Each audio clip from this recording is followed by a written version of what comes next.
Welcome to all the participants to the 2020 Data Journalism Korea Conference. My name is Ham Young-gon. I'll be the moderator for this event. I'm a reporter and anchor with YTN. We will be reflecting on the past and the road that we have traveled for data journalism and look into the future. And we will be meeting on and offline many people who are involved in this process and in the industry. Once again, my sincere gratitude to everyone who has helped to organize this conference and are participating in the conference. If you have any comments or questions as you listen to the presentations, please post your opinions and comments online through YouTube. And we will now begin the program of the Data Journalism Korea Conference 2020, starting with some opening remarks from the head of the media division of the Korea Press Foundation, Mr. Kim Chulhoon. Although you are participating offline, would you like to please welcome Mr. Kim Chulhoon with a round of applause.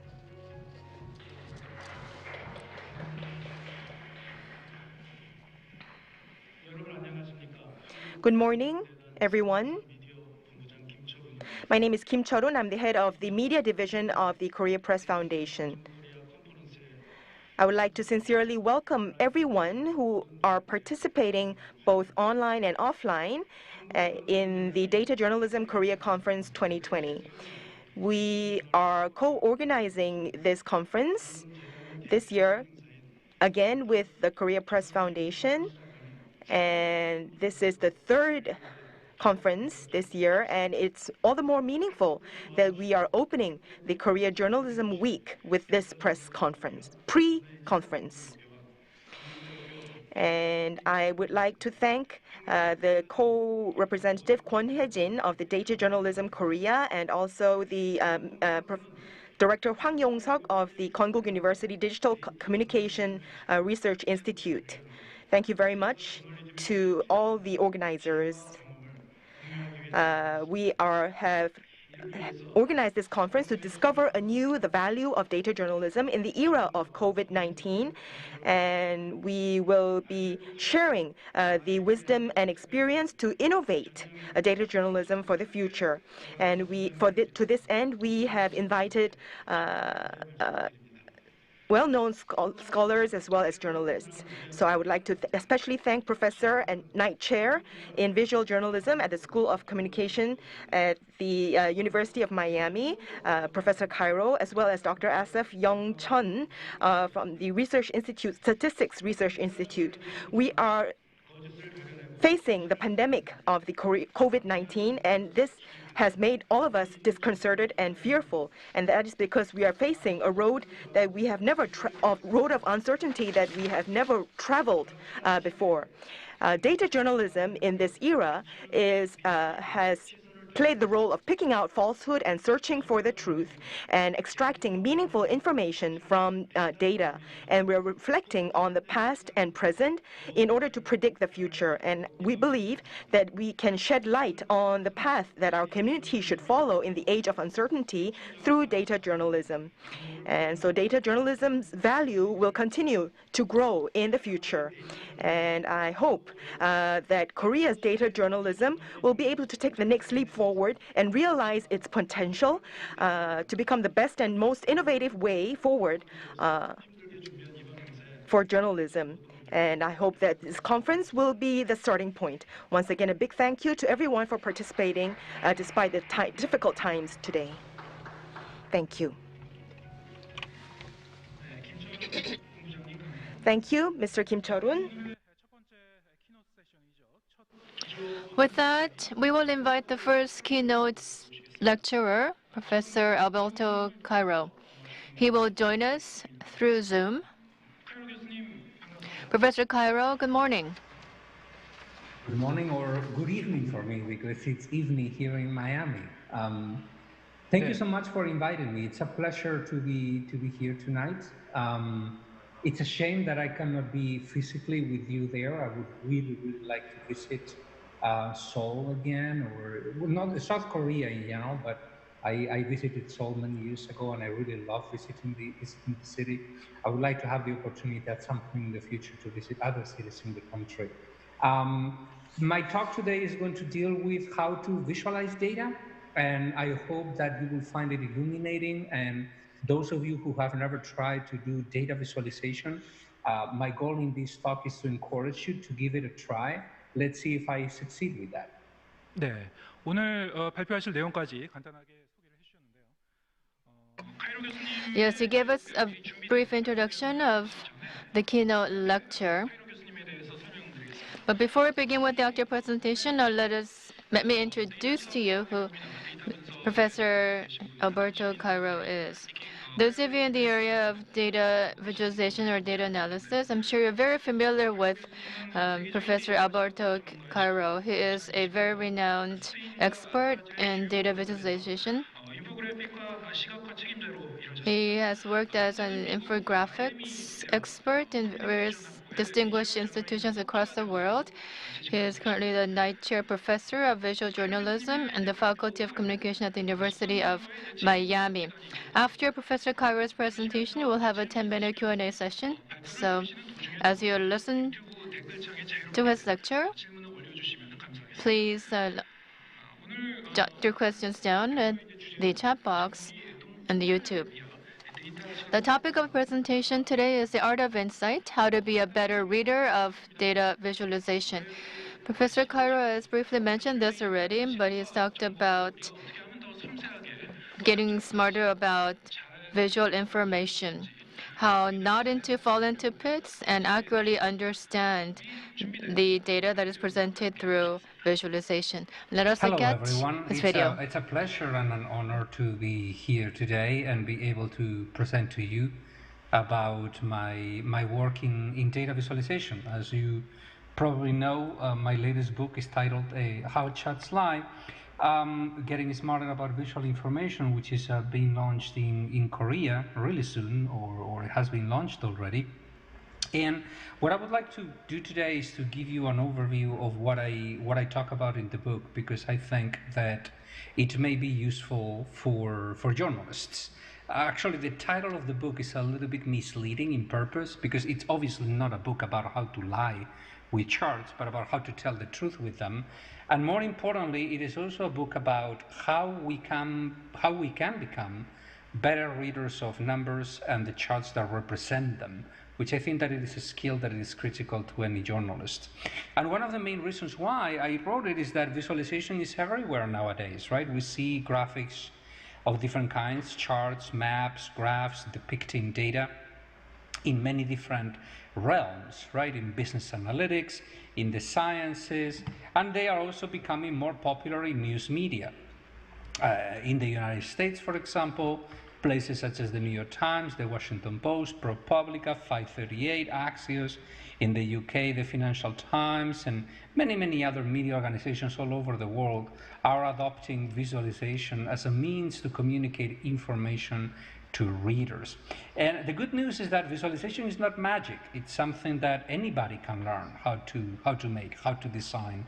There are plenty of open source and free tools that we can use nowadays to produce visualizations, but it is also important to understand certain key principles when designing visualizations, which is what the talk is going to be about today. Some of these media organizations, by the way, are investing so heavily in data visualization because they have seen through their analytics that some of the visualizations that they publish are actually becoming the most popular stories that they ever publish.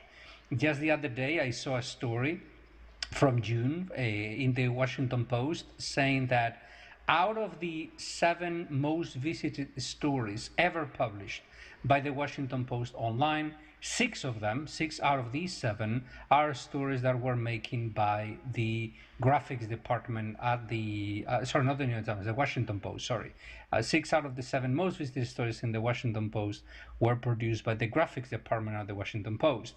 And the most popular piece of content ever published by the Washington Post is actually a data visualization that was published at the beginning of the pandemic titled Why Outbreaks Like Coronavirus Spread Exponentially and How to Flatten the Curve, which is a visual simulation of how a pandemic spreads all over a country.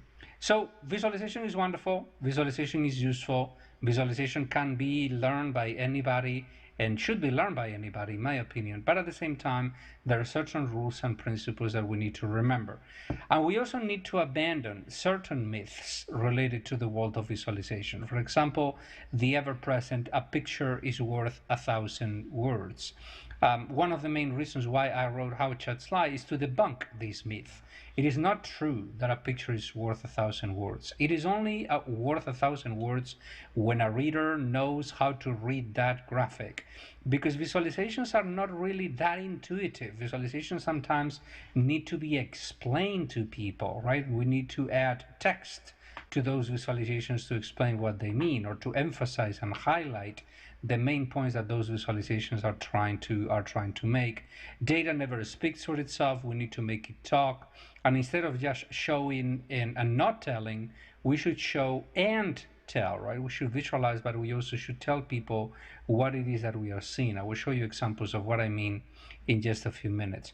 But one of my favorite examples to try to debunk some of these myths is actually the example that opens up the book, which is this map that became really famous in 2016 after the presidential election in the United States, right?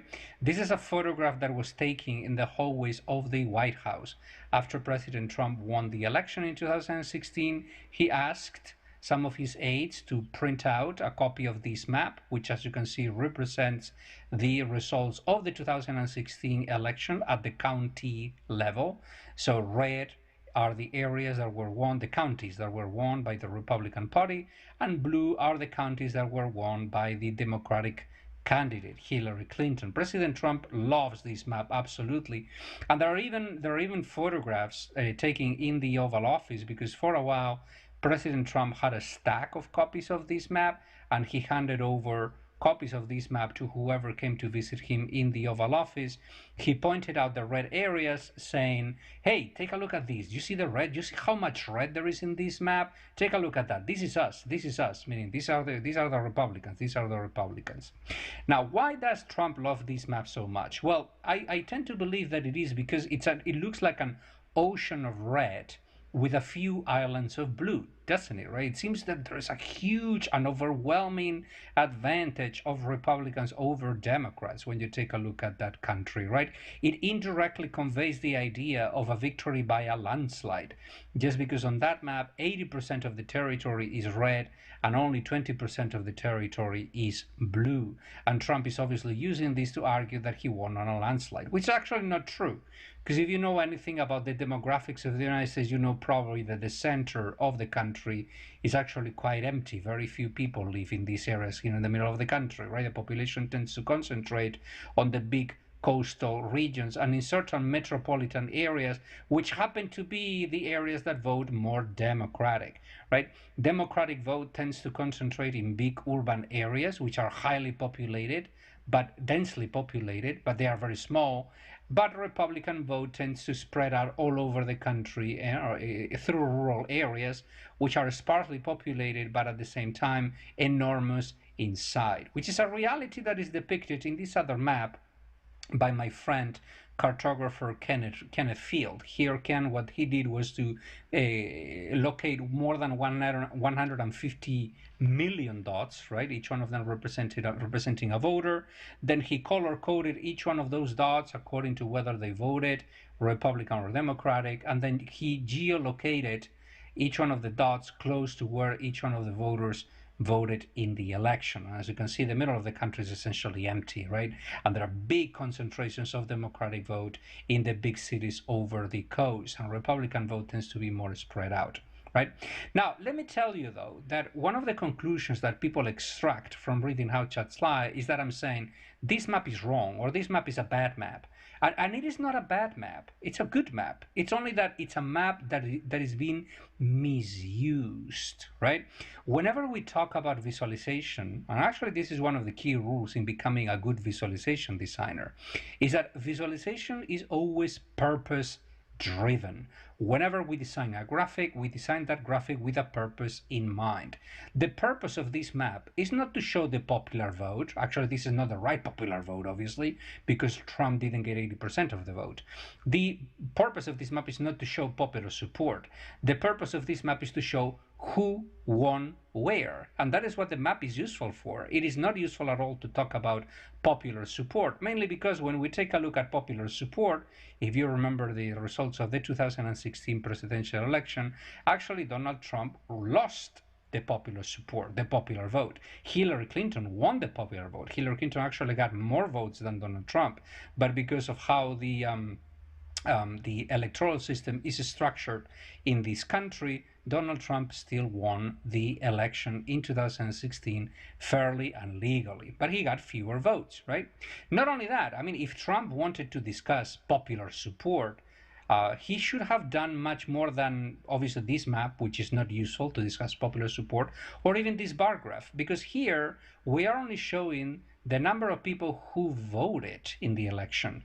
But in the American elections, there is a substantial percentage of people who don't even participate in the elections. In 2016, that percentage was more than 40%. More than 40% of possible voters, of people of voting age, didn't even vote. When you take that into account, you will see that the support obtained by the major candidates in the election, Trump and Clinton, was just around one-third of possible votes, fewer than 30% of the possible votes. Trump was actually elected by around 28% of the possible voters that he could have obtained, right? So what I'm trying to convey here is that whenever we see a visualization, we should never take for granted that we understand what it means just by looking at it. We need to pay attention to it. And this is related to this part of the presentation about what to do, what we can do ourselves to become better readers of charts, and second of all, how we can help others become better readers of data visualization. The first recommendation is to increase our level of graphicacy. Now, what is graphicacy? That's a very strange word, isn't it? It's a word that essentially means visual literacy, right? One of my favorite authors is cartographer Mark Monmonier, who has a wonderful book already in its 3rd edition titled How to Lie with Maps. Well, Monmonier has another book titled Mapping It Out. And in Mapping It Out, Monmonier says that today, in order to consider ourselves an educated citizen, we need to be able more than to just read and write, which is what literacy would be, right? We also need to be articulate, meaning that we need to be able to convey ideas and to have discussions face to face using our voice. We also need numeracy, which is not necessarily mathematics.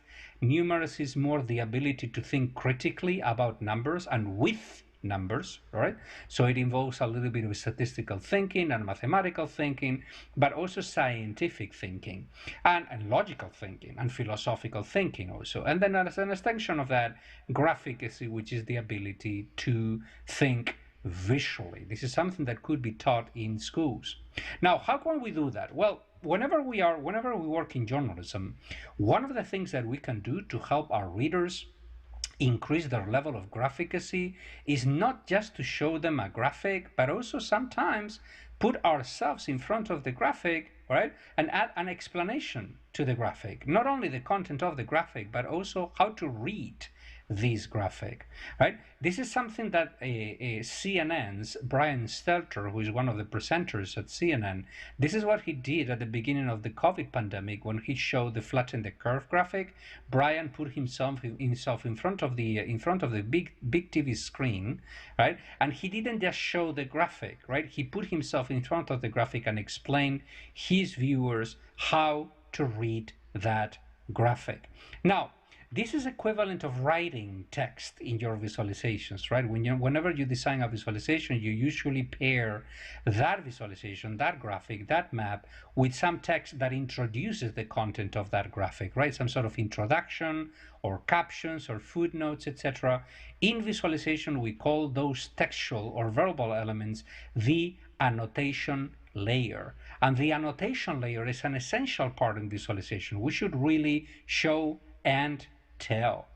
We should also encourage readers to pay attention to sources. And not only that, we should obviously disclose our sources, the sources of our data, where our data come from. And also we need to clearly explain to people what it is that the numbers that our graphics are representing truly mean. When we don't do that, right, readers will jump to conclusions and they will misunderstand what it is that we are showing to them. Just a quick example. Years ago, one of my students, his name is Luis Melgar, he's now working as a graphics journalist at the Wall Street Journal. He was working in his capstone project, right? He was completing his master's degree in data journalism with me, and then he was working on his capstone project. And Luis wanted to do a project about homelessness in Florida, people who are homeless in Florida. In particular, homelessness among students. So he got a lot of data from the government, from the Florida government, and then he started visualizing the data. And he came one day to my office with several maps and charts, and some of them were completely shocking to me. For example, these two. Right? This is Florida. I live down here, or here at the bottom. Each one of these areas is a county, right? And then the color corresponds to either the number of students in those counties who are homeless or the percentage of students who are homeless. And immediately, obviously, you will see that in certain counties, there are more than 6,000 students who are homeless. And when we take a look at percentages, there are countries in which more than 20% of the students are homeless. This completely shocked me. I said, how is it even possible that, 1 out of 5 students are homeless? And then Luis reacted to that saying, you are reacting so strongly to these maps because I didn't explain to you what it is that the state of Florida calls a homeless person. Probably the idea that came to your mind was that a homeless person is someone who lives on the streets, right? In the streets, right? But that is not what the state of Florida means when they use the word homeless. What they mean by the word homeless is a person who doesn't have a permanent home. That means that if a student needs to change homes several times a year, just because perhaps the family of that student is poor and they cannot maintain the same home all year round, and that student needs to change homes, let's say 3 times a year, that student will automatically be considered homeless by the state of Florida because that student doesn't have a permanent home.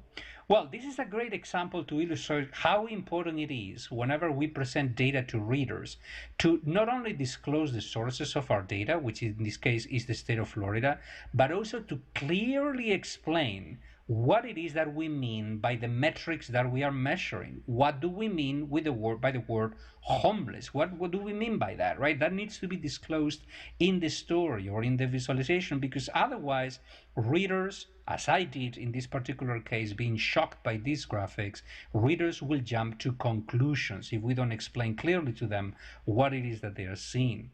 We also need to pay attention to identifying distortions and omissions whenever we read graphics or whenever we design graphics. This is just a quick example.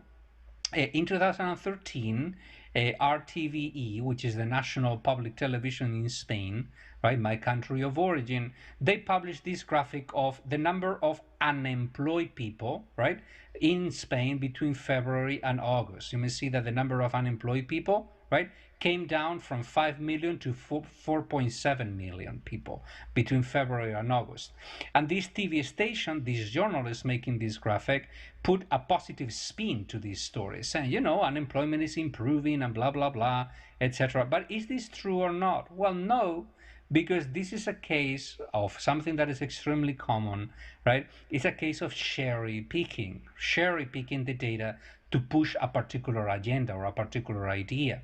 Because one of the features of the economy of Spain, my country of origin, is that it is highly seasonal, right? Seasonal means that it varies following the same patterns every single year. And the pattern is the following. Spain, a large percentage of the economy of Spain is based on tourism. And tourism, the touristic industry, tends to hire people temporarily during the peaks every year, during the summer and during Christmas time, just because we have more tourists coming. Therefore, unemployment usually goes up during the winter, when we have fewer tourists, and it comes down during the summer when there are more tourists. And this is a pattern that repeats every single year. Take a look at this. We are comparing a winter month, February, with a summer month, August. But what happens if we broaden the scope, right? If we go farther back in time and we show an entire year of data, the unemployment rate between July 2012 and August 2013. You will see that the unemployment rate has barely varied anything, and if something, it has actually increased. It actually increased. If we compare August to August, for example, the number is a tiny bit higher over here, right, than it was 1 year ago. And you can see that pattern, right? Unemployment going up during the winter, coming down during Christmas time, this December, and then going up again during the winter, the rest of the winter, and then coming down slowly during the summer, right? That is the reality that is hidden in this graphic over here, just because they carefully selected just the months that confirm the narrative that they wanted to push, which is a positive spin to the story.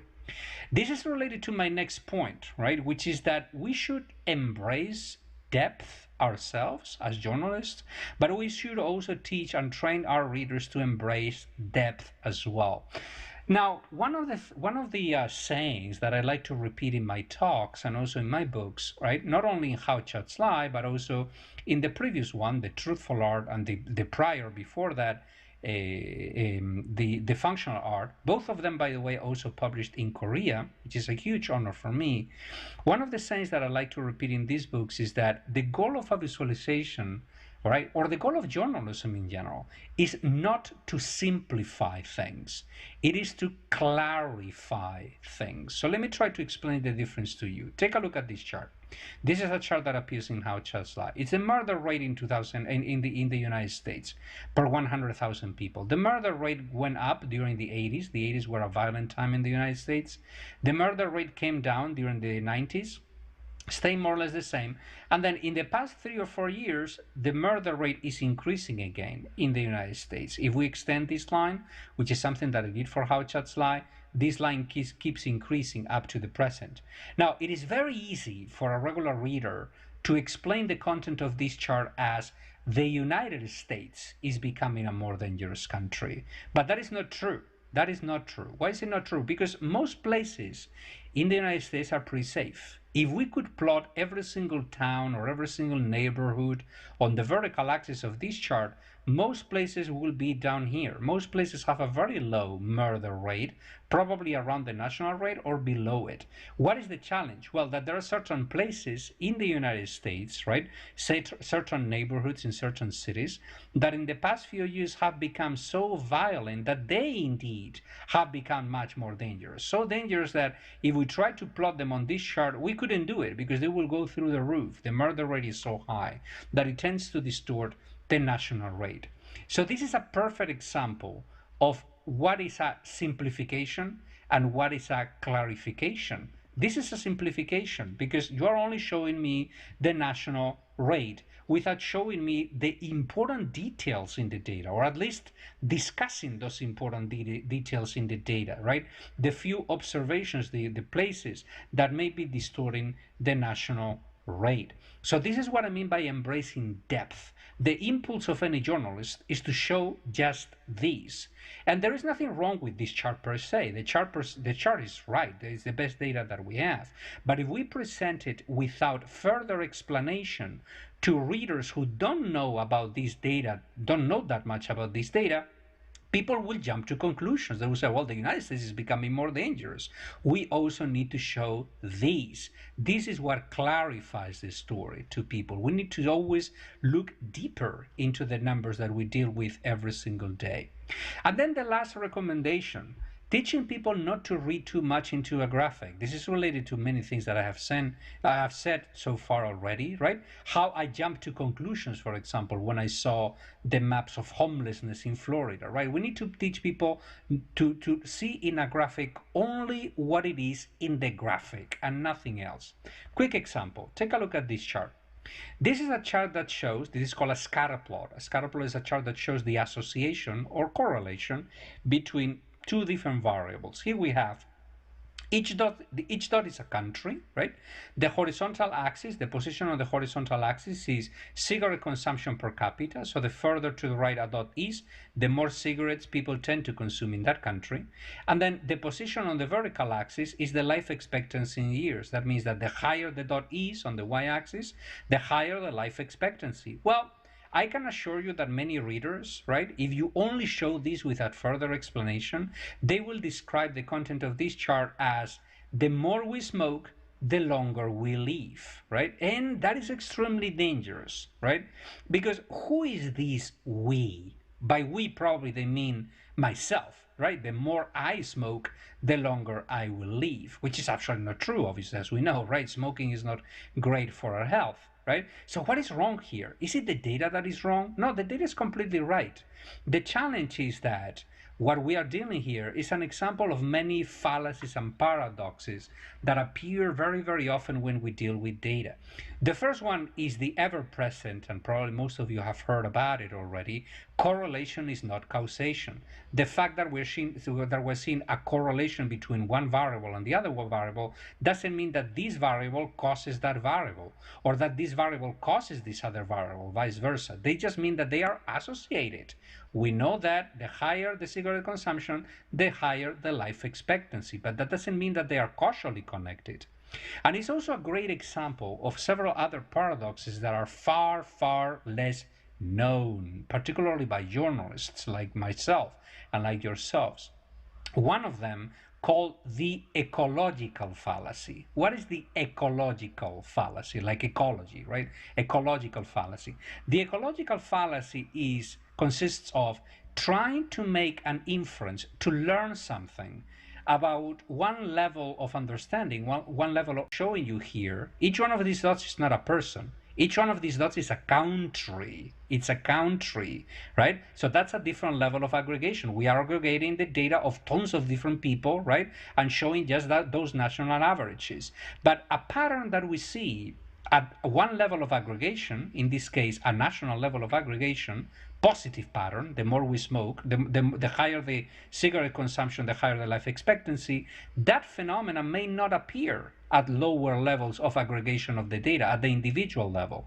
We call that a Simpson's paradox, right? Take a look at this. If I start disaggregating the data, right, let's separate the countries first by income levels. Now I'm going to split them up. One chart per income level, right? High income countries, middle income countries, low income countries. As you can see, the association completely disappears, right? Just because we are dealing with a confounding variable, a variable that we didn't know about, right? Which is wealth. Obviously, the wealthier a country is, the more people will be able to smoke, but at the same time, the higher the life expectancy, just because high-income countries tend to be safer, right? People tend to eat better, and also they are exposed to less violence. Therefore, life expectancy is quite high. So that's the confounding variable. And as you can see, as I mentioned before, that Simpson's paradox, also called an amalgamation paradox, right? The positive association that we saw before has vanished. Not only that, if we disaggregate all this data further and we go down to the individual level, person by person, we have tons of evidence to show that smoking actually doesn't increase life expectancy, it reduces life expectancy. This is a survival rate curve, right? The height of the curve over here corresponds to the percentage of people who are alive at certain ages, right? In one sample, this is from a study. So at 40 years old, everybody's alive, 100%. But then people start dying, right? When we reach 80 years old, around 50% of people who don't smoke are still alive, but only 26% of people who are cigarette smokers are still alive, right? Now, this is the level of aggregation that we need to take a look at if we want to find out whether smoking is good for myself, not for my country, obviously, but for myself. Because if I want to learn about myself, an individual, and I only look at data aggregated at the national level, it may happen that I may be the victim of an ecological fallacy. I am using the wrong level of aggregation. Now, why does all it matter? Why did I write How Chats Lie, and why I'm talking to you about all these issues? Well, because I think that visualization is really powerful. Visualization is useful. And visualization can be learned and should be learned by everybody, including readers, right? When I say that visualization is useful, right, and that it is not magic, I also try to extend that saying that the purpose when we design a visualization is not the visualization per se, right? I am a visualization designer, obviously, but I don't design visualizations for visualization's sake. I design visualizations because my goal as a journalist is to help other people make sense of the world. And whether we do that through a graphic, through a map, through a chart, or we do it through words, or we do it through videos, it doesn't really matter to me that much, as long as we help other people understand the world a little bit better using the wonderful tools that are at our disposal, nowadays. Anyway, that's all that I have for you today. Thank you so much for having me. It's a huge honor to be here. I hope that you enjoy the talk. Thanks so much.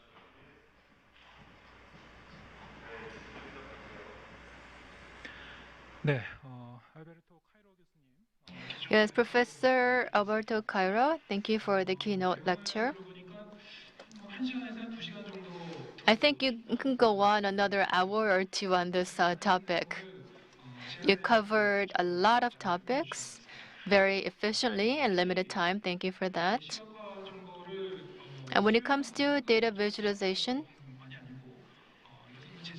it's important for people engaged in this field as well as readers to accurately understand the importance and how to utilize that. And she helped us flip some of the conventional thinking, the myths that we had in our minds. A lot of people posted questions in the window in YouTube, but unfortunately, due to time constraints, we're not able to accommodate all of the questions. Now, most of the people who are working in this field asked about how to approach this issue from a more realistic perspective. Okay, now let me cover each of the questions. First question, data visualization, developer, the reporter, the journalist, it requires cooperation among all parties. Now, Professor Kaira, from your experience, what is the role of each and what is the share or contribution that each participant should play in this cooperative effort?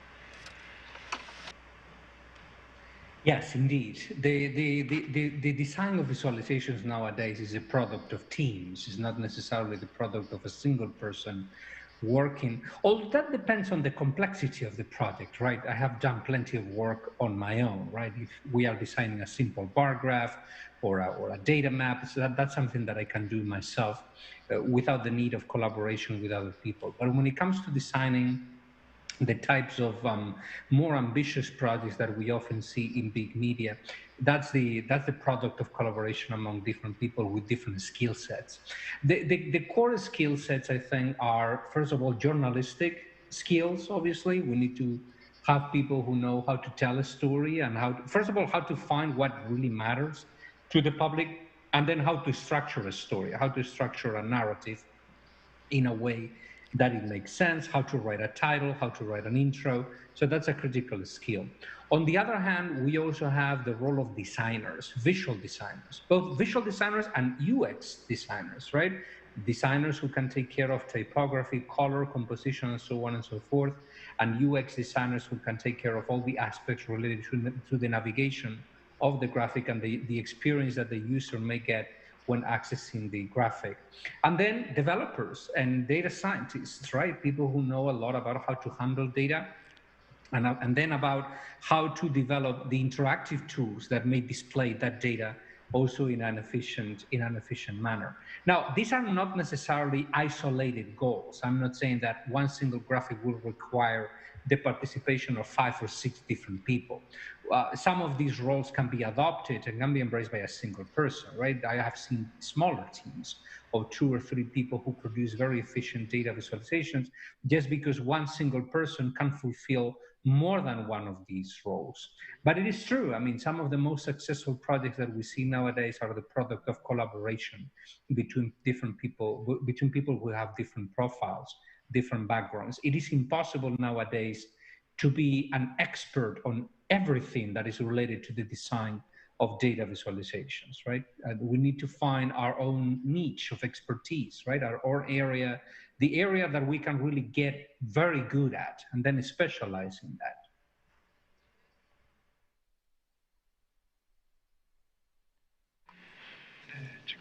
Yes. He mentioned that people from different fields come together and cooperate to create data visualization outcomes. Unfortunately, we're running out of time, so I would have to funnel some of the questions that have been posted on the window. So let me just cover two. It's a follow-up to the earlier question. In order to create visualization, we would need to use a lot of tools to convey the information. So, Professor Cairo, what is your favorite program that you utilize for visualization? And could you also recommend some nice tools, programs for us? I am very political when answering that question. My answer to that question is always the best tool is always the tool that gets the job done. So whatever tool works for you, just go for that. I have my personal set of tools, and I can mention them. I still use Adobe Illustrator, which is a design tool. I use the R programming language, the letter R programming language. And then I use a broad variety of tools that work on the browser. So I use a tool that is called Data Wrapper, like wrapping something out, Data Wrapper. I use a tool called Flourish, like something that flourishes, like flowers. I use a tool called Flourish. So I use a huge variety. But again, by mentioning these tools, I really, really want to make clear that I'm not saying that they are the best tools out there. They just happen to be the tools that I use. So the best tool is always whatever gets the job done. And if you have any other preferences, just go for them. Just use them, because the landscape today, in the variety of tools that we have at our disposal, it's enormous and very rich, and it is expanding constantly. There are people who are using JavaScript, for example, and D3 and many other libraries to design interactive data visualizations. That's actually becoming one of the standards in interactive data visualizations, right? So if you like that, if you enjoy JavaScript, just go for it, right? Just learn it really, really, really well. 네. With regard to tools, well, there are a lot of options available to us. So as Professor Cairo has mentioned, you can pick and choose according to your circumstances and your preferences. Next question. You've talked about graphicacy, interpreting data that you see.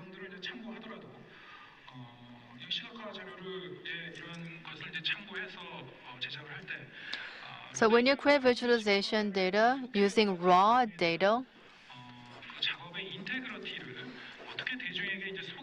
how would you introduce or prove the integrity of the process leading up to raw data to data visualization? Well, we can never prove the integrity of the process. What we can do is to be transparent about that process.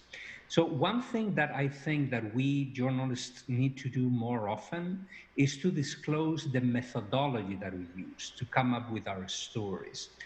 Similarly to what scientists do in scientific papers, right? A scientist will never publish just their results, right? They always publish the steps that they took to get to those results, right? So something similar could happen in journalism. Unfortunately, it is happening already.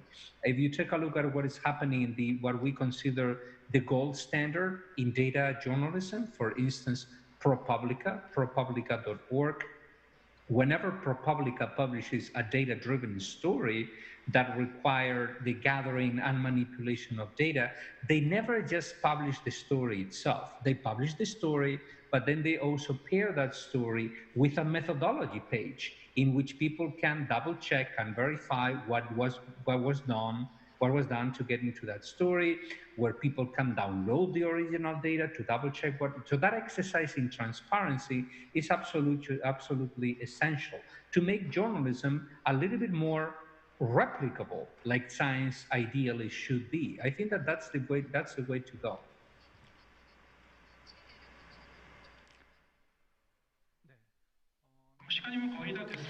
Yes, we're almost up in terms of time, but since Professor Cairo is a very special guest joining us from very far away, I'll just ask one more question. With the results or product of data visualization, we'll have to interpret that. And with regard to how to interpret that, there seems to be a different opinions among experts. So if you go into details, there are those who are more strict in that and more lenient in that. There's still a lot of debate as to how to interpret the visual data. So it's very complicated and complex. So how would you educate this to the public? Because it's still confusing and debatable among experts and professionals. So how would you train or educate the average person on the street? That will require another book on its own, right? How to do that.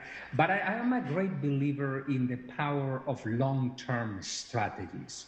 And I think that one of the things that we can do as journalists is that whenever we publish a story, right, and we use certain methodologies to get to that story, or we need to use certain concepts or ideas to get to that story, we could explain those concepts in a story. For instance, in the past few years, in the past 5 or 6 years, news organizations in the United States are publishing forecasts of elections, right? And those same media organizations are publishing stories that describe how those forecast models are created. And in order to explain to explain those processes, they need to use a specialized terminology, right? Such as, terminology, for example, related to uncertainty, right? How do you explain uncertainty to a reader? Well, we need to do it just because it is critical to our job. So it's not going to happen from one day to the other. It's a long-term process. But whenever we have the opportunity to expand our readers' horizon in terms of understanding numbers a little bit better, we should do it. That's the reason why during the talk I emphasize so much the annotation layer, right? Not just showing the graphic, but also describe the graphic, discuss the graphic. If there are different opinions about how to interpret the content of that graphic, also provide those different opinions, right? If both of them are supported by the evidence, obviously we need to provide the two explanations by experts, right? Just by doing that, we will instill in the public a sense that statistics is essential to understanding the world. They are essential to understanding the world, but at the same time, statistics also need to be interpreted. And sometimes interpretations may conflict. They may be in conflict with each other. And that is fine. That's how knowledge progresses, right? Through the conflict, through the conversation, through the clash of ideas, in order to reach a conclusion at some point.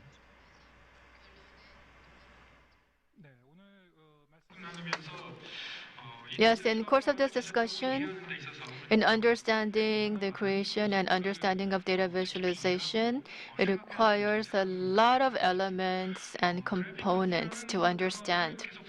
Now, you've mentioned the term graphicacy numerous times. I think you coined this term, but I think we were able to see this in the English dictionary. You're in Florida right now. It's nighttime, PM hours in Florida. We thank you once again for joining us remotely. Okay, this brings us to the end of our talk with Professor Cairo. Thank you very much. Thank you. 네, 다음 수로 We will now move on to the next speaker, the next keynote speaker. From the only statistics research institute in Korea, Mr. Asaph Chun of the Statistics Research Institute, and he will be talking about evidence-based policy, and because he is an expert and a survey methodologist. I would appreciate your posting questions during the lecture. on YouTube. The topic of the keynote speech by Dr. Asaph Chun is Nearcasting and Flattening COVID-19, Lessons of Data Journalists from the Crucible of Pandemic Crisis. So is it possible to predict the infection cycle of COVID-19 spread? If possible, how are we going to utilize such data and statistics-based prediction system for evidence-based prediction in national administration? Please welcome Dr. Asaph Chun.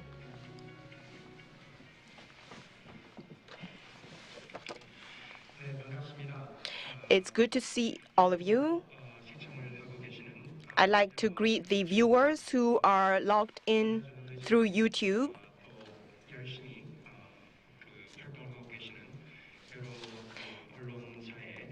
And I would also like to say hello to the data journalists out there who are working very hard. I majored in journalism in the 1980s and achieved a master's degree. And I think it was only last year that I came back to Korea, and I was appointed as the head of the Research Institute on Statistics under Statistics Korea. And I have found that the power and the drive of data journalism has increased compared to the past. And as introduced, today I will be talking about forecasting using data journalism, whether it's possible, and if so, what is its correlation to government administration. In data, there is big data and sample survey data or census survey data. There are many different kinds of data. And in media and journalism and also SNS such as Naver, Kakao, there are many data journalists who are working on all these different platforms, and through all these media, a lot of different kinds of data are produced. And so using this as evidence, what kind of policies will we be able to implement? So today, actually, the content, I can go on for about 2 hours on the content of my presentation, but today I've only been given about 20 minutes. But I will be communicating with the media, both home and abroad, to continue to share the results of our research project and to share our knowledge and experience. And I hope that there will be further collaboration especially with journalists in the future. This is a slide acknowledging all my colleagues, especially Professor David Fishman.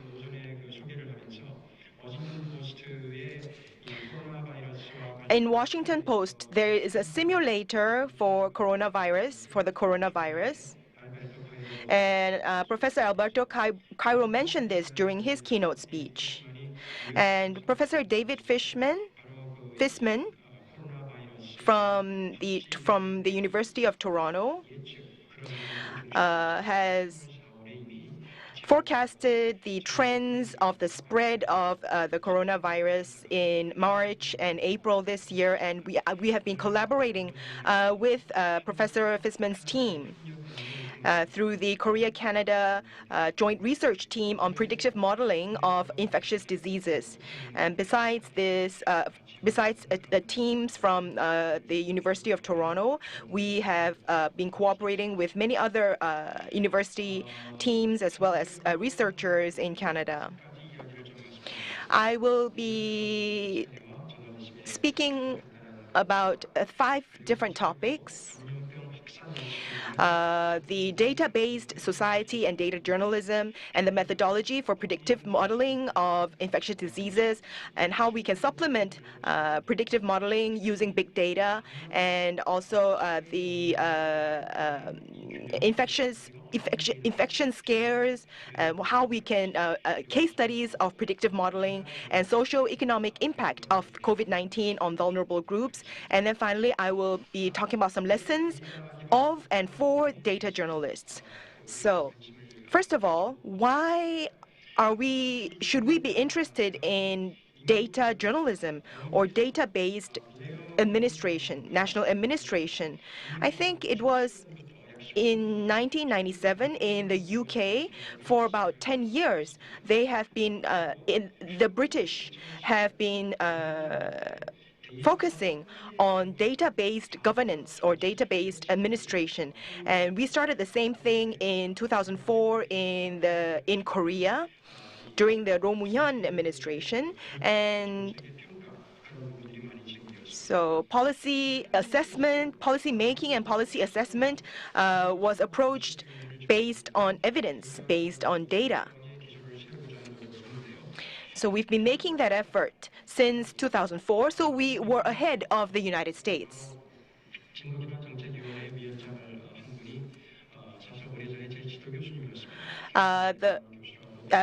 Dr. Catherine Abram was my professor when I was studying in the United States.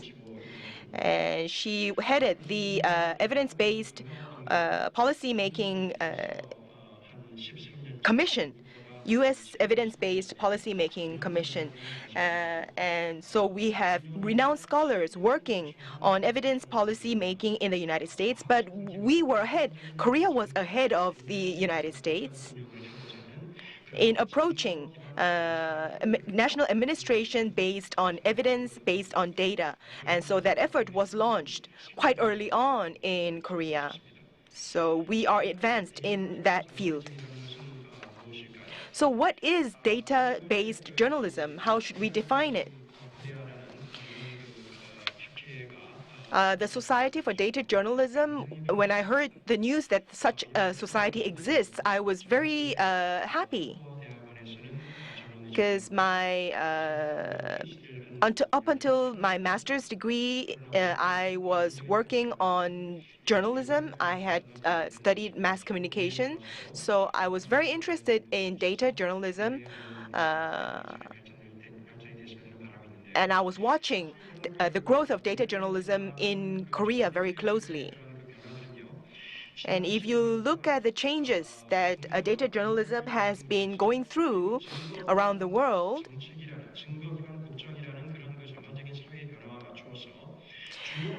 in line with evidence-based news coverage, Wall Street Journal, Washington Post, New York Times, and tech companies like Google, they have been focusing on data journalism, and they have been the engine for the growth of data journalism around the world, especially in the West. And within Korea, the changes happening in Korea are related to the global trend. The foreign correspondents who are sent abroad, they communicate with their fellow journalists in other countries, and they have had a positive impact on the growth of data journalism in Korea when they come back. And so I'm very happy to see that kind of advancement and growth. And personally, I think that data journalism can be defined as empirical news coverage that utilize creative thinking based on scientific evidence called data. That is my definition of data journalism. And the key words in this definition would be data as the scientific basis for news reporting and for journalism. But then what is utilized, very importantly, is creative thinking of the reporter, of the journalist. And another important keyword would be that it is based on scientific evidence. So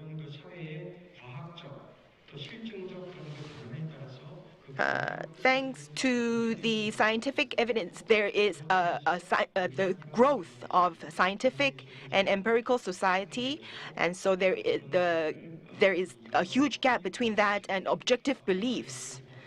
And so data journalism is helping to close that gap.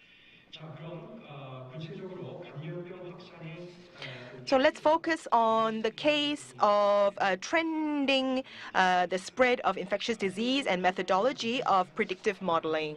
I have prepared a lot of slides, but I'll be skipping quite a lot of them. But I will need to focus on explaining how it is possible to predict the spread of infectious diseases using data. Since February, we have been going through this pandemic. The pandemic began, and so for almost 8 months, it is shaking the very roots of society, not only in Korea, but all around the world. And we have very restricted or limited data, and using that, we have to predict the peak of the pandemic, when it will, when the infectious disease will stop spreading, or when the spread will slow down, and so on. And so the most basic approach would be to predict the reproductive number, that is R. And then based on that, we need to implement overall disease prevention or disease control measures. And the reproductive number is made up of 3 factors. The first would be probability of infection.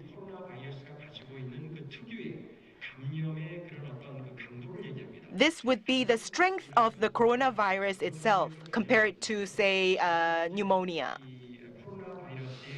or the flu.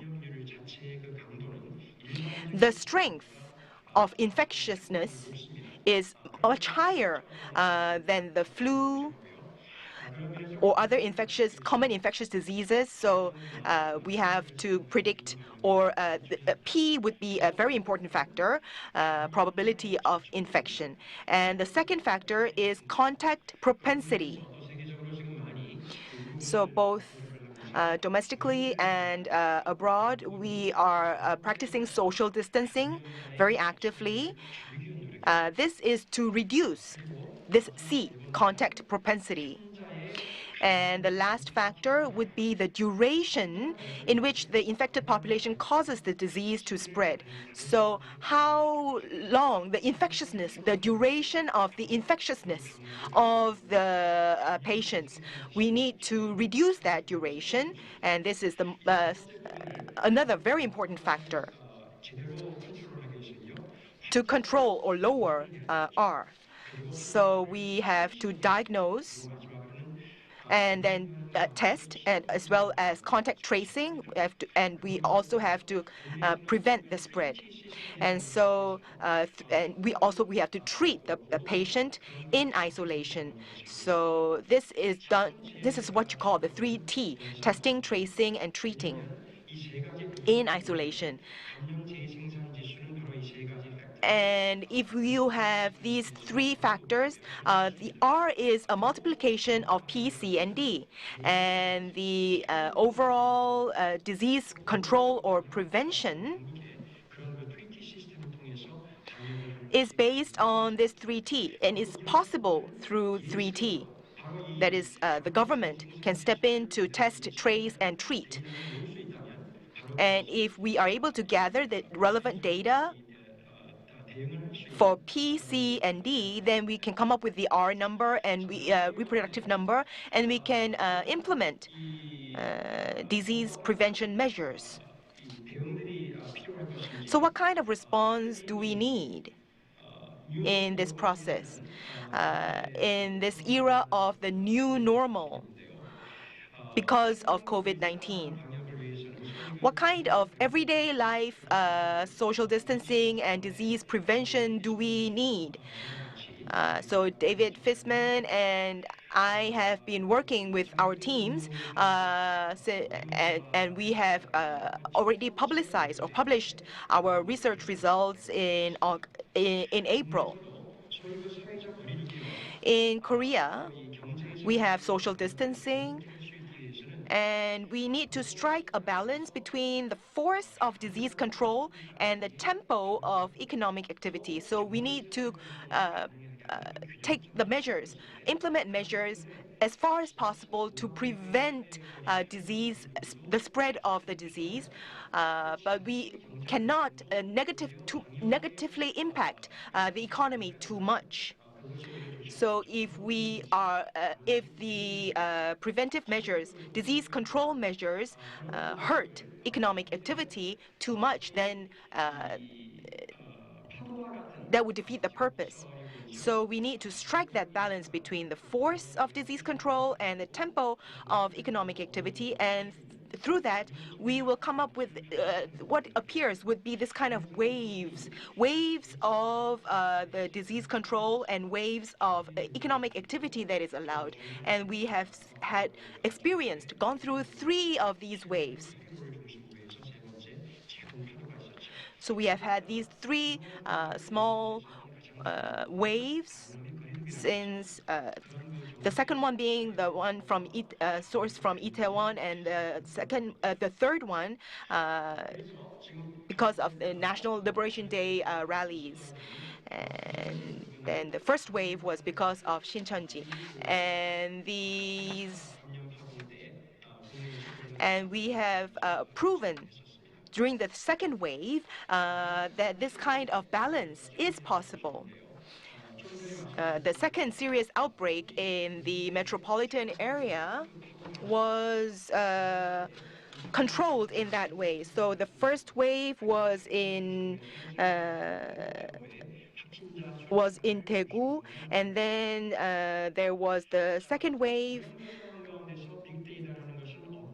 and then the third wave. And so how can we utilize big data? And if we have dynamic distancing and social distancing, how is this received by the population? Even if the measures are in place, if the citizens do not properly follow these measures, then it will be very difficult to predict any results. So SK and others have come up with predictive modeling, and they have been doing this kind of predictive modeling from the beginning of this year for population movement from SK Telecom, as well as Statistics Korea in collaboration. And in the last part on the far right, you have the arrows. You have the level 2.5 of social distancing, and this has resulted in a rapid decrease in population movement using the mobile phones held by the citizens, by the users. And through that, we were able to track population movement, and we were able to see that level 2.5 social distancing had actually had the actual result of suppressing population movement. And so based on that, we were able to confirm that. And so based on that, we did some predictive modeling to see the impact of social distancing on the spread of the disease. And so these are the results of the efforts that we have done to visualize COVID-19 statistical data. As Professor Alberto Cairo had mentioned or explained, the Korea CDC in the beginning communicated with the public using the graphs on the left. So the new patients they showed the KCDC showed the cumulative cases as well as the daily cases.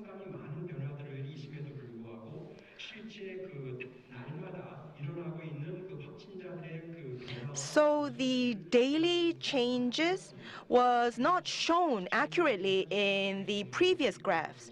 So the data visualization experts worked with KCDC to come up with the graph on the right, which was a more accurate reflection of the reality. And so it was much easier to look at the daily changes in the number of new infections. And so it created less panic among the population as well. And this would be the visual change in the cumulative treated and recovered patients. And so this is in a much clearer bar graph. The people who had recovered, the patients who have recovered from the infection. So that was not so visible in the previous graph, but it was more visible in the current graph, showing that the control measures were working, so that we could alleviate public panic. And so let me show you a few case studies of such predictive modeling. In order to look at the predictive modeling methods, we have to look at the reproductive number. So and understand what R means. If it's more than 1, then it means that the spread becomes rapid. But if R is less than 1, then the spread can be curbed.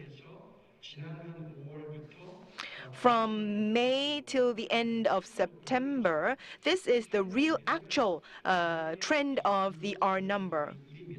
The flat line would be R at 1, and so that is a very important yardstick to see whether the R number is higher than 1 or lower than 1, and the impact on the R number of disease preventive measures, such as social distancing and so on. So we can predict or look at the results and produce the evidence of the impact of public health measures or infectious disease control measures.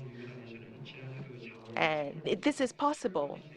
So we have done this since from March to July, and about 6 research teams are collaborating to work on this predictive modeling. This is the data that was used for the predictive modeling. And so using this model, let me share with you some of the predictive modeling results. I won't be able to go into it in detail, but let me show you some highlights. How we can do nearcasting using very limited data. As I said earlier, the most important methodology was IDEA, which stands for Incidence Decay and Exponential Adjustment. So you have S, which is the group in the population that is susceptible to the infectious disease. So everyone is susceptible, including you and everyone, the viewers.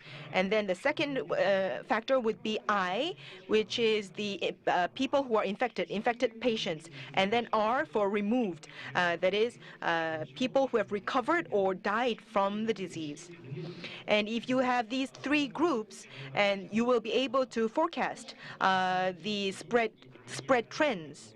And the classical method for predicting the spread would be IDEA.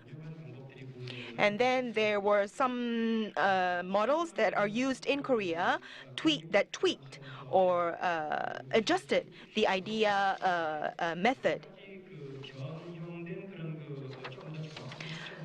For example, the Professor Choi Sun-hwa and Kim Ho-ran's team looked at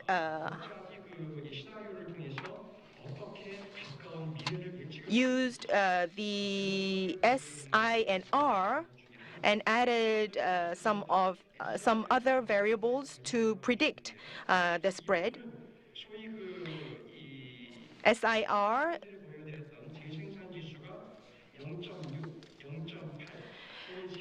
was used to, and there were three scenarios for the R number.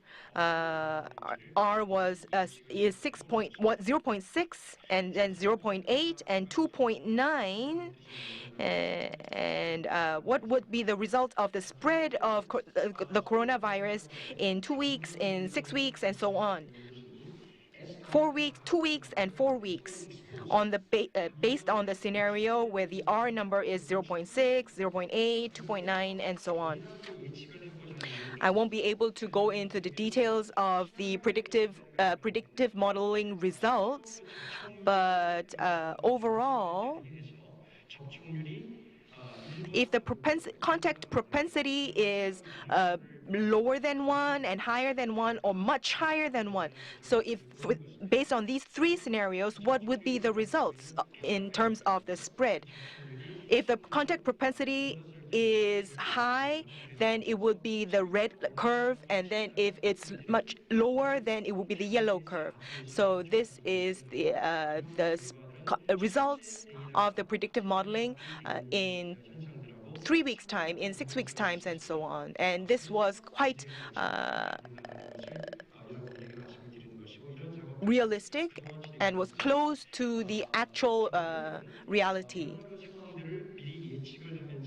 And so by doing this kind of forecasting, then the government can make rules, create rules, or implement measures about when schools should close down and when classes can continue online or offline, and when companies should encourage their employees to work from home, and so on.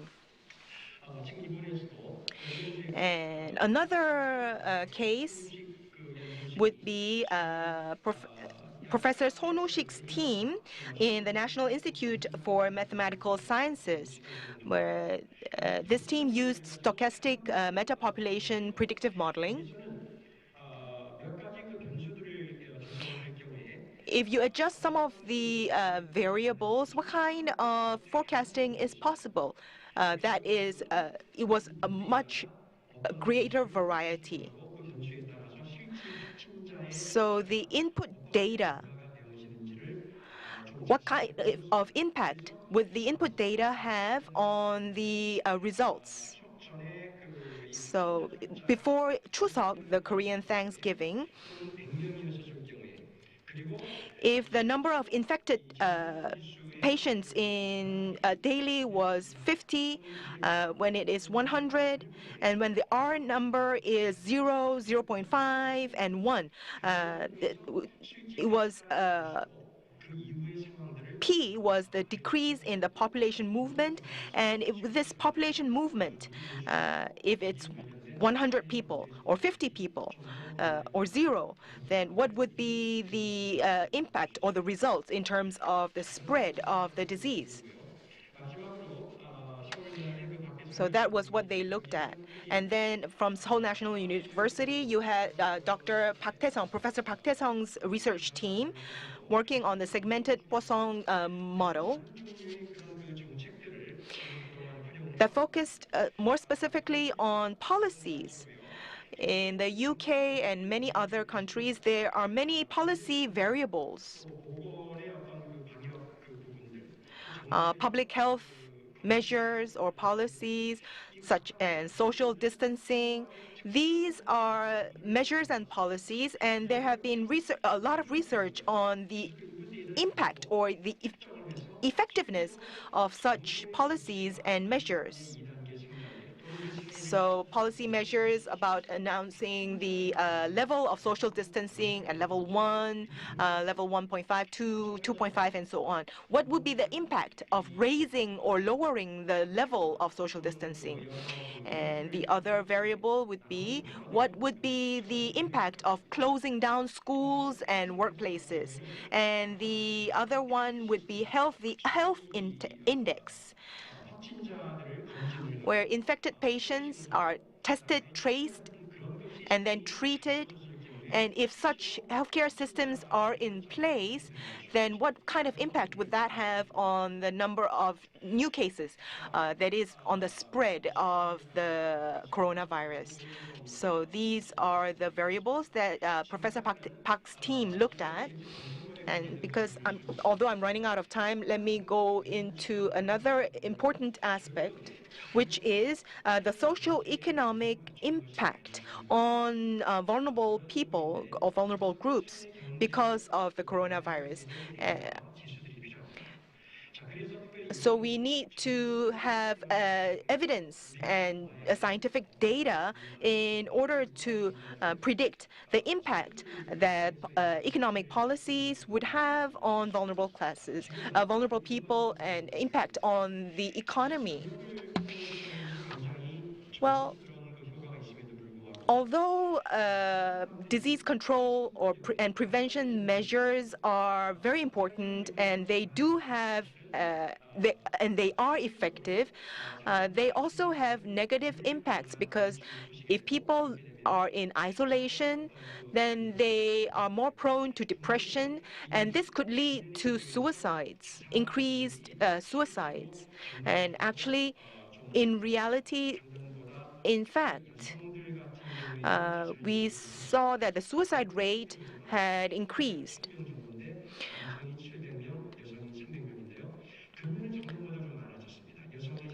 And the suicide rate increased especially for women. So the suicide rate is higher among the men, but then there was a sharper increase this year of suicides among women.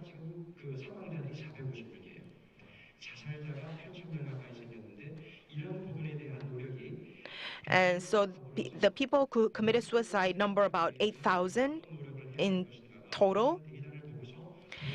And this could be because of Corona Blue, and we have to look at the impact of that. And so we cannot just ask people to stay at home and isolate themselves, because this could lead to another very negative result, that is suicide. So we have to also implement measures to prevent suicide as well, along with preventing disease control. And I think in the process, to this end, data journalism can play a very important role by collecting and also reporting on this kind of data, so that positive policies can be made and implemented. And as you can see, this is data produced by media companies on the trends of phone calls or to suicide prevention hotlines, and the number of cases of phone counseling. And also, this is the self-employed or small business owners, their sales revenue trends. And as you can see, there is a very clear correlation between disease prevention measures and economic activity. And using this kind of data, we can actually strike a balance between economic activity, the tempo of economic activity, and the strength or force of disease prevention measures. And this is the composite index of coincident indicators, which is a very important index that we need to look at, as well as the employment rate.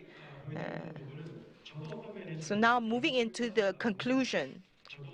Just like all of you, I consider myself a data journalist. And so in responding to this coronavirus COVID-19 pandemic. As a data journalist, we need to accurately understand the importance of R, that is the reproductive number, and we have to have a better understanding and better analysis of predictive modeling. And we also have to evaluate accurately the strengths as well as weaknesses of big data analysis, and as well as the benefits and pitfalls of data visualization. And what should we be considering for the future? First of all, I think that data journalists should have a better understanding of the life cycle of data. Not all data are good data. Data starts off as resources or material. Good material will lead to data, and good data will become good information, and good information will become good evidence, and good evidence will become good policies. So at every stage of this life cycle of data, we have to think as data journalists, the kind of the data and evidence that I am making use of right now. How high is the quality of this data, of this evidence? We have to ask ourselves that constantly, and we also have to utilize many different types of data, whether it's sampling survey data, census survey data, and big data, which I call organic data. I use the organic data to talk about big data, and how should we choose the kind of data that we should be using in showing the evidence of the impact of policies on the spread of the infectious disease. And lastly, I hope that data journalism can make better use of artificial intelligence and data science. And we need to not only predict the future, but also data journalists can actually participate with the government in nearcasting socio-economic changes as well as public health changes, so that we can be part of what you call integrative journalism that integrates or converges science, the humanities, and society. This is the last slide, one of my favorite pieces of art. I'm sure Picasso is very famous, and you're well known, and you know Picasso very well. And there is an artist, Joan Miro, who is almost as famous as Picasso. And this artwork is entitled The Seers. The seers try to look into the future by looking at the stars. And so that would be the seers in the past. But we are the seers of today, because using data, we are predicting the future, and our predictions can be quite accurate. So as data journalists, I don't think we are any worse than, we are equal in capacity with the data journalists in the West. And through public-private collaboration, I believe that we can continue to advance data journalism and increase the role of data journalism in the future. Thank you very much. That was the keynote lecture by Dr. Asaph Chun. You have spoken on a variety of topics, but actually we do feel how difficult it is, how challenging it is to predict the future using data. Well, evidence-based policymaking, that expression, that term itself, is very much connected to data journalism, as you said in the lecture. It is subjective information or intuitive information that is used in data journalism. So we should be reflecting on our past mistakes, because sometimes we use fragmented or subjective information to cover news, to produce news reports. So we need to reflect on that and our errors or limitations. And Asaph, Dr. Asaph, you talked about how we can more closely approach evidence-based news coverage, that is data journalism. So my question to you,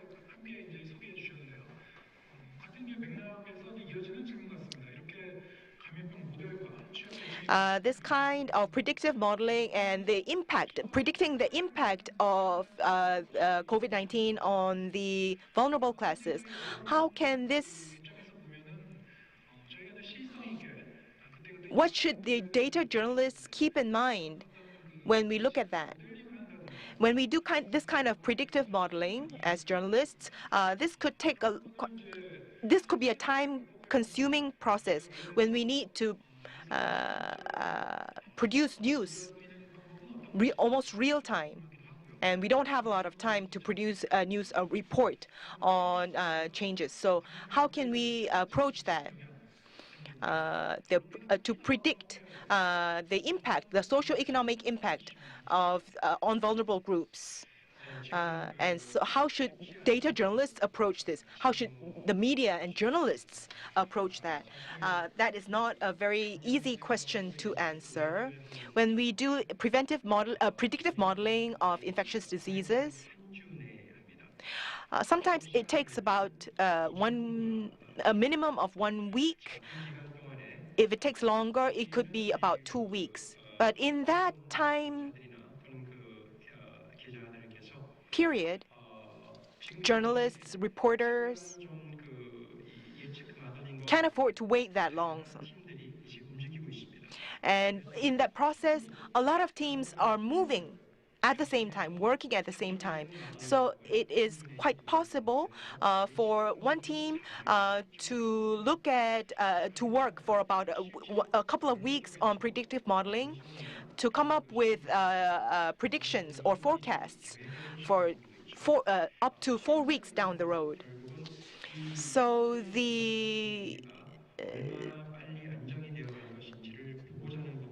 what we need, the end goal would be to predict how quickly or how early the period when the spread will stabilize will come. And it is possible for the collaborative team to work on news coverage and work on predictive modeling at the same time. And I've heard that such collaborative teams are working in a lot of the media companies. So it is possible. So if this kind of team play is possible, that would be the make or break factor. It's very important. And the scholars or the academia can work with the media companies and journalists in that way. And another important thing is there is quite a lot of discrimination going on.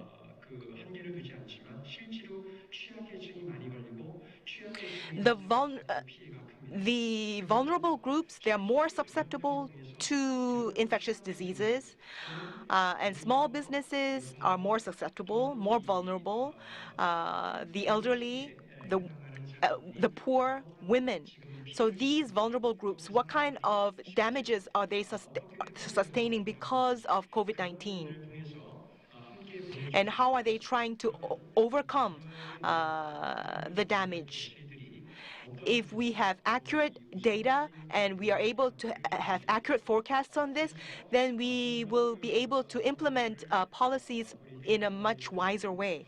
So I think in-depth analysis by data journalists would be very important. And as mentioned, the team play would have a good impact. And such team play is going on at Washington Post. So Washington Post journalists are working with the academia to come up with this kind of forecasting. I mentioned Professor Fisman is working with Washington Post and other media outlets in Canada and abroad. So yes, COVID-19 has negative impacts on every person from every walk of life, but especially on vulnerable groups. So if we are able to collaborate much more if there is much more collaboration between data journalists and the academia, we will be able to better help these vulnerable groups. You have shown us the predictive modeling results up till September. And I think the results could be different now since the Thanksgiving has passed now. The Chuseok holidays have passed. So some changes that you can show us? Yes, that's correct. We have seen some changes in the trends. So the change we focus on would be changes in the policy or the measures of the government. So, for example, the level of social distancing has been lowered from 2.5 to 2 and then to 1.5. And how well received such measures are, well followed these measures are by the public. And so I mentioned three factors.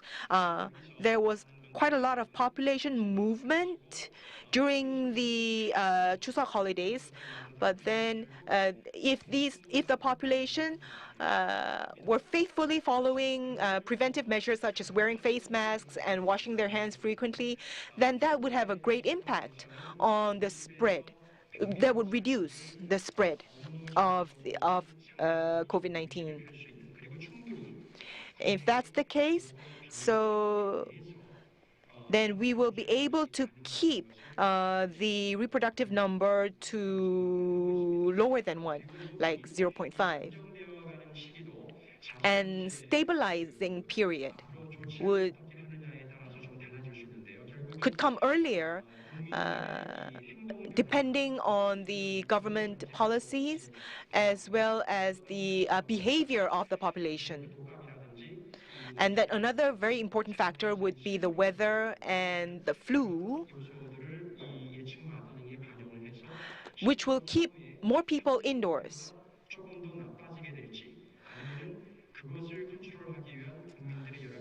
So will there be an impact on the spread? Will the infectious disease spread more, or will we be able to maintain the status quo thanks to strong control measures from the government? And I think this is possible.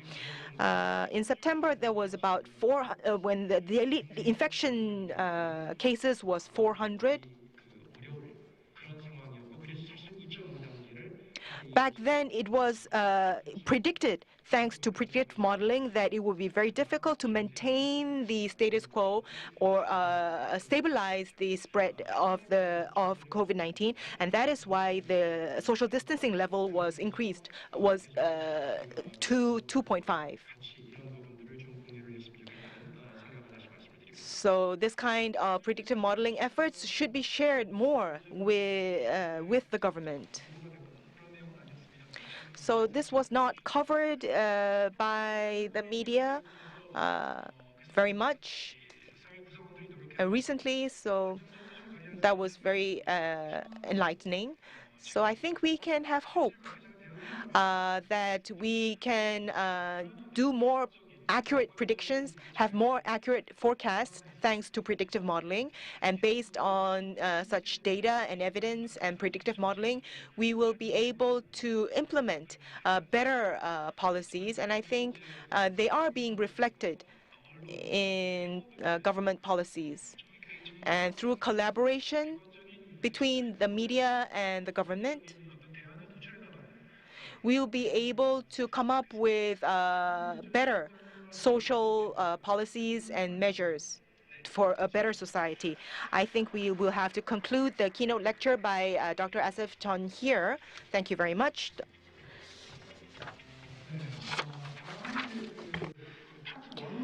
Next, we will now move on to part one of today's conference. The topic of part one is COVID-19 reviewed with data. We have 3 speakers joining us today. First is Ms. Youjin Shin, graphics reporter at the Washington Post. She is logged on to Zoom. Ms. Youjin Shin, good morning. Good morning.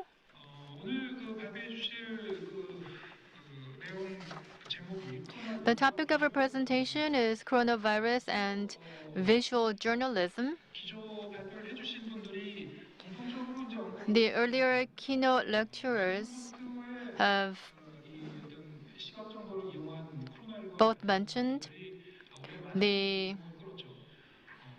publications of the Washington Post 이런 코로나19 that are graphic in nature and on the topic of coronavirus. 다양한 비주얼 The Washington Post is attempting various different types of visual storytelling to convey in a more clear manner compelling stories about coronavirus. 비교한 시뮬레이션 Now, there's also a simulation that compares the spread of coronavirus vis-a-vis other virus 스토리텔링의 제작 types and other trackers of the spread, and we'll also talk about the different parts of the production phase. 워싱턴포스트 그래픽 팀에서 Good 그래픽 morning. 디자이너로 일하고 있는 I'm a graphics reporter at the Washington Post. My name is Youjin Shin. 그래픽 기자는 디자이너, A 저자, 기자 등의 다양한 역할을 graphic reporter works as 수행하면서 a designer, developer, and reporter to tell stories in new ways using different types of data and visuals. 오늘 말씀드릴 내용은 Now, this 코로나 is the 바이러스와 topic 비주얼 of my discussion today, coronavirus and visual journalism. 바이러스 관련하여 참여 스토리는 현재까지 총 There are 8 stories that are participated in drafting with regard to coronavirus. 가지는 세 가지 스토리를 There are 3 가지고 stories 각각 어떠한 내용이 I'd like to use as examples 이야기 나누려고 to 합니다. illustrate the making of such 첫 번째 visual 스토리는 stories. 미국의 코로나 First has to do with the 바이러스의 tracking 보여주는 of 트리트입니다. coronavirus, the cases and deaths, the story in the US. Let's look at the news pages. 미국 내 코로나 바이러스 현황을 보여주는 This is the current 실시간으로 status, 업데이트됩니다. a tracker that's showing this, and it's updated real time. 총 21만 9천 As of October 19, you can read here that at least 219 people have died from the coronavirus in the US. 비주얼은 지역별로 Now, the first visual 확진자 수를 보여주고 shows the confirmed cases per 100,000, and this is placed in order of the number of confirmed cases. If you log on, you'll see the numbers and the order of the number of confirmed cases in order to easily compare the spread of the virus and the infected population among different states in the US. Now, this is the new reported cases per day. 현재 확진자 수가 다시 증가하는 You notice that the number of confirmed cases is increasing recently. And together with this information, 각 주별 you have 확진자 증가 현황도 좀더 per state confirmed cases. You can go into details on the state level. 현재까지는 미국 전체나 주 Now, 단위 so far, 증가를 보여주었는데요. we've seen the increases in the confirmed cases per state and the nationwide level. You can use this map to drill down into more local regions. 이 외에도 각 In addition to this, 코로나 바이러스 테스트 현황이나 you have test information of different regions in the US and also hospitalization numbers of coronavirus infected patients. 스토리를 만들면서 고려했던 점에 So, what were some of the things that we took into account in creating such a visual story? 우선은 코로나 First, 바이러스의 확산 현황을 트래커가 단지 a 숫자로 tracker 데이터로 그치지 않고 began with this dashboard, 고려하였습니다. taking into account different numbers and brought those together to create a more comprehensive story. 헤드라인이나 스토리 안에서 The 확진자 headline and the story 데이터 정보를 확인할 수 있도록 helps readers to check the number of confirmed cases and deaths from coronavirus in terms of numbers. So you'll be able to see not only the numbers, but also the contextual background of these numbers. Now, these visuals, 정보를 보여주는 것에 그치지 않고 it not only shows regional numbers, but also places in order of the number of confirmed cases, so they'll be able to easily see at a glance which states have a high number of infected population. 트래커 디자인 및 Next has to do with the consistency in design and development in the tracker. 다음의 경우 각 In this 지역별 case, 포인트가 you have 비슷한 the regional 위치에서 charts. 표시를 Notice 수 that it's 있습니다. all of a similar design and shows similar data. We do not need to create separate charts separately, but create the master version using one single common component so that each of these separate charts are 이러한 컴포넌트는 created using a 사용하는 single 장소가 component. 여러 번 이용될 뿐 아니라 This component is used more 자동으로 frequently on numerous occasions in one page. We also have multi-trackers and other trackers that also utilize this common component. 새로운 정보를 보여준다거나 So when you want to show new data in 디자인을 a 업데이트 chart 한다고 or 할 want 때 to update data visualization, all you need to do is update a single component because it will automatically update these other multiple trackers. That's how the system is designed. So using this system, we'll be able to retain consistency among different trackers, making development and maintenance efforts all the more easy. 다음에 보시는 것은 월드 Now, what you see here is a world tracker. As I mentioned earlier, we use the same common component to develop this for the world version. So the US tracker and the world tracker has the same or similar page design and chart formats. 다음은 독자와의 Next 소통입니다. is communication with the readers. 특성상 실시간 Given the nature of the tracker, 정보를 we need to 전달하기 때문에 disclose real-time coronavirus information and data, so we believe that public communication is of the essence. 전체 내용은 앞에서 말씀드린 The overall tracker information is such it's automatically updated. 이 외에 새로운 정보나 데이터 New data or data visualization, if they are added to the tracker, in order to convey this to the readers, 정리되어 있습니다. it is organized in a log form in a single page. 트랙커에 참여한 기자, These are the reporters, editors participating in the tracker. We have their names, their emails, plus a joint email so that readers can ask questions about data to all of us and also make suggestions as to what sort of data to include. So we see communication happening quite actively with the readership. Now, moving on, I'd like to talk about how we stimulate COVID-19 epidemic, how it breaks out and how it terminates. Now, this story was created in February of this year when the first big outbreak occurred. 3 graphic reporters participated in this joint project. 화면에 4,000개의 회색 점이 보이는데요. There are 4,000 gray dots on the screen. 의미합니다. This 빨간 점은 감염자를 signifies the population. The red is infected case. 제한된 인구 내에서의 확산을 시뮬레이션하였습니다. So we were able to create a simulation with the infected cases within the sample population. And the assumption that we took on was that the population here was susceptible or vulnerable to coronavirus infection. 시뮬레이션은 기초 감염체 생산 지수. Now, this is a simplified model of an epidemic. The main factor is the rate of disease is able to spread through a susceptible population. This is called the reproductive number. Now, for a new disease like COVID-19, almost everyone in the population is susceptible, a prime scenario for an epidemic. We begin with the basic data, convey in a storytelling manner to the readership.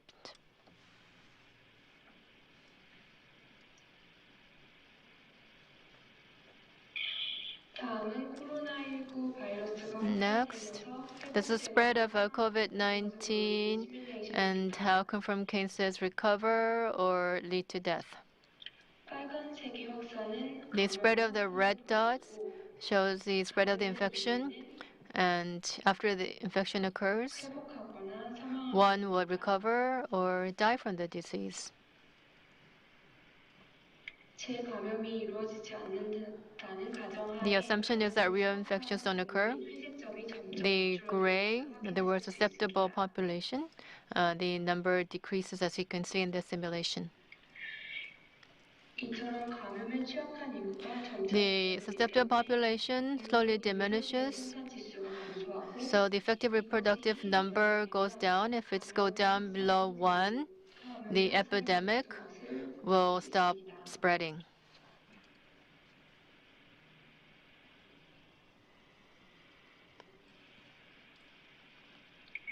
다음으로는 홍역을 보도록 Next, let us look 하겠습니다. at the case of measles. 보시다시피 확산이 So you can see here 빠르다는 것을 the 확인할 pace 수 of 있습니다. the spread is a lot faster.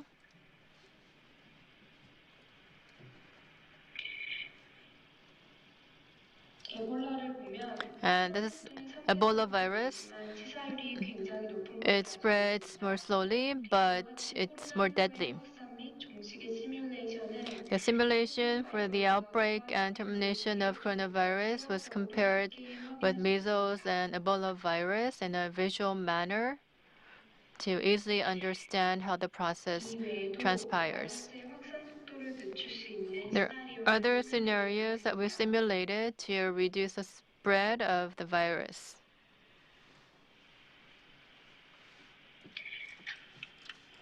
다음은 마스크를 착용할 경우인데요. Now, next pertains to wearing masks. The yellow is the mask wearing population. 보시면 위에 바이러스들이 As you can see, 인구수 전체에서 확산이 the virus within the given population, 아직 earlier it spread and then stopped, but here the susceptible population is still remaining in the outskirts yet, and the spread of the disease has stopped. 다음은 격리가 이루어지는 시나리오입니다. Next is a quarantine scenario. 환자가 나왔을 때 When a confirmed case occurs, if quarantine happens effectively, the population exposed to the virus goes down, hence placing a check on further spread. 다음은 Next, 은퇴 노후 재정 I'd like to talk about our chatbot that offers retirement planning counseling. Now, there are a greater number of unemployed people in the U.S. due to COVID-19. Many people ask about how to apply for unemployment benefits and whether it's wise to continue to pay for a pension. And there's a chatbot that we created to offer financial counseling and retirement planning to our readership who posed us questions. Now, Michelle is a highly credible personal finance planning consultant. So she converses with the readers and offers financial consultancy. This is our story. Well, it begins with the introduction of who Michelle is. She blinks her eyes to give the impression that she's actually a real person existing in real life. So after Michelle is introduced in this article, 미셸과의 대화가 이어집니다. conversation with Michelle ensues. 문자 메시지를 주고받는 듯한 형태로 되어 있습니다. Okay, it's designed to look like they're exchanging text messages 대화하는 듯한 친근감을 주고자 하는 것 to give a sense of closeness 개인의 재정 and also to offer appropriate advice that is customized to the reader asking a certain question.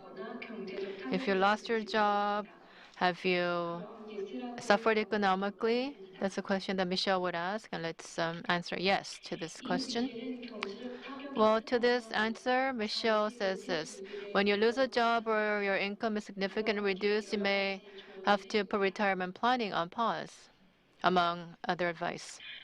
주로 응원하거나 위로하는 등의 메시지에서 She offers consolations or 모두의 형태로 전달할 수 tries to cheer up the readers who are in a predicament.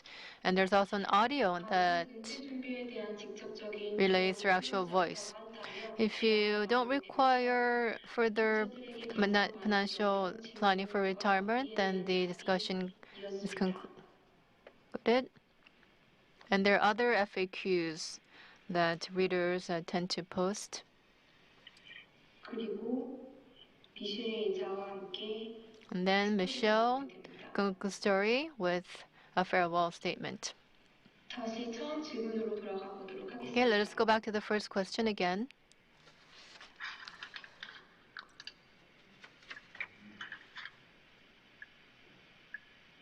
이전과는 다르게 So 노라고 unlike what we did earlier, I'll click on no instead of yes. 직업이 안정적이라고 대답을 Michelle 하면 asks, do you think your job is secure for the next 6 months? If I answer yes, 연봉이나 개인의 재정 현황들을 물어보기 시작합니다. she asks about 이런 your 질문들에 annual 대한 salary or financial 답변을 받고 situation. 지금 현재 And depending on 직업이 the 은퇴 answers 준비를 that 하고 come, 있는지 she 미셸이 assesses 마지막으로 whether retirement 저에게 planning 상담을 is being 해줍니다. effectively being 이와 implemented 같이 and 동사의 offers other 답변에 personal 따라 미셸은 consultancy. 적절한 발음 방법을 And 가지고 Michelle offers 동사의 different 목적을 advice and 설명하는 responses 방법이 depending on 필요로 what 한다는 questions and answers 것이 come 이 from 스토리의 the 핵심입니다. reader. So this is the essence of the story.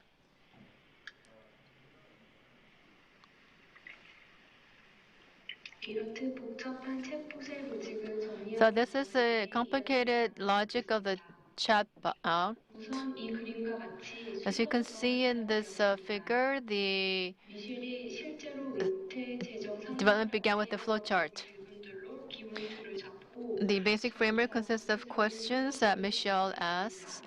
Then we 이때 continued on with 로직은 creating the 제작되는 flowchart. 피그마를 We use 사용하였습니다. Figma, which is a 이는 collaboration tool. 소프트웨어를 함께 작업하고 It 저장하는 helps to work 동작에 큰 역할을 together, 했습니다. develop, draw, design, and save the 자, 이제 flowchart as a 순서대로 team. 챗봇이 되기까지 Now, 순서가 the 반영되지 flowchart goes through 않았습니다. this process. This is how the data 순서대로 is converted to become a 제작자 텍스트 chatbot. 형태로 정리를 하고 The Google Doc creates a text 아치메일이라는 version, and we use RTML USDM이라는 데이터 포맷으로 as a tool to 변환하였습니다. convert it to a data format known as 그리고 이 JSON. 데이터를 챗봇 And this 형태로 data 전환하는 is 개발을 converted 하였습니다. into a chatbot 이 using 시스템이 완성된 program 이후에는 coding. 구글다크 After the 텍스트가 system was 챗봇처럼 completed, 변환되는 Google Doc 중요한 과정이 text 자동화되었습니다. converted to a chatbot 즉, 순서도의 was 로직이 automated. In other 업데이트되면 words, when the logic of the flowchart is updated, it's a simple edit within Google Doc. We're able to realize or implement a 이렇듯 복잡한 conversation in 로직을 chatbot. So this 챗봇의 complicated 대화 형태로 logic 쉽게 구현하고 업데이트하는 방법을 and 찾음으로써 implemented in a 개개인의 chatbot 재정 and 상태에 implemented very 맞게 easily 상담을 할 수 있게 to 됩니다. offer individualized or customized consultancy for financial planning to individual readers. 여기까지 Well, 발표했습니다. this concludes 기억해 my 들어주셔서 presentation. Thank you 감사합니다. for listening to my story. Yes, that was Ms. Youjin Shin, graphics reporter at the Washington Post. She is with us online through Zoom. I'd like to ask you one or two questions on what you just presented. Now, Ms. Shin, you work as a graphics reporter on the graphics team of the Washington Post currently. Now, this title is somewhat new to many Koreans because graphics reporter, the title does not exist in my company. What does a graphics reporter do at the Washington Post? And Ms. Shin, you personally, when it comes to design, development, planning, I'm sure there are a lot of things that have to be done, but what specifically do you do per se? 맨 처음에 소개시켜드렸던 것 같이 저 같은 Yes, as I mentioned in my 경우에는 presentation, 개발자, designer, developer, reporter. So I wear three hats, 경우에도 and within my team, 모든 다양한 역할을 other 수행하기 members carry out different 기관으로 functions. 구성이 돼 있고 So there are graphic 다들 reporters that can 특성마다 carry out 달랐습니다. 저 different 같은 roles, and they 경우에는 have 기술 different 부하라고 backgrounds. 있고 I 그게 majored in 디자인 mechanical 부하거나 engineering 아니면 myself, but 언론이나 there's also those who 혹은 majored 컴퓨터 부하 design, journalism, 전공을 computer 가진 팀원들이 engineering, computer 있어서 science. So there are team members with 비주얼을 different 중심으로 varied 해서 backgrounds that come 비즈니스를 together 전달하는 일을 하고 and 있습니다. attempt to deliver news through visual means. Yes, and in countries outside of Korea,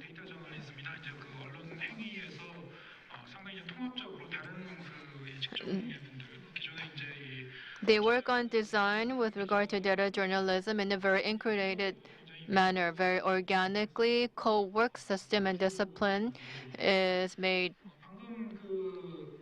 to work as a team. Now, you mentioned this in your presentation. There are a lot of different contents and cases that you covered. The COVID-19 spread simulation was quite impressive and interesting. I think that was a very popular story. When you draw a chart or a graph, typically the production process I would take was very different. And also the algorithms behind the simulation. I don't know what the appropriate term is here, but the principle behind the spread and the algorithms, those who developed that and those who designed that should be experts and have clear knowledge of this. What precise tool or program did you use to implement this? Could you be more 같은 specific? 경우에는 그 Well, for the simulation, 참여를 it was a 3-member team. 툴의 경우에는 And for the tool, we used these 3 JS 웹젤을 가지고 구현을 했습니다. and used a 신속하게 점을 WebJ, 비주얼라이제이션을 할 수 있었고요. able to visualize 4,000 dots. And for algorithms, we developed the algorithm 저희가 ourselves. 기본적으로 감염 재생산 지수에 의해서 감염이 확산되는 것에 대한 모델에 With regard to the 대한 infection 내용인데 spread, we had an understanding using basic concepts, but we mulled over how to convey this in a more easy manner, in a more intuitive format to our readers.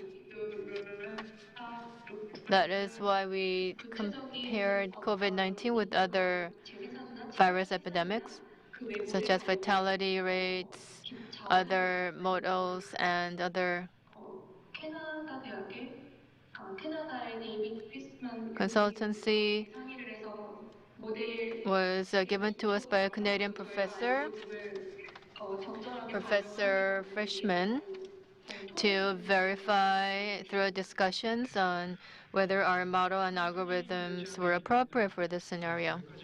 Yes, in the interest of time, I think we should wrap up the Q&A. Well, Washington Post content,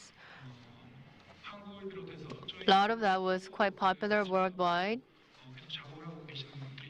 And there are people here in Korea that are still working on this topic. So the cases and the models that Ms. Shin introduced to us today, we will continue to benchmark to create more compelling and more three-dimensional contents and visualization. Thank you. Thank you very much. 저희가 이제 워싱턴 포스트의 이제 사례를 봤습니다만 국내에도 또 이렇게 여러 직종 Yes, we saw different cases in the Washington Post, but here in Korea, there are a lot of teams that come together organically to undertake different projects. Now, one of them 팀장을 맡고 계시는 분입니다. 정한진 is with KBS. We will invite Hanjin Jeong from KBS to talk about the next topic as part of his presentation.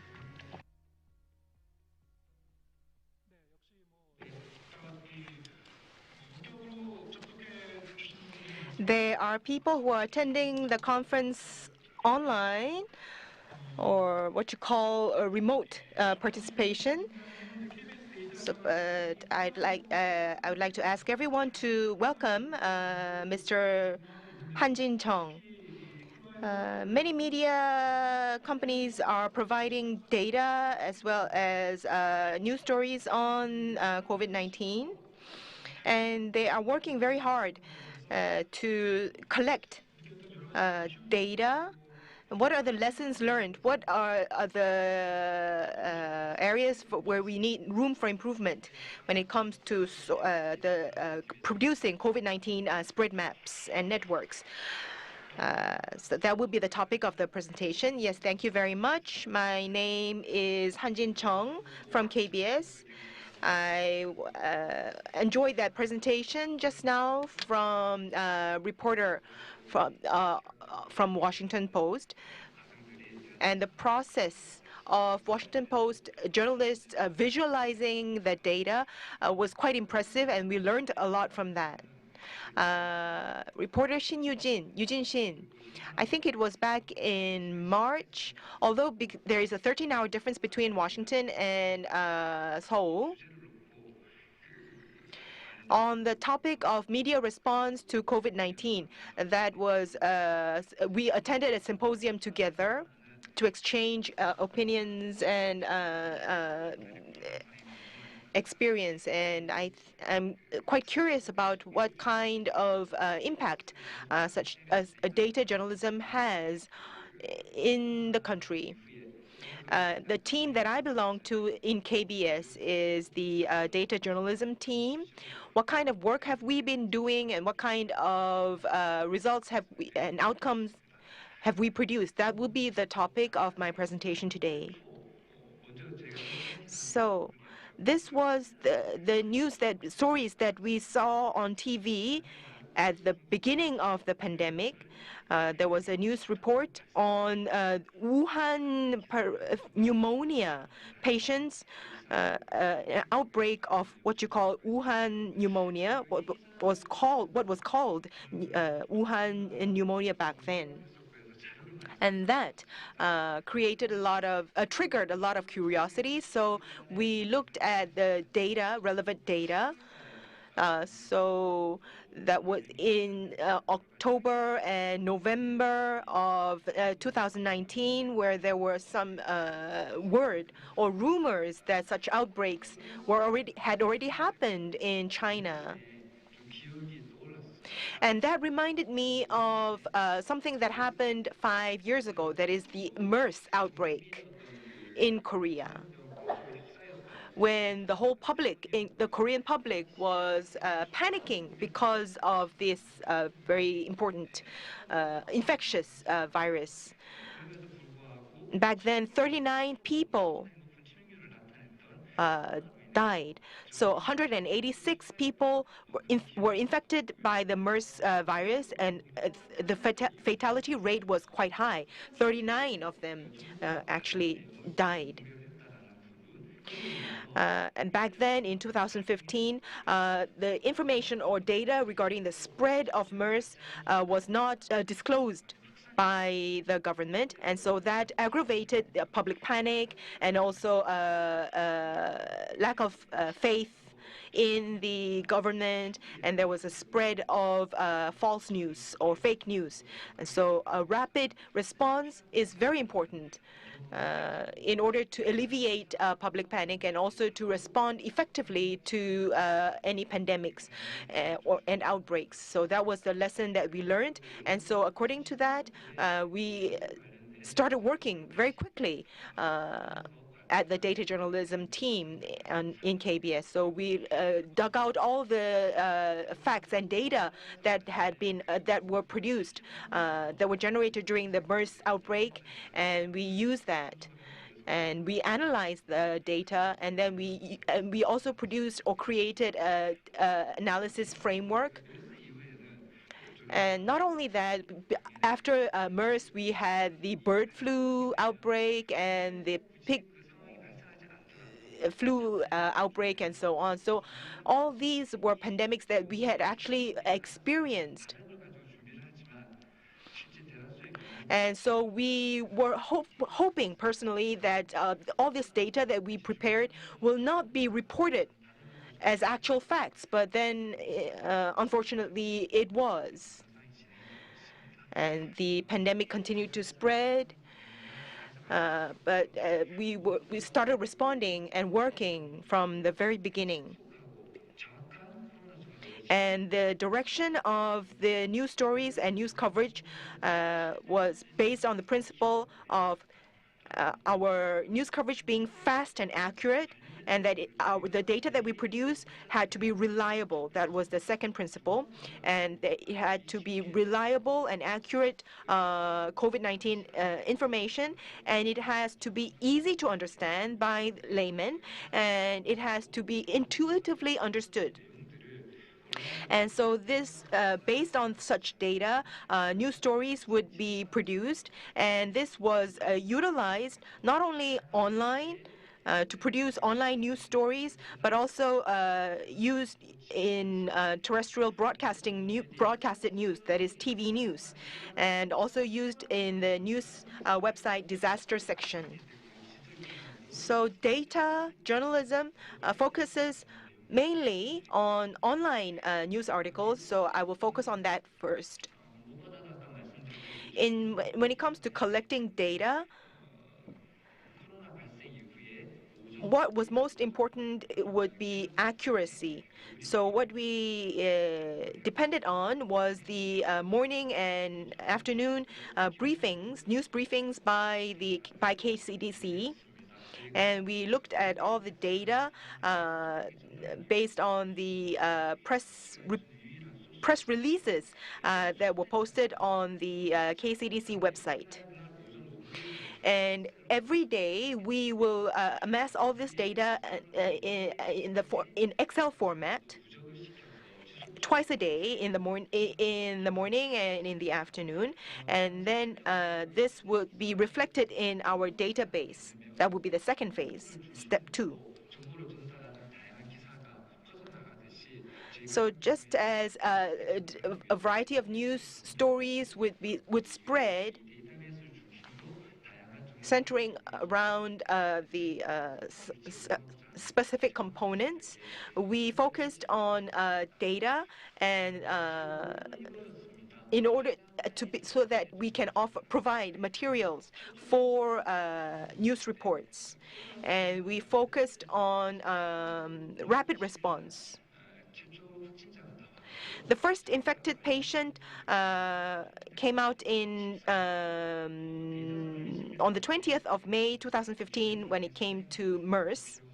And it was only after 14 days after that we started producing information, relevant and valid information. And that period was shortened to 9 days. So although we worked very hard and we tried to respond as quickly as possible, it took about 14 days during the MERS outbreak. And so we were able to shorten that by about 5 days. But even that is not short enough. So we could have shortened this even further during the corona outbreak. And one difference between the corona outbreak, the COVID-19 outbreak, and the MERS outbreak is, well, the MERS outbreak was confined to a few Middle Eastern countries and Korea, so we didn't need to check other countries or the global situation. But when it came to COVID-19, it started in China, and it spread very quickly across the globe to Paris, to Europe. So even before we had domestic cases on the increasing, we saw the infection cases increasing around the world. So we needed to provide information on that, and so we referred to the data, which was all disclosed on the KCDC website, the global situation, COVID infection or spread information and data. But all these data or information is in the form of texts, in text format. So what we did was visualize that in the form of dots on the world map to visualize that this was spreading across the globe. And we had the number of infected cases, infected patients, and number of deceased, and the countries. We differentiated between the countries where there were infections and where there were no infections, and so on.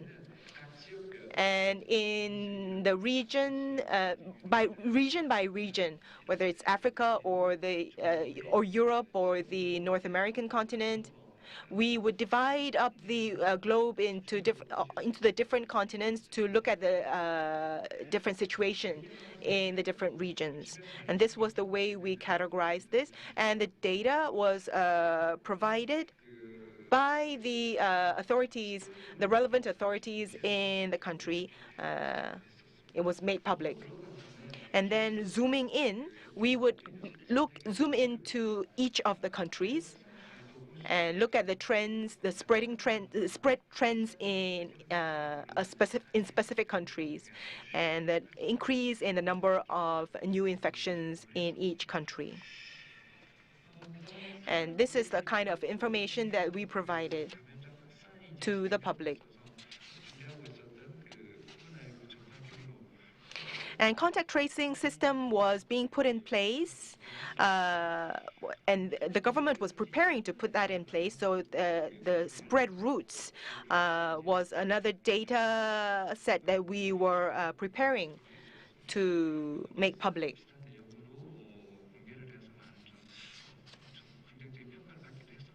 It was evaluated positive. Such efforts were evaluated positively during the MERS outbreak, and we were going to do that in a much more improved fashion this time round. But if you look at the press releases from the government, the raw data or the original information and data is usually in text form, and it's not that easy to read or understand. And so rather than an in-depth analysis, what we focused on was visualizing this so that the public could easily understand the information at a glance. So what we did was, as I mentioned, every day we would take the data provided by the government, and we would put this in Excel form. And this is the Excel spreadsheets that we produced. By age, by nationality, by state. That is, whether the patient is in treatment or before treatment or has recovered and so on. So this was a change in the format. But this does not mean that the data has been actually visualized. So what we did was do a DAG, directed cyclical graph. This is a methodology that was quite developed early on in the mid 1990s by Dr. Judea Pearl, a computational scientist, and this. Using DAG, she was able to discover the correlations.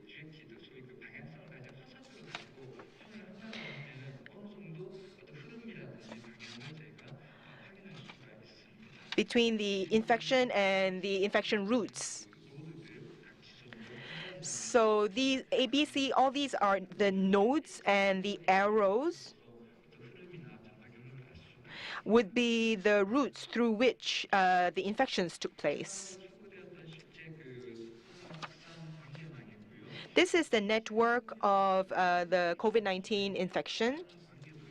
This is the spread network on the 3rd of March.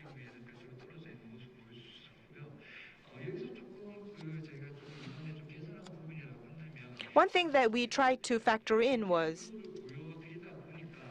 during the MERS outbreak, since we were trying to show an overall picture, it was a bit more difficult to look at individual cases or individual outbreaks. So viewers or users, they can zoom in on or to individual cases. For example, the group of elderly people living around the Jeong area.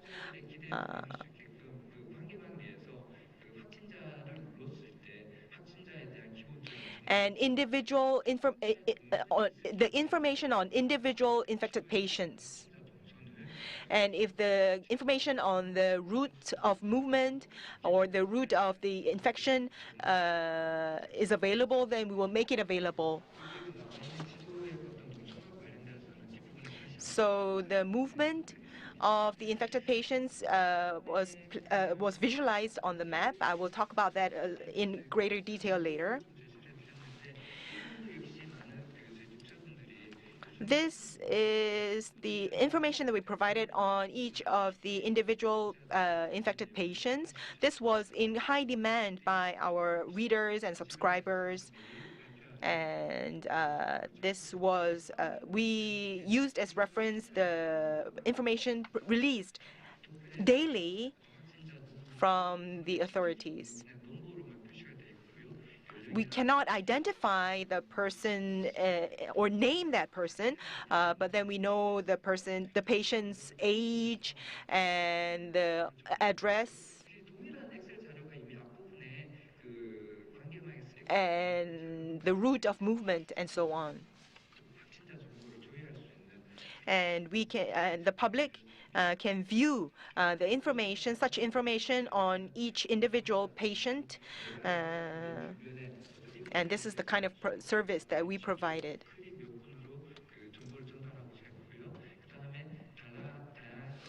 With just a few clicks, you can show the, we can know more about each of the infected patient and whether that infected patient is a neighbor or living close by. And also with colors, we visualize the different states of the and the different area of residence of the infected patients. How many are living in Seoul? How many patients have recovered? How many are in treatment, and so on. So this kind of information you can get not only for Seoul, but for other local cities as well. How many are hospitalized and how many have been discharged and so on.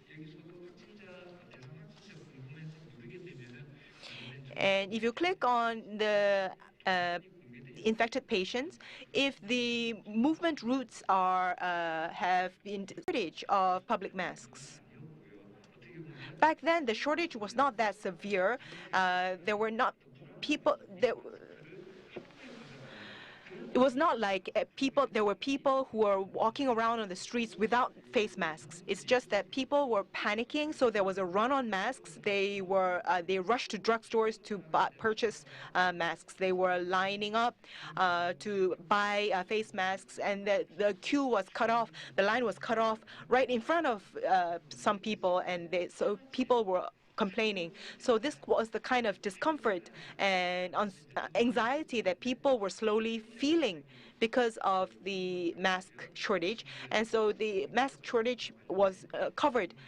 And someone, a colleague, came to me and showed me some of these applications, mobile phone applications that showed the inventory of face masks in the drugstores. So I spent the night up investigating and also looking at those apps to come up with a news story.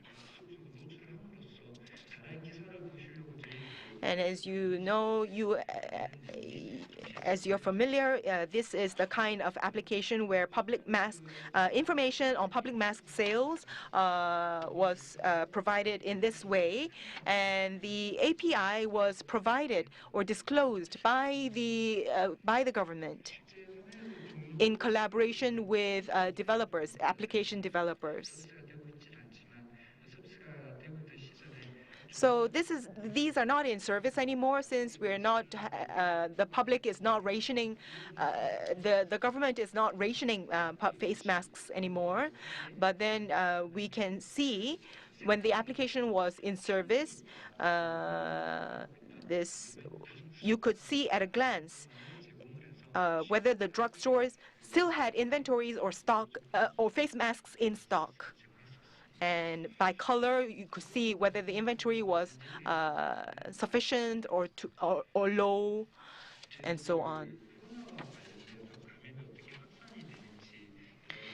The COVID-19, how it was spreading, the routes through which it was spreading, those were all models or simulations that we were all very much interested in.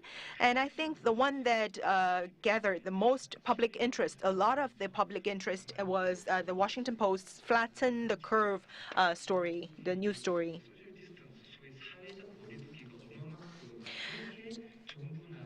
which showed how effective social distancing can be.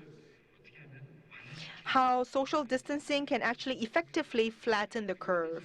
And the public was really able to understand this intuitively. And at KBS, our team was thinking, we should be offering this kind of experience to our Korean readers. And so what we did, we came up with a simulator. So we referenced the Washington Post news story.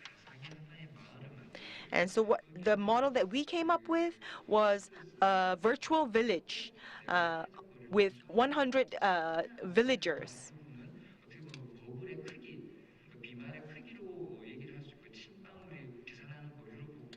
And the variable was whether you had on a face mask, you were wearing a face mask or not.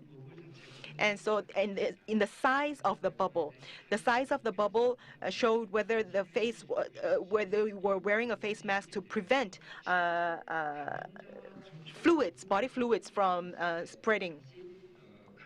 And then these bubbles would be interacting with one another within this simulator. And based on the results of the simulator, we came up with coefficients. So this was not a very high-end or complicated mathematical or computational simulation. We just had bubbles interacting with one another, hitting each other, and the size of the bubbles.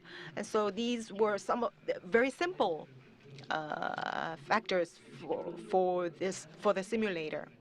So although it was a very simple simulator, it was successful in proving that social distancing was quite effective and successful, can be quite effective and successful in preventing the spread of the virus. So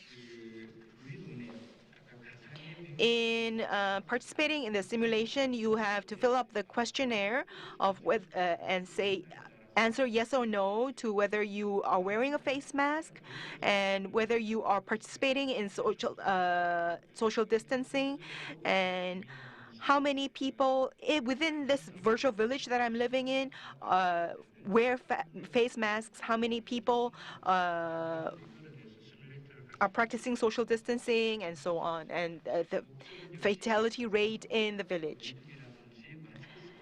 And so you can run this through the simulator to come up with the impact on this village in terms of the spread of the virus, depending on whether you wear a face mask or whether you practice social distancing or not. Back during the first wave of the outbreak, already 190 countries around the world were going through the pandemic.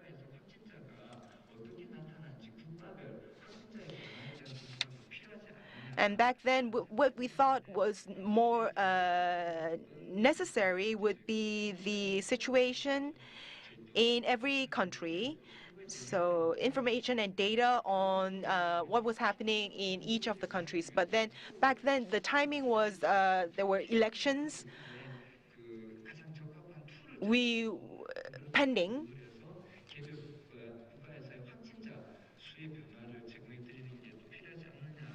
And so in order to evaluate or assess the effectiveness of public health measures and policies, we needed to use tools to provide people with information.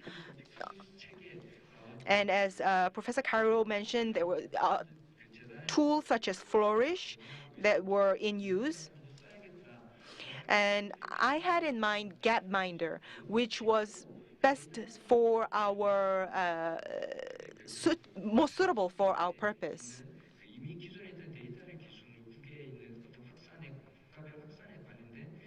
On the conditions or the status of the spread of the virus in different countries around the world.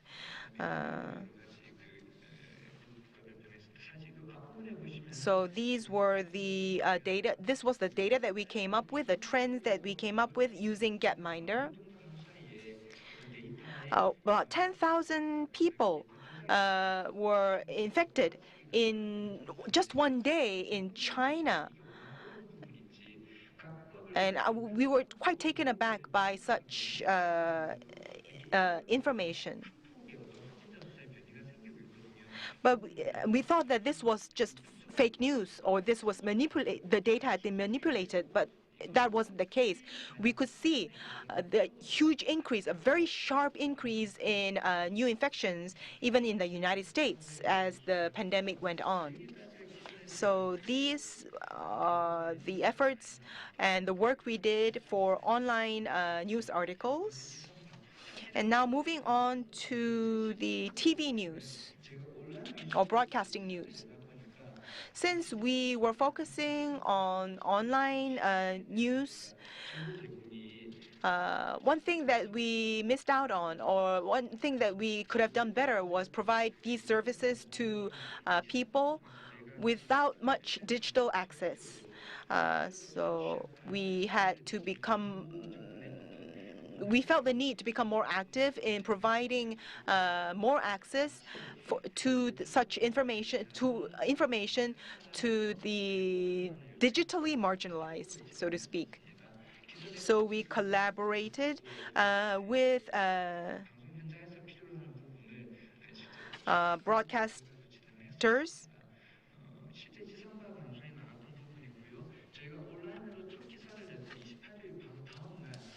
And so right after one day after we started producing online news, we were able to provide our data to for TV news. And so we provided touchscreen content, which is quite challenging technically. And it was made possible thanks to our commitment to provide such data to news viewers. So TV news began to provide such interactive news using interactive tools thanks to media, thanks to the data that we provided. And also we provided news on the disaster section of our news website.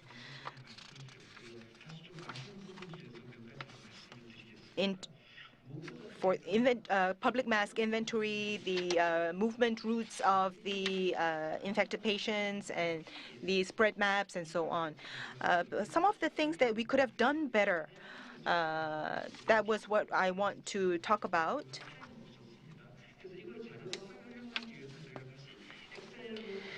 One thing that we found quite inconvenient or regretful was that the press releases that we were provided with from the government, they were mostly in text format, and they were just the same, no different from back during the MERS outbreak. And this kind of text format, they were in the Korean Word file format, but thanks to civic hackers, this was transformed or translated into data, actually computable data, to come up with applications.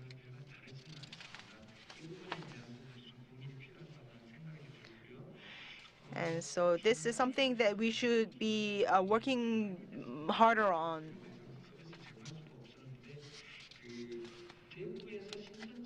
providing better usable, more usable press releases. And another thing that I find regrettable is that the provision of information, especially on individual patients, has stopped.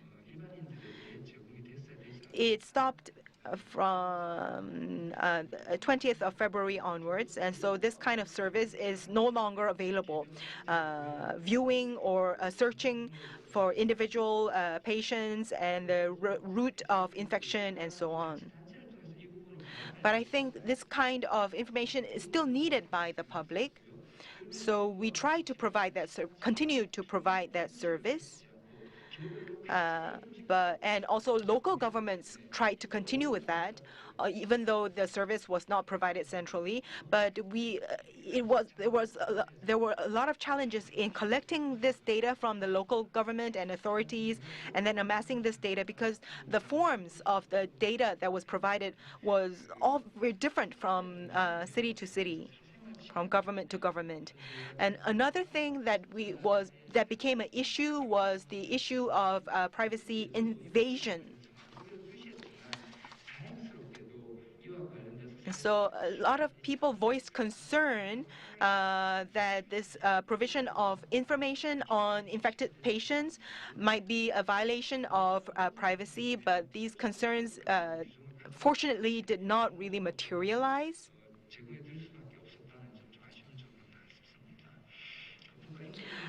But these concerns over privacy did place some restrictions on the information that we could provide on the patients.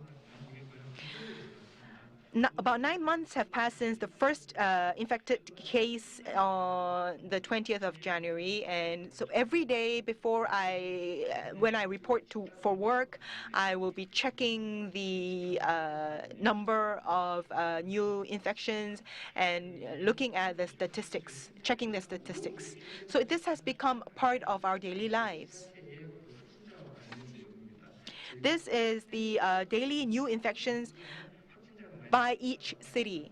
As you can see, although the spread is declining, but compared to the outbreak, the second outbreak from Itaewon in May, you can see that the fluctuations are very wide.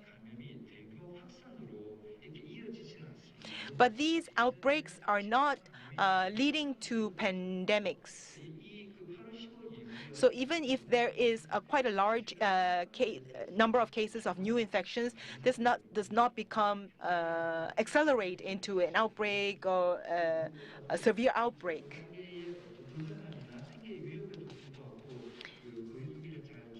And I think this is thanks to the cooperation and participation of the public in abiding by the rules of level 2.5 distancing, despite the inconveniences that they experience and the loss of business and income.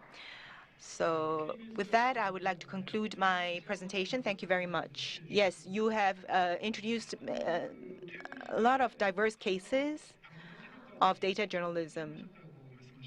And you said that you spent the night up coding for the data, and you are a data developer yourself, and you're working with data journalists,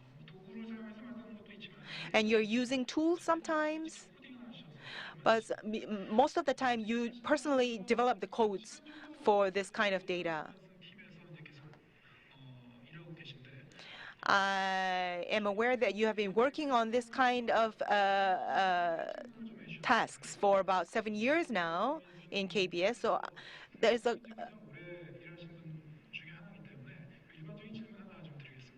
a question that came up that I would like to direct to you. It's a kind of general question. As a reporter, as a journalist, at what level should we be when it comes to handling this kind of data? How well versed or how technically capable should we be? a little more knowledgeable than laymen? Or do we need to be more experienced? Do we need to have more technical capacity, like a citizen data scientist? Or should journalists be even more well-versed or more professional? Should we have been formally trained in data journalism and data sciences? Well, to share with you my personal thoughts, when it comes to data journalism and the capacity of journalists to participate in data journalism, you have to have a deep personal interest in social issues. Whether you participate or not does not depend on whether you are a journalist. You have the developer and the data analyst and the data visualization expert. All these people are collaborating together, working together on my team. And that is because we really want to understand social issues and make a difference. I want to use my skills, my technical skills, to contribute to resolving social issues and social problems. And so that is the commitment that we have that became the basis for our collaboration and our teamwork. So journalists who actually cover news,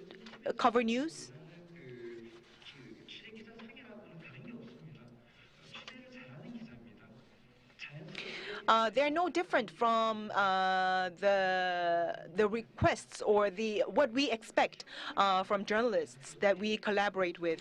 If you're a good journalist who keep to the rules that all journalists abide by, then that's good enough. And I think if you adhere to those principles, then you are on the way to becoming a good data journalist as well. And that is something that we should continue to think about, what kind of models and tools that we should be using as we develop data journalism in the future. I think we have to conclude here and move on to the next speaker. The next speaker is Dr. Jeong from Kakao. He will talk about Kakao's white paper on COVID-19 that has utilized Kakao services in order to highlight the new social trends and insights. So let us listen to what he has to say. Please welcome him with a big round of applause. Good afternoon. My name is Jeong from Kakao team. We're running into lunchtime, so I don't want to stand between you and lunch, so I'll try to be succinct as much as possible.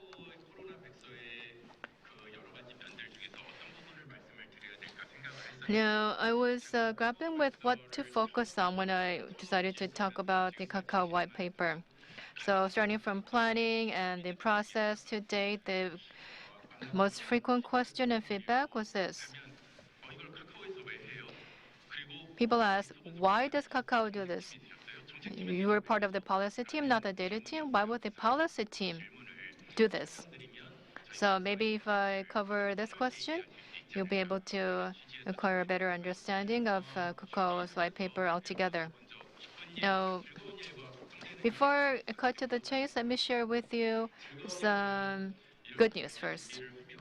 When we prepare for a presentation, the contents that goes into this, we'll have to think about whether it fits the tone of the conference and nature.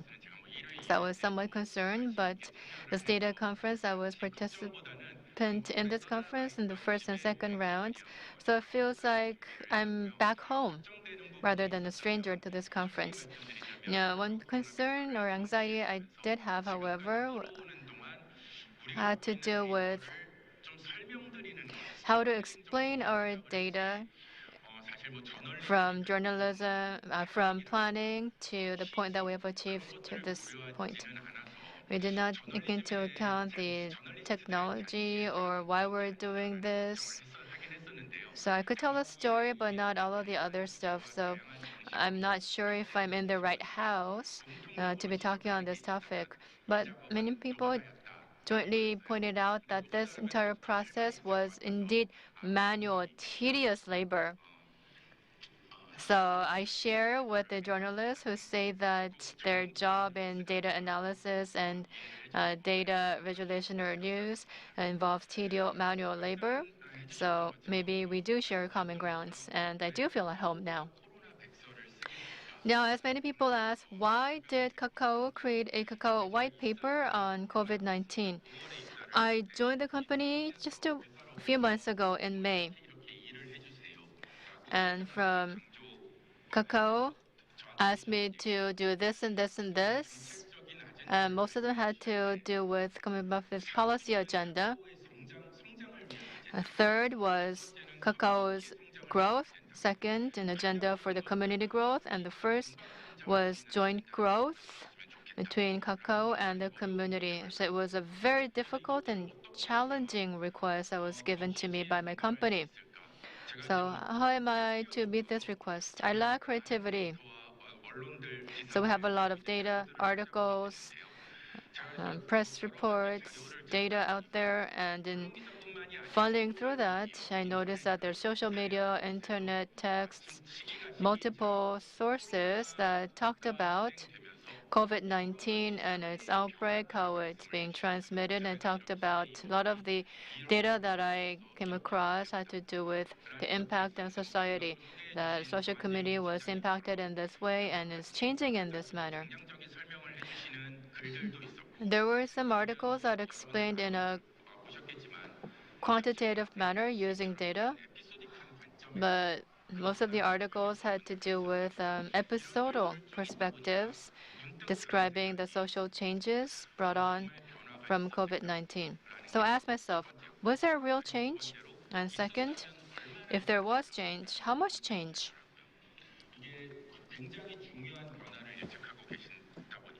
Many people are trying to predict very important changes. So whether there are changes, in fact, is important, but also the proportion or the magnitude of that change would also be very important. So I looked into whether we were able to do that kind of prediction.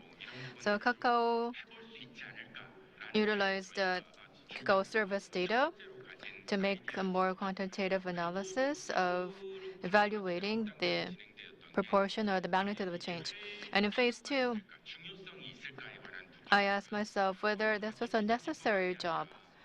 It was not just me and my team leader, and also Mr. Hanjin Jeong. Google has also utilized its location-based data to create categories of visits to parks and other locations and came up with an analytical result of statistics. So actually that encouraged me and compelled me to believe that this is in fact something that has to be done as necessary because Google was doing it already. So Kakao had very broad data and more Korean data compared to Google or other foreign companies, for example, so wanted to utilize our indigenous data. So this would be a disclosure out of our necessity, but out of necessity and request from other parties. So I conducted a brief survey, whether it's the Center for Disease Control, the Ministry of Public Health, or OECD, or other public institutions, all emphasize the necessity of analyzing such data for infection prevention or helping the economy rebound. This information and data will be integral.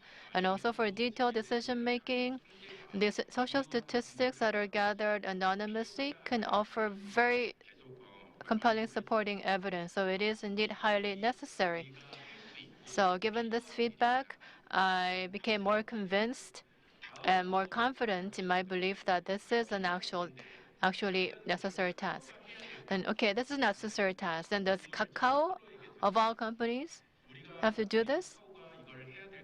I asked this question myself, and to that, I present two reasons and decided to go on with this project. Well, first reason has to do with the first concept. is corporate social responsibility, known as CSR. Now, this has evolved to a higher level. We talk of corporate digital responsibility, or CDR. There's a link of our team's blog, not to advertise ourselves, but to show a very well organized insight on CDR. And in 2016, Jingles utilizes digital technology to describe that it is important for companies to carry out responsibilities not for its own business profits, but also for more socially beneficial outcomes. So we wanted to publish a white paper to carry out at least a part of Kakao CSR or CDR missions. And second reason, if you've logged on to our website, our basic value says as a better world, technology meets people. So our everyday service that Kakao provides, since technology is created by humans, these services could be organically interconnected to create a more valuable outcome for the betterment of the world altogether. And this task was undertaken throughout May and early June.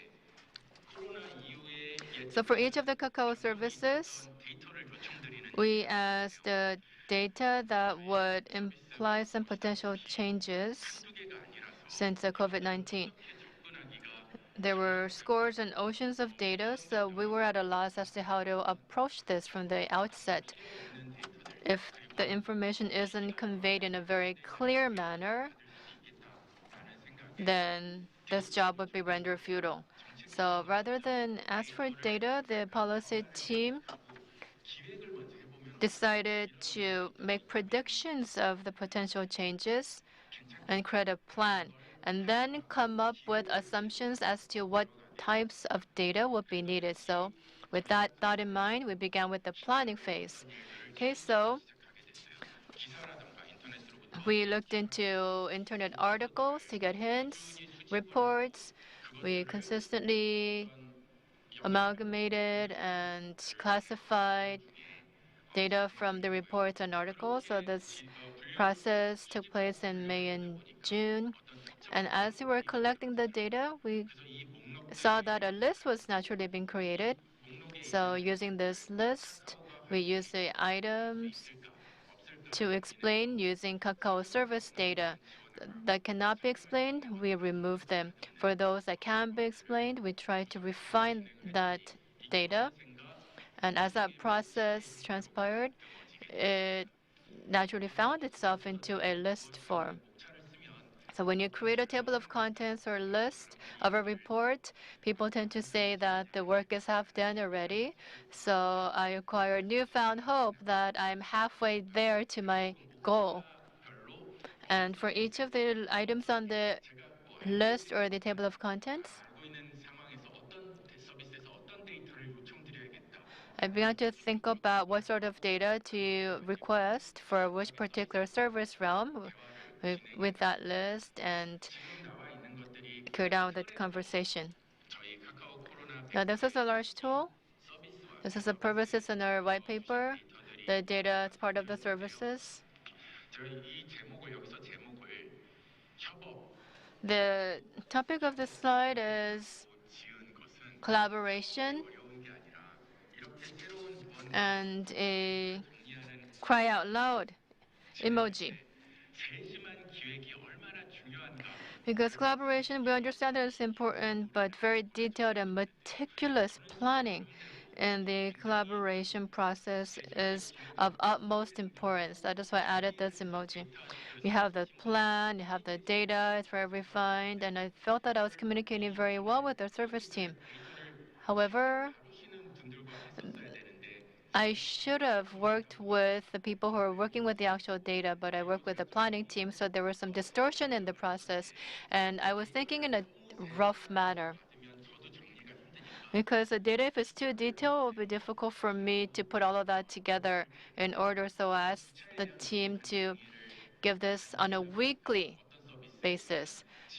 But the weekly basis wasn't defined accurately, so in some cases, the maps were weekly. And for some cases, it was classified into 7-day intervals as of the first day of each month. So we had to go back and forth to clarify the communication. It was an ongoing process throughout June, July, I think. And maybe next occasion, if there's an occasion for me to present again, I could present details as to how we could organize in a more effective manner through wise communication. Okay, so while working on collecting and organizing the data, well, the term was January 1st last year to May or June of this year. And I asked for this data in July, so that wasn't the data that I requested for, in other words, July data. So the data goes up to June 30th. And in displaying this data, we wanted to explain how much change happened during that period. And we had to compare the same time last year to identify the changes, increases, decreases, or any quantitative data. So we looked at months of data, collected them, and the collection indicators, PV, UV, the general indicators that you all know, as well as specific service-oriented indicators. So we asked into what those are, learned what they mean, to identify their potential impact on COVID-19. So we collected them and put them together, and we used time series. So it was dependent on time progression. Mr. Jeong earlier showed a time series analysis in his graphs in the presentation. So we decided to go with the time series classification method, and we also wanted to compare YOY, in other words, March of this year vis-a-vis March of last year, and also a month-over-month comparison is another category. So we wanted to show the data using these different indicators. And rather than look at the whole data wholesale, we wanted to see how much the data has changed and also the distribution of the trigger. So the change we wanted to manifest in the form of percentage changes. But COVID-19 isn't a one-off event. So the point of change, in other words, the time of change, pre-COVID-19, post-COVID-19, it was very difficult to determine that dividing line between pre and post. So that zeroing in point was very difficult to identify. So we decided to go with the first week of January as a reference starting point. Okay, so we collected data, carried out the analysis on it to come up with an effective and efficient way to display or convey this data. We wanted to make it a timely process, so we went with online platform and issued it or published it through our policy team's online platform Brunch, and combined that with TTS. That was a part of our publication plan. I'll go into details on TTS later on, and it hasn't been published yet. But in the 10th occasion, there's a Korean version and an English version PDF files that were attached together so that one could download all of this to offer a more comprehensive general tool to users. So online branch, TTS, and PDF, these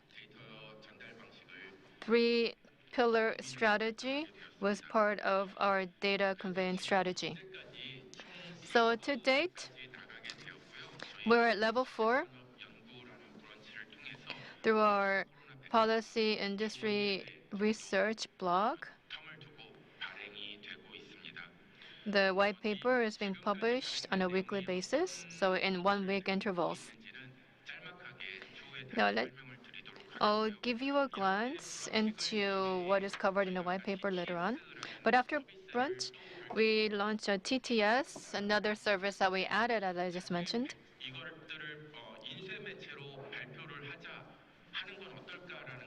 We also discussed whether to publish this in print media. Idea that came was a braille form. It should be beneficial to not just a segment of the population, but for everybody in the public. So certain segments should not have access problems. We understand it's challenging to embrace all members of the population, but those with disabilities or restrictions for easy access to this information or data, we thought of coming up with a Braille book. But as we went online, in place of Braille, we decided to go with a voice recognition engine on our Kakao platform. Now, people have experienced voice recognition technology before, so it's nothing new. You would record your voice, go through a computer program, it will be converted into text. Or reversely, a text will be converted into voice signals.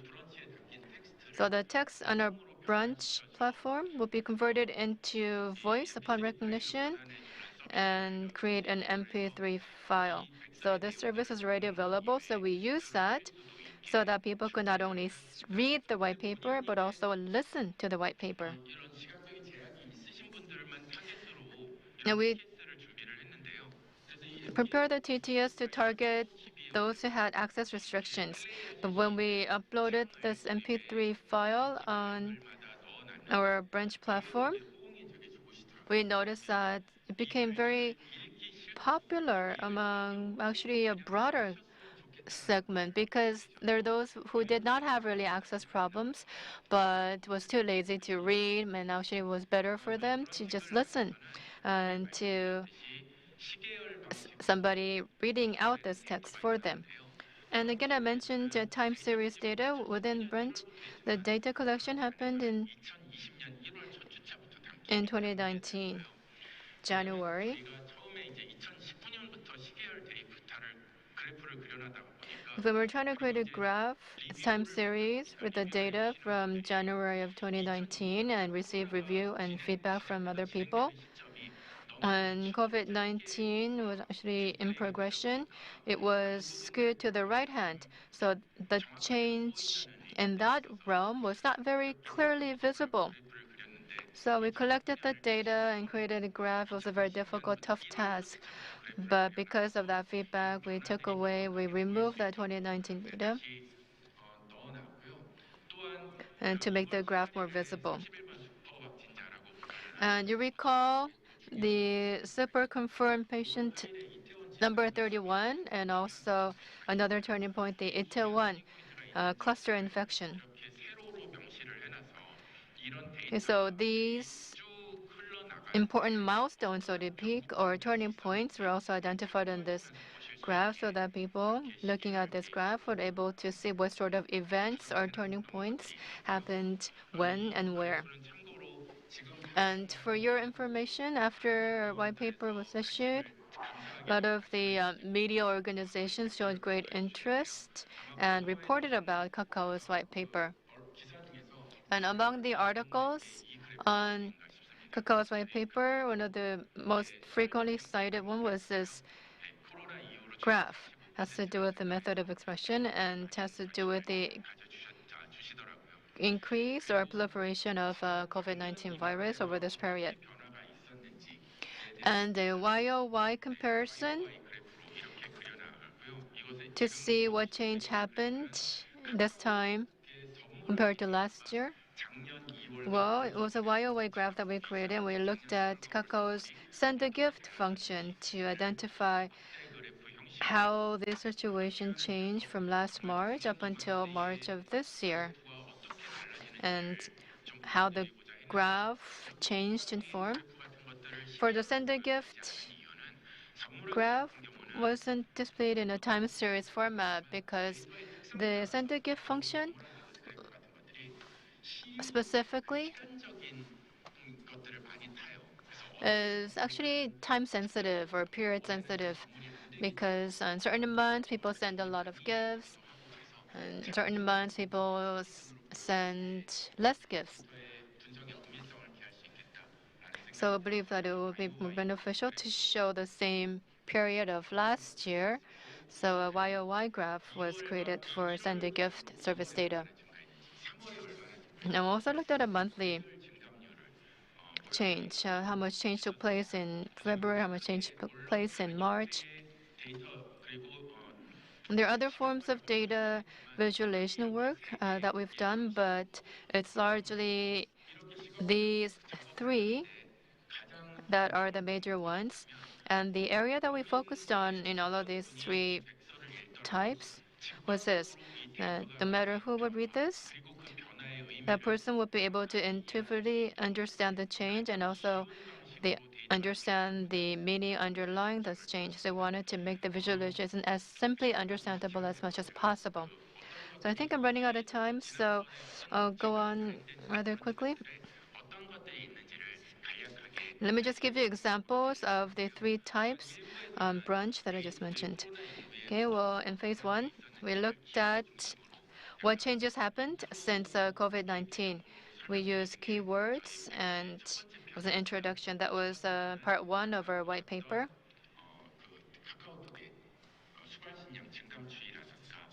Okay, this is a change in Kakao Talk's transmission and reception rates, and with social distancing being extended, we looked at how much face talk increased or decreased. We displayed that in a time series format. And in part two of white paper, people will stay at home longer hours, and we decided to look at how their daily lifestyles will change. We know that there's a music service called Melon Service. So people tend to stay at home longer and spend more time using Melon services, indicating that they spend much of their days listening to music. So the number of people listening to music once or twice or 1 or 2 days a week diminished, whereas those who listen to music every day throughout the week increased. And Melon and other media services have a common denominator. Until 9 a.m., usage rate would steadily grow. And what's in the red box is zoomed out, zoomed in on the right-hand side. After a person goes to work, after 9 o'clock a.m., the usage rate, the growth rate starts to slow. So this is still the early phase of a COVID-19 pandemic. Some people were not staying at home all that much compared to later months. So compared to February, March, April, and May, you notice that the graph is showing a higher slope. In other words, they're staying at home more often. And most schools, they converted their teaching platform to online. So during this period, if you look at Mela, you notice that there's a very clear change. So there's a generational depiction or generational insight as to how different age groups spend their stay-at-home time. Kakao page data was used for these graphs. What's gray here is January 2019, still winter vacation season for school children. And in April 2020, compared to March and April of 2019, they show a different lifestyle. Before going to school, before going to work, media consumption was higher during the vacation months. Then when they go to work or school, it starts to go down.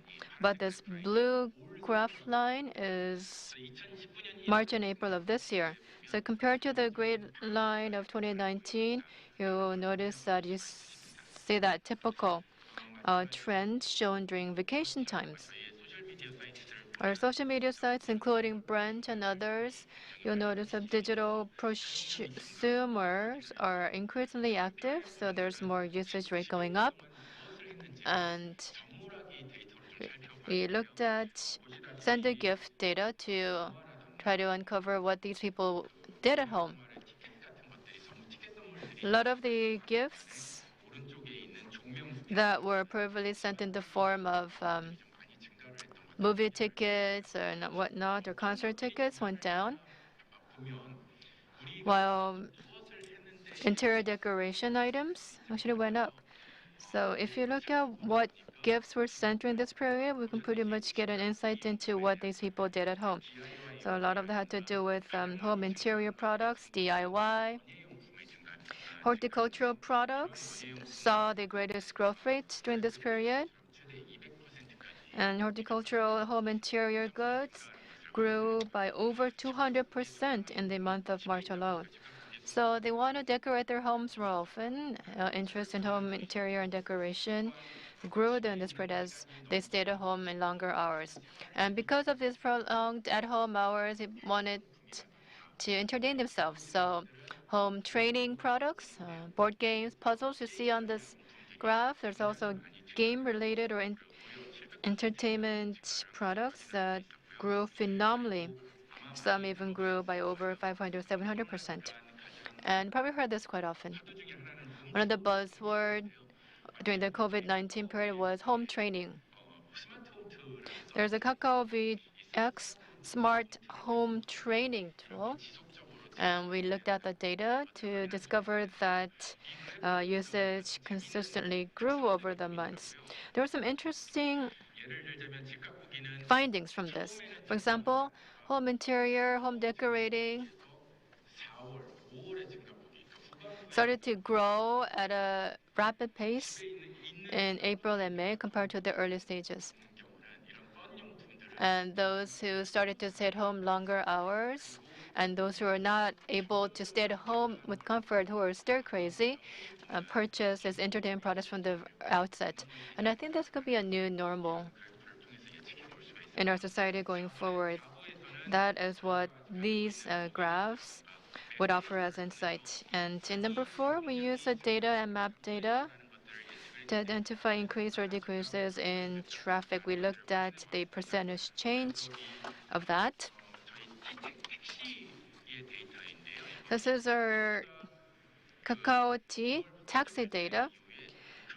After February, taxi utilization rate plunged, then rebounded to steadily recover. And also other public transit plunged in this period. Then after a big dip in late February, started to rebound.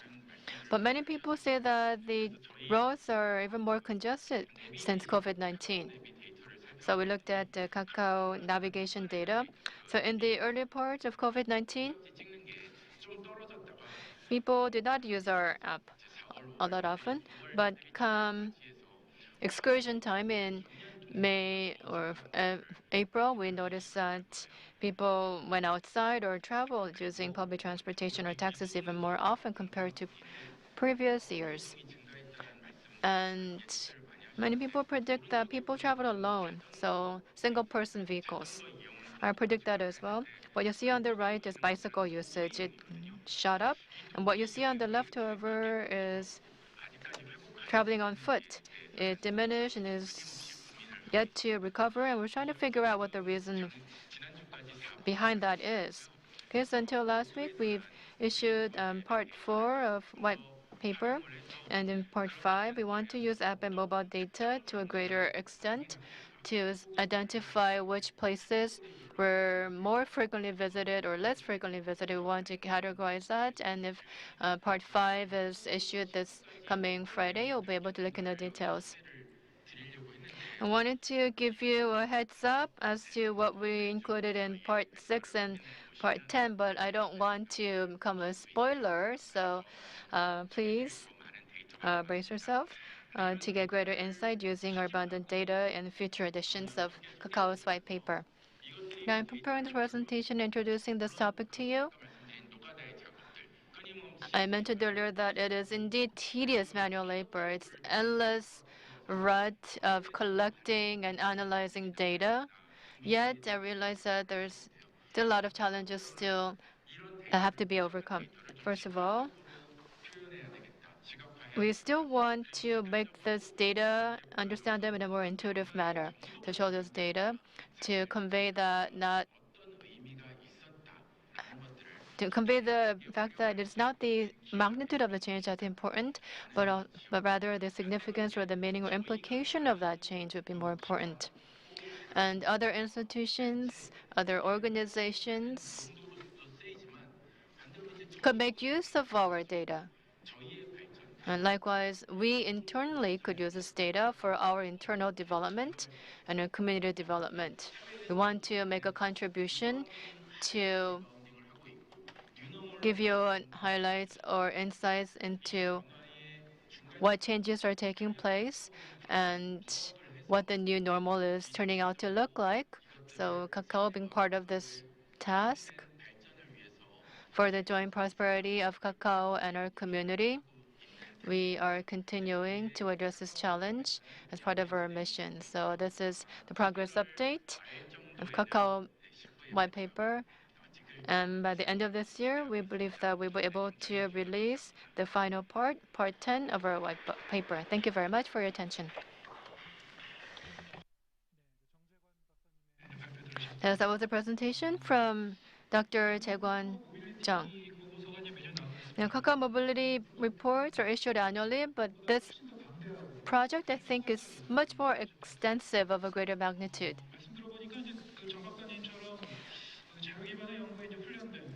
You are seasoned in data collection, data analysis, but even for an expert like you, you've encountered some challenges at the outset because of such a huge project utilizing a lot of data. And I think this is a story that applies to anybody, and they could learn from your experience and benchmark Kakao's project. Okay, we've covered some presentations in the morning hours, and we're running quite behind schedule, so we ask for your understanding. So with that, I'll just ask you one more question. Okay, Kakao is set to complete the project by the end of this year.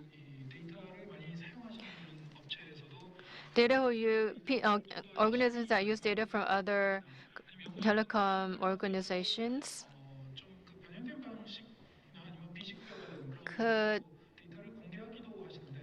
also disclose the data after converting them to different formats or using non-identifiable data so that the larger community or the public could be able to take advantage or make use of that. Do you have any intentions of disclosing such types of refined data? Well, what sort of data to disclose, in what manner? Well, we don't have a detailed plan on that topic per se yet, but as I mentioned at the outset, the non-identifiable data or information, we should process them and relay that information to our community. I don't want to speak on behalf of all other companies, but at least we believe that this is one of Kakao's corporate social responsibility. And as part of that, Kakao's white paper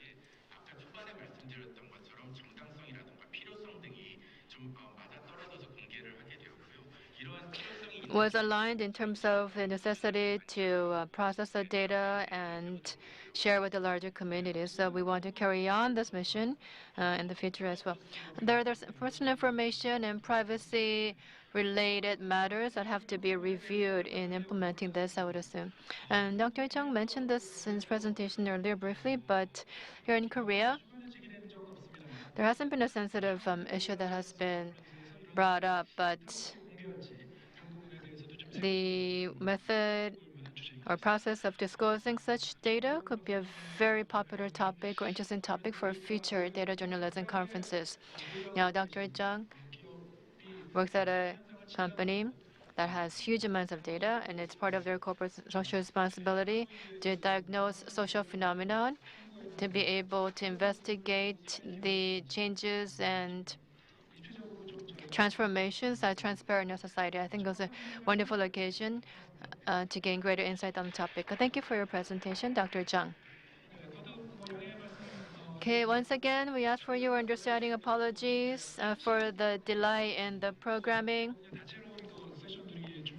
We have more sessions prepared to begin at 1 o'clock to be moderated by Sergey Jeong of MBC. Our lunch period is very short. Lunchtime is not very long, but we'll take a short break, and I'll see you again at 1 o'clock. Thank you very much.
Hello, my name is Chang Sil-gi. I'm a reporter with MBC. I'll be moderating the post-lunch session, the afternoon session.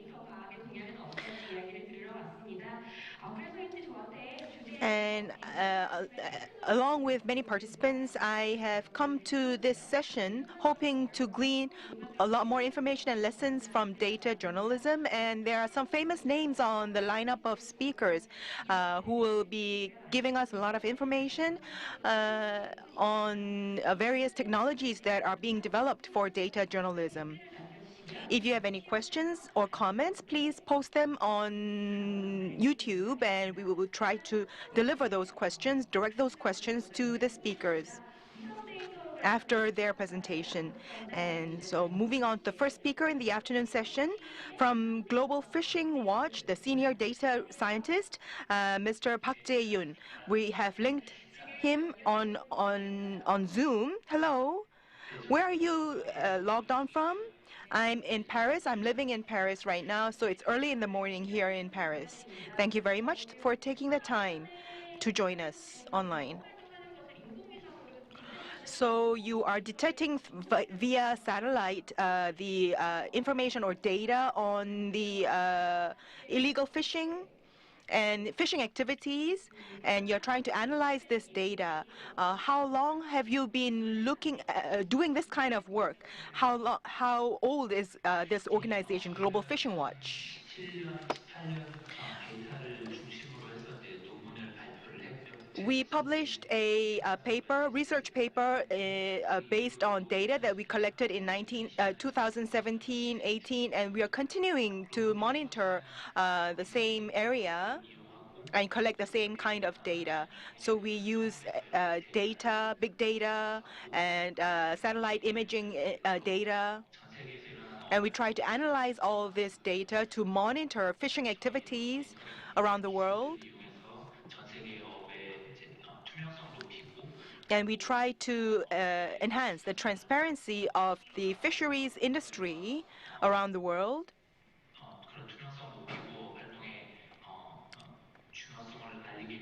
And to make further known the importance of such monitoring of fishery activities. So we are an NGO. And I'm sure a lot of people are curious about whether the data that you produce can be used by data journalists. Yes, that would be possible. We provide free of charge on our website our monitoring results, and you can download the data that we provide for your investigative journalism or for your news coverage.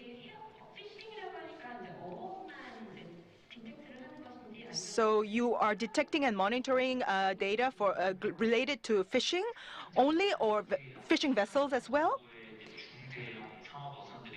There are small and large, medium to large sized 70,000 vessels that we are monitoring, and we are hoping, we have the goal of enlarging this, broadening this to all the fishing vessels around the world, and we are going to be providing that free of charge. We will continue to provide such information and data free of charge so that you can monitor on your own the fishing activities, the movement of the fishing vessels. You can visualize and find out where these vessels are, where they're moving, and how many hours they engage in fishing, and so on.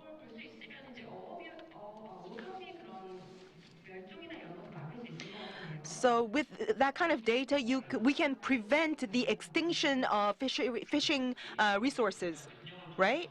That's correct.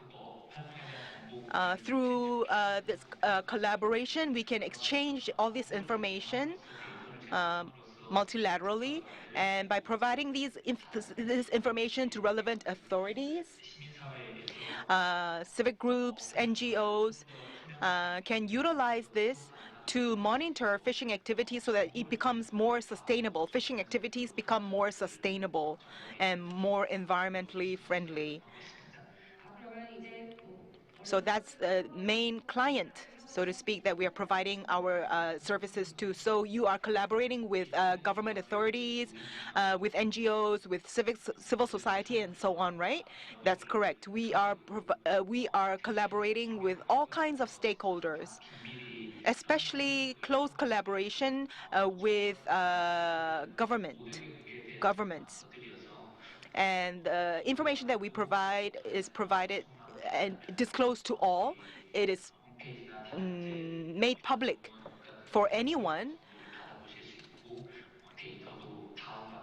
and you can actually download the data, so it's provided in an open source format. I'm sorry that I'm asking you such big questions. So what is the coronavirus, the COVID situation like in France, in Paris? It's not that good right now.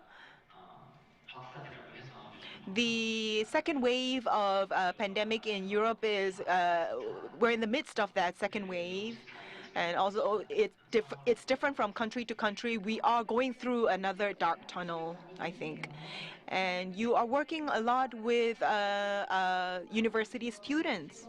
And there are a lot of college students who are participating in the conference today, and they might not be very familiar with data analytics. So what kind of training or did you receive in order to become a data scientist? I'm an engineer by training, and in Korea I graduated from KAIST and then came to France to further my studies to do graduate studies, and did environmental engineering, studied environmental engineering and so on, and environmental technology and computer engineering. So I was shuttling between these two disciplines and trying to converge these two disciplines. And I worked with private companies, international NGOs, local civic groups, to think about how we can explore more ways to utilize utilize data analytics. And so I think you are saying that the domain knowledge is just as important as expert knowledge. Okay, so we'll move on to the recording of your lecture. Please welcome the lecturer with a round of applause. Hello. Thank you for inviting me to the Data Journalism Korea Conference 2020. My name is Park Jae-yoon. I'm a senior data scientist with Global Fishing Watch, and we are an NGO that is trying to monitor the fisheries industry. Korea, China, and Japan, and also Vietnam, and many other countries are included in the Asian region. So there are big fishing countries that are included in the Asian region. So the Asian region and the Asian waters are very important in fishing, in the global fishing industry, and we have done a research, and so the papers that we have already published in science journals have been made public, and so I'll be providing the links to the papers and the research results at the end of the presentation. And for today's presentation, I will be explaining the backdrop or the background to this research project and the monitoring project. And across the globe, we are providing visual maps to visualize the fishing activity information and data. So, and we are providing this free of charge to the public. So if you have internet connection, you can log on to our website and download data for your own research. Currently, we are monitoring the data that is coming out of about 70,000 fishing vessels around the world using AIS. automatic identification system. And in 10 years, we aim to broaden this, expand this to all the ships, at least 300,000 fishing vessels around the world, and monitor about 70% of the total global fisheries catch. 우선 이번 연구를 진행하게 된 배경과 So let me go into the background of our research project and the specific characteristics of the East Sea, these waters that was the subject of our research. 과학적으로 밝혀낼 수 있는 시험 지역을 찾고 있었습니다. We were looking for a test area where to do fishing monitoring. And as you know, the North Korean waters is where the place where bilateral cooperation or multilateral cooperation is lacking, and there were many disputes or territorial disputes over the waters, and there is a lot of illegal fishing going on in these waters. So this is what we call the dark fleet problem, and this problem interferes with proper monitoring and analysis of the fishing activities. So, by dark fleet, I mean fishing vessels that are unmonitored, undocumented, or illegal. They're not authorized by the fishing authorities of the countries in the region. 장애물에도 국선단의 얼벌통을 과학적으로 밝혀낼 수 있다면 Despite the difficulties, because these dark fleets would be reluctant to provide information on their fishing activities, but despite these difficulties, if we were able to have collect more accurate information and data on these dark fleets and analyze this data, then we will contribute to the enhancing the transparency of fishing industry as a whole.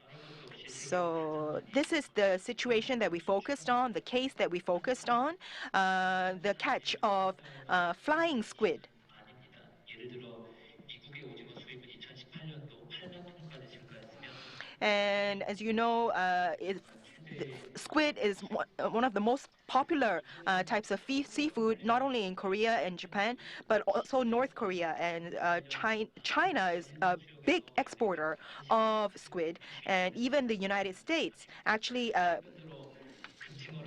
imports a lot of squid. And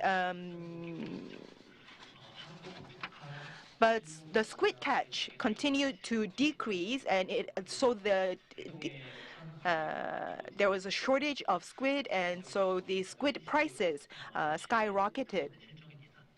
그동안 제대로 확대하지 못한 이러한 국선단의 얼벌 And there were a lot of illegal fishing of squid by North Korean in North Korean waters, and we wanted to monitor this issue and collect data. So about 1,000 illegal fishing vessels have been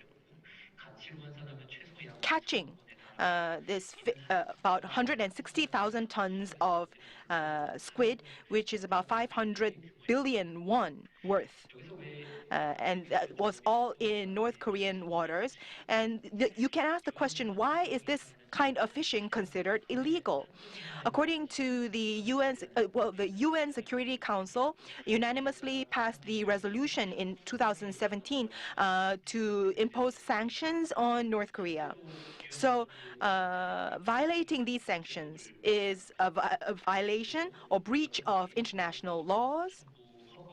And in addition, if you are not authorized by the Chinese authorities to fish in the North Korean waters, then you would be breaking the domestic laws of the national laws of China.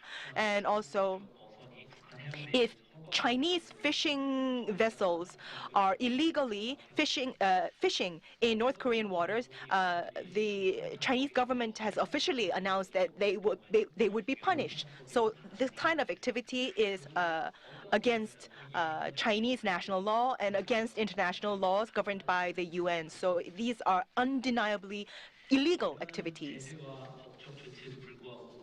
Despite this kind of sanctions and penalties, there are hundreds of fishing vessels that start off from Chinese ports and pass through the Korean waters to go to North Korea, pass by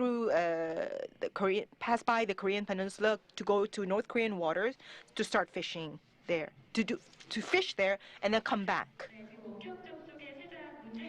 We are experiencing some technical glitches, so maybe we can do a revision or a recap of what we've heard so far.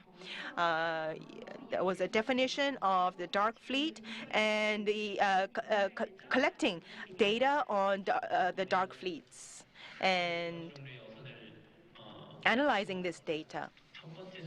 Yes. And we have been monitoring the methods of fishing in collaboration with the Coastal Guard. And one method is pair trawlers, where two large fishing vessels will have a net between them, and they will be trawling fish. And another method would be lighting vessels, where there are really huge vessels, fishing vessels with hundreds of lighting equipment to draw fish, to attract fish. And as you can see, these are mostly from China. As you know, historically, since 2004, China has been trading fishing rights with North Korea. And this lighting vessel is quite unique, and only China owns and operates such vessels with 4 cranes, with hundreds of lighting equipment attached. And this are distinguishable from satellites. So we use satellite imaging to spot and monitor the activities of such fishing vessels. And so these are the technologies that we use in monitoring and collecting data on such illegal fishing. And so although they can only produce fragmented results, if we synthesize the results of all these technologies, then we can have a more comprehensive picture of the illegal fishing. And so this kind of effort is unprecedented. This kind of scientific effort is unprecedented, and was possible thanks to collaboration among different partners, not only public authorities, but also satellite data companies like Planet. And so the partnership emphasizes all the more the importance of collaboration among different stakeholders. So let me provide you with some details about the technologies that we adopted. First of all, the high-resolution optical imagery. This kind of optical images offer the best visual proof of the vessel activity, especially pair trawlers. And then on the top right-hand corner, you have the technology of radar imagery, images that are not so much affected by weather or by clouds. And you can see that these pair trawlers are easily distinguishable, and you can see in the form of red lights all these pair trawlers that are moving on the waters in pairs. Yes, the Zoom connection is quite choppy and there is buffering, but we ask for your patience. And as I said, if you have any questions or comments, please upload them on YouTube, and we will gather these questions and comments and deliver it to the speaker at the end of the presentation. So we are experiencing some glitches and bumps because it's the first time that we are holding this conference online. We ask for your patience and understanding. This area is quite unfamiliar to me as well. You are talking about squid fishing vessels. I'm a lover of squid. I really like squid, and I think I'm quite interested in the topic that the speaker is dealing with. Once again, I ask for your patience, and we will try our best to prevent such errors from occurring from the next presentation onwards. Allow us to postpone this presentation and move on to the next presentation after we resolve resolve this problem. The next speaker is data journalist An Hae-min from SBS. So this will be presented by Mr. Hae-min An on what Min 6 laws missed. You are all familiar with the Min 6 law. It addresses children's traffic safety. Now, Mr. An has an excellent track record in data analysis. I'm sure he has a lot of know-how to share with you. And we here at NBC, we have all our ears open and really greatly interested to hear what you have to say. Mr. An? Good afternoon. I'm a data analyst working as a data journalist at SBS. As was just introduced, when the data journalism team was created at SBS, I was an intern. After my internship ended, I joined the team as a one employee and work as a team member of the data journalist analysis team. Now, the topic of my presentation, as you can see here, says what Min 6 laws missed. Because I wrote articles on senior or elderly traffic safety and children traffic safety. So I'd like to talk about what sort of technologies and what techniques were applied in the process. It's divided into three steps. First, intro. I'll describe why we decided to write this article. And part two has to do with methods and tech. So in the main part of my presentation, I'll address these two topics, tech and method, in line with the session. Now, these are items that we prepared together for on and offline. So I'm not here to brag as to how many items that we address. We wanted to show you a process of what's done in order to come up with this. Now, the article was written in June, and the first idea was brought forth 2 months earlier than that. It's a 2 month period. So it's actually a lengthy project because we don't usually take that much time to write or publish an article. Because why did it take so long? Well, it took a long time to gather and emulgate the data, and also there were some other ideas that were in progress, so we had to hold this in the middle and then resume later on. But we didn't suspend all activity during the whole period. We continued to collect the data and continued on with the project. And we began with children traffic safety, and then it was expanded further to include elderly traffic safety. So in this process, we held numerous meetings, and our analysis became more vast. We use Notion page used as the collaboration tool. It's free to college students. It's a free tool among college students and very popular, but we use this tool since the early part of last year at SBS team. We collect the data, share it on this platform, and hold meetings based upon the shared data in order to create more synergy through team meetings. So we're taking great advantage of this system.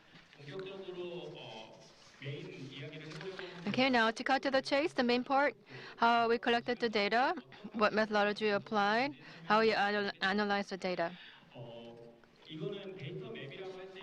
Now, this is a type of a data map to look at what sort of data we collected, how they're amalgamated to create an article. So this is an overview of the process. I'll go into details on each of these terms. First is TAS. This is the traffic accident analysis system that is managed by the Road Traffic Division. You have the general DB and also the police DB. So all of the traffic data or traffic accident related information is in this comprehensive data. For the police DB is for those that were registered with the police stations. And for the integrated DB, it includes not only the police station but also insurers and all other traffic accident related data is in the integrated DB. So it is a very comprehensive system. So that's why we benefited from this system greatly. And we looked at traffic accidents among children, especially in the school zone. That was the focus of our article.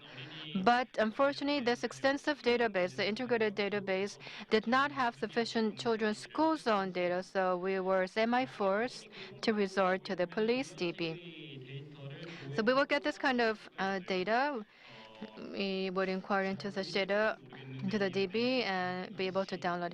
You see the time of the accident, the location of the accident is all in this sheet, and where it's a minor accident or a fatal accident. There's also data on what law was breached, the type of accident, what was the inflictor. You get very meticulous detailed data. So we downloaded this data for further analysis. So it's very detailed and specific. And they also offer location data in the form of a map. If you go into test GIS location information, this is the type of data you get. If you log in and search 2019 children traffic accident, it's the kind of map you would get. But if you look at the location data, you notice that it says none. It's not disclosed. So TESS offers GIS services, but location services in terms of latitude and longitude is not disclosed. I even call the organization only to receive an answer that this information cannot be provided. So they actually wanted us to make use of the data. So what our team did was the following. We looked at the data we downloaded earlier that I showed in the previous slide, and we plotted every single location because we needed that location data to carry out the analysis on the data to come up with more semantically significant information. So we looked at the data and identified the location data. All of the team members came together to mark every single point. And what we did after that was we looked at the public information portal and requested information sharing. Now, in the public data portal, we were able to find the data that we wanted, so it wasn't a big challenge for us in accessing the data. What you see here is the children's safety zone standard data. We needed the location information for school zones. So when we searched here, there was standard data, so that was a big relief for us. But we wanted location data specifically. So luckily, there was an API, latitude and longitude information that can be disclosed, so we downloaded that. And additionally, we looked at the Seoul city's active population data. So children's school zone or elderly silver zones were the focus of our research. So this would have to be installed in places where children roam around a lot and also where the elderly frequently visit. So we needed the locations of the school zones and or where children go often or elderly go often. So this data was provided to us by the Seoul City resource section. We looked at the children's population, where they are heavily located, and also the elderly population, and plotted them on the map. So the data is very abundant, so we needed to filter that using the R program, and we utilized unit regions. And in this map, as every little polygon is a tally unit. Now, this is the smallest unit provided by the National Statistics Office. So in other words, this is the reference in coming up with statistical analysis. So using this tally unit, we're able to analyze the active population within the city of Seoul and populated that here. So what you see here on this map, closer to red means heavy population, and closer to blue means it's sporadically populated in terms of active population. And this is the data that we received through request. It was data on illegal parking. Now, during the Minsk law legislation process, a big issue had to do with this. There are a lot of illegally parked vehicles in the school zones, and even if you abide by traffic regulations, drivers are not able to respond quickly to children who dart out of nowhere between illegally parked vehicles. That is why we requested information on illegally parked vehicles as well. Notice that the total number here is 11.2 million cases. Way too much for us to take advantage of or to utilize every one of them. So we looked at those areas where little children, elementary school children and kindergarten children would go more often. So we filtered that data to be more specific. And the function that we used, if we use our program, we use string text or was it GREPL? So we utilize functions that could express this in a normal distribution. So we looked at the data that will be applicable using this function given the larger illegal parking data. And with that, we populated our data map once again to further build upon that. There are two different types of location data and active population data.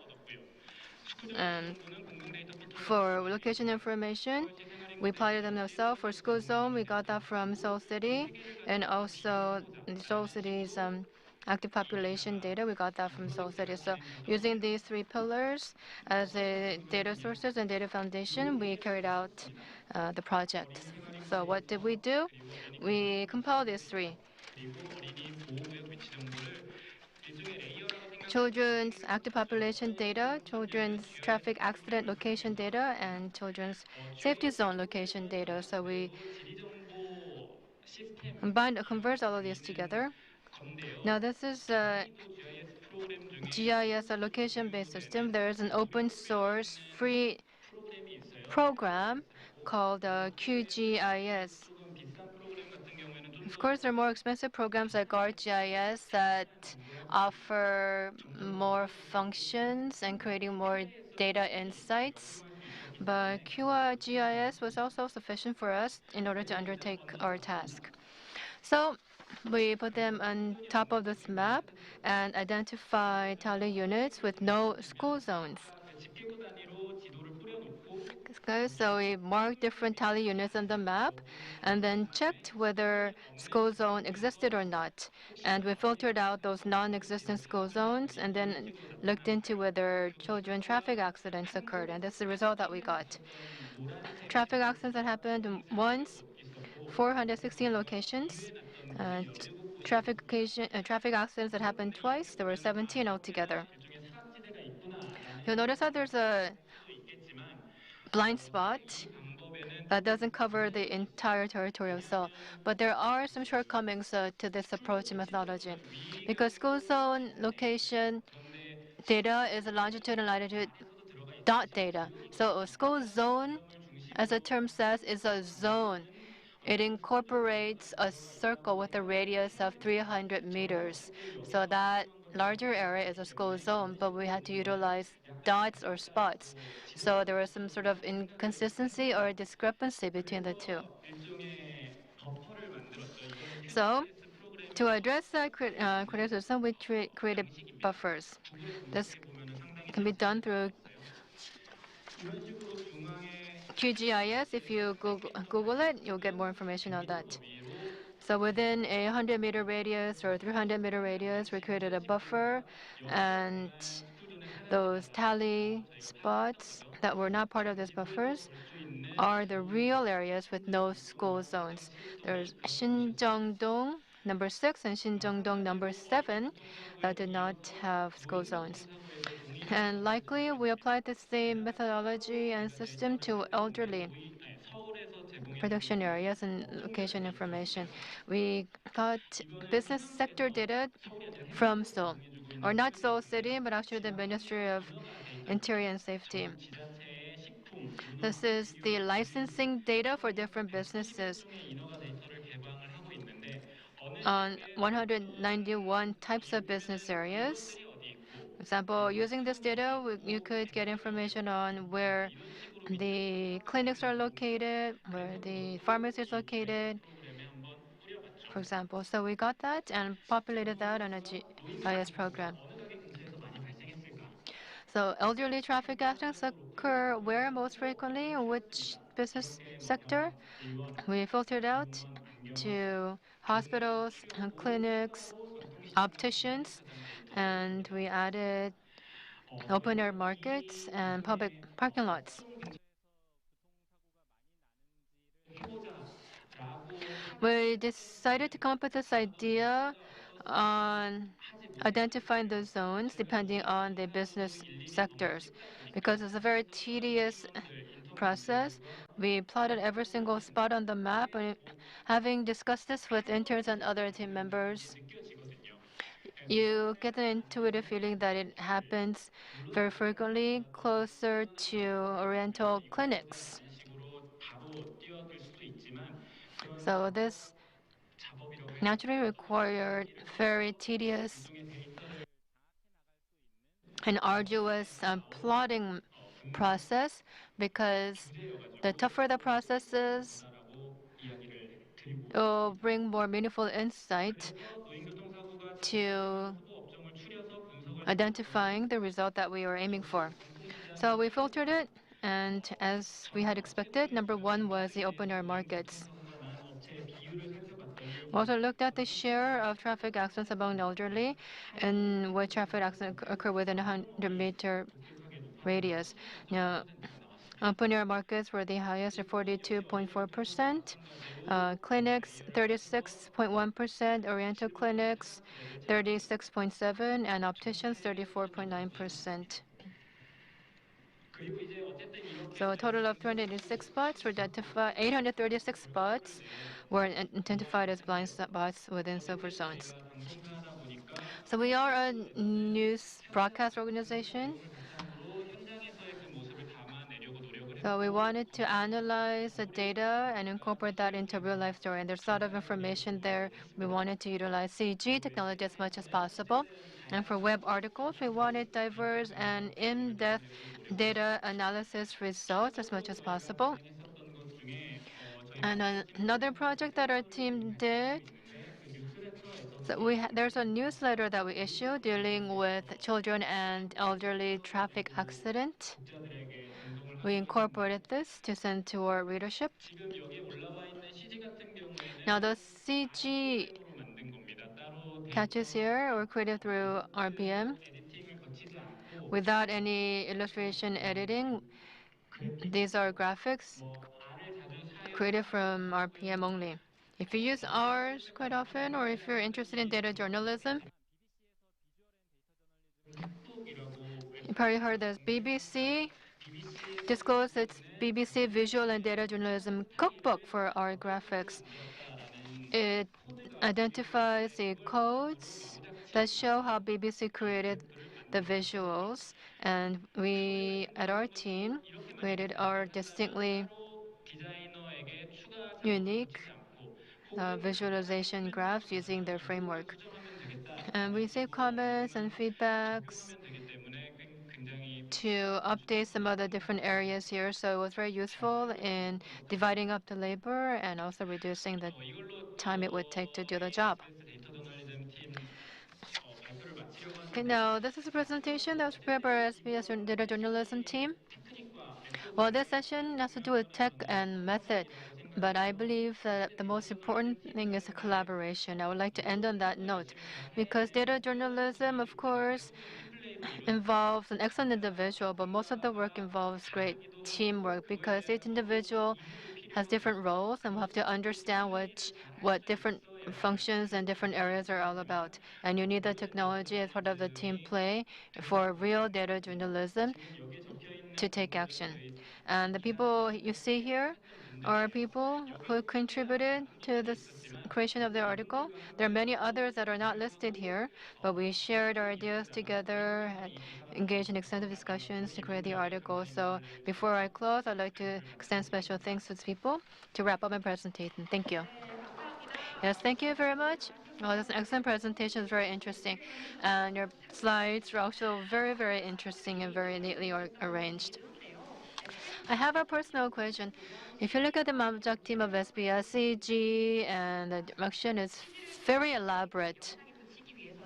In order to add CG to a video or a graphic, you would have to have the article completed well in advance, right? But here at MBS, our articles, we write them on the same day to be released a few hours later. So how quickly do you complete this? How long does it take for you to write an article, to do all the CG job? What is your process like, and what's the internal assessment on that? Well, if it's urgent, as you mentioned, there are a lot of same-day work, but if it's a same-day job, we're not able to spend a lot of effort and time on CGs. And based on our analysis and write an article, I think we spent about a week on the process and the ideas and the process, and engage in dialogue as to how to approach the CD, the perspective of the CG, where to place it, how to use it, what kind of CG to use. And it's my personal idea, but I previously worked at the New Media Bureau, and there the discussion had more leeway in terms of time compared to the report bureau. Yes, thank you for that. Since we're broadcast stations, broadcast what's on TV has to be the main part of your work. So I think you would have to often grapple with whether it's broadcast, TV, or internet. So which of the two would you place more focus on? Yes, was part of the new media, and I'm part of the report bureau. So the overall direction is towards broadcast. That's correct, but I think our different team members have different ideas because broadcast report, the time is set. And also the grammatical rules and the formulas are already preset. But data journalism, compared to existing journalism, it's a long form with abundant data. And we always have to mull over whether it's possible to cover all of the data in a restricted time.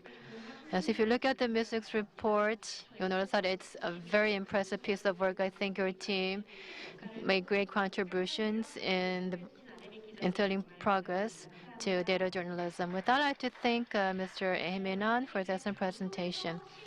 Next, we'd like to move on to civil society. I'm sure you've heard of civic hackers. Civic hackers would work to deliver data and information that the public wants and needs. So the next presentation will talk about the story of COVID-19, Open Data Alliance, and public mask application made by civic hackers. I would like to invite Mr. Oh Yeon Kwon from Call for Korea. Hello, that's how I look on screen, huh? I'm glad to meet you. Yes, COVID-19 is a big issue and has been a big issue for months. And you have been responding. Civic hackers have been responding and providing a service by developing together with the government an API, getting the API to provide information on the which drugstores in which region has public masks in stock. So let us hear your story without any further ado. Hello, my name is Kwon Oh-hyun. I'm an organizer with Code for Korea. Today, I will be talking about a story that was created by the fellow civic hackers on developing the mobile application for to track the inventory of face masks in drugstores. I'm sure a lot of you have used that before, and so we're responsible for collecting the public data and information on public masks and developing this app for public mask inventory application. From the perspective of citizens, we wanted to provide information, data that was quite much more visual than the data that was provided by the government, which was mostly in text formats.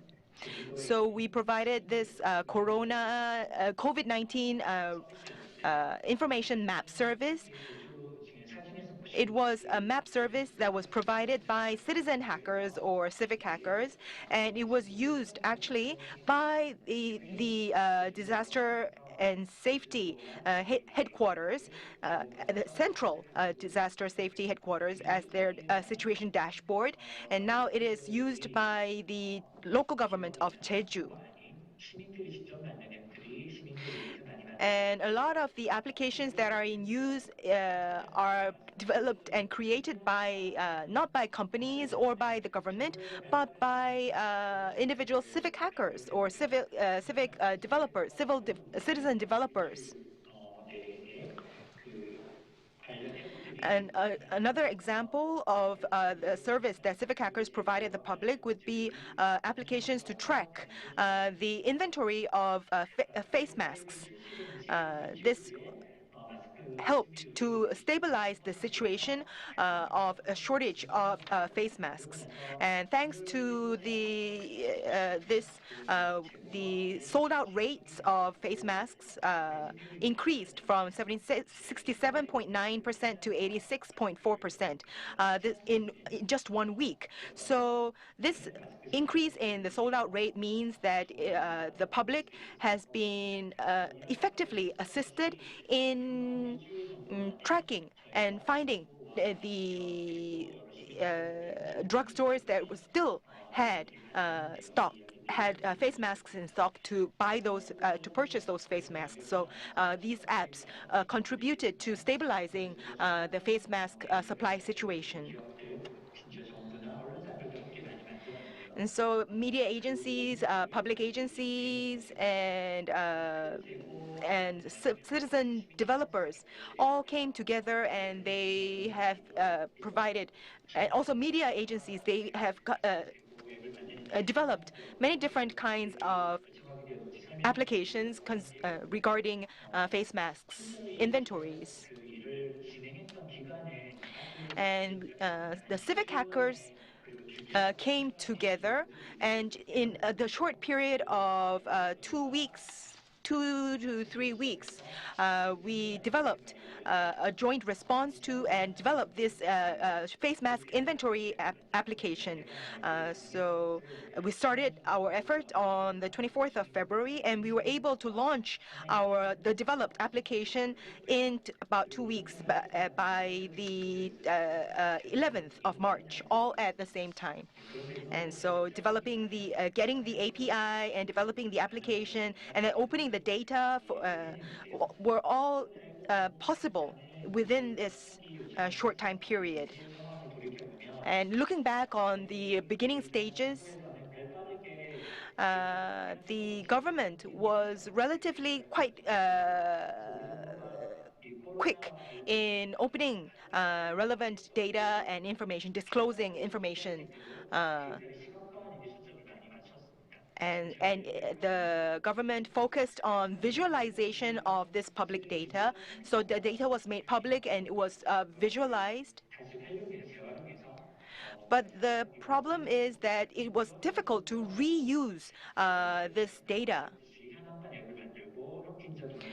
But there were people who made use of this data to come up with applications or provide services on movement, population movement, and spread maps, and so on.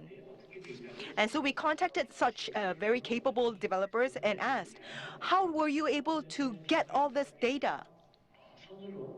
So some of the answers were quite interesting. There were some hackers or developers who actually manually visited all the government websites and gleaned all that information and then coded that information manually. And then there were some people who used data crawlers.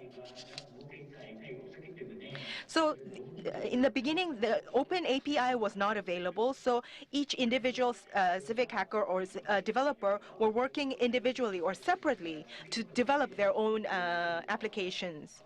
So we felt the need for a more collective effort. So we sent mails to dozens of civic hackers, and some of them responded. So we came together and we decided to call ourselves the COVID-19 Public Data Joint Response Team. And we drew up a proposal that we sent to the government. And this is the back. If you look at the proposal that we sent to the government, first of all, we explained the backdrop to our proposal, that we wanted to cooperate with the government in providing useful and much needed information to the public as quickly as possible. And we also stated in the proposal the principles that we should be adhering to, such as nimbleness and also preemptiveness and so on. And the data is provided in many different formats by different local governments, and so there is no standard. And so this means that there's a lot of manual work that needs to be done by the civic hackers. So we explained that problem. And we stated what the specifications for the kind of data we need from the government,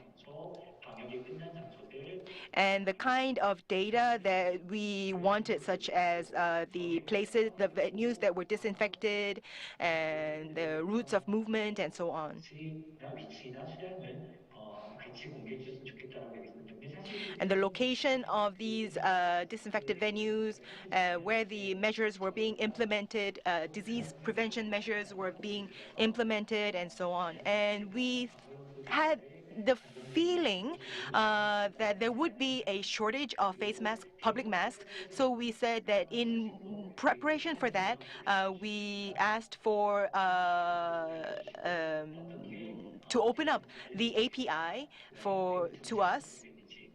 And so we also asked for other information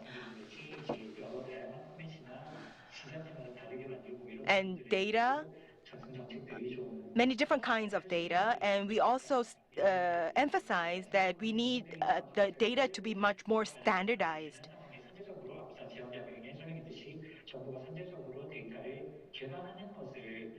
And a more preemptive opening up or disclosure of data from the government side would be very helpful. We emphasize that again.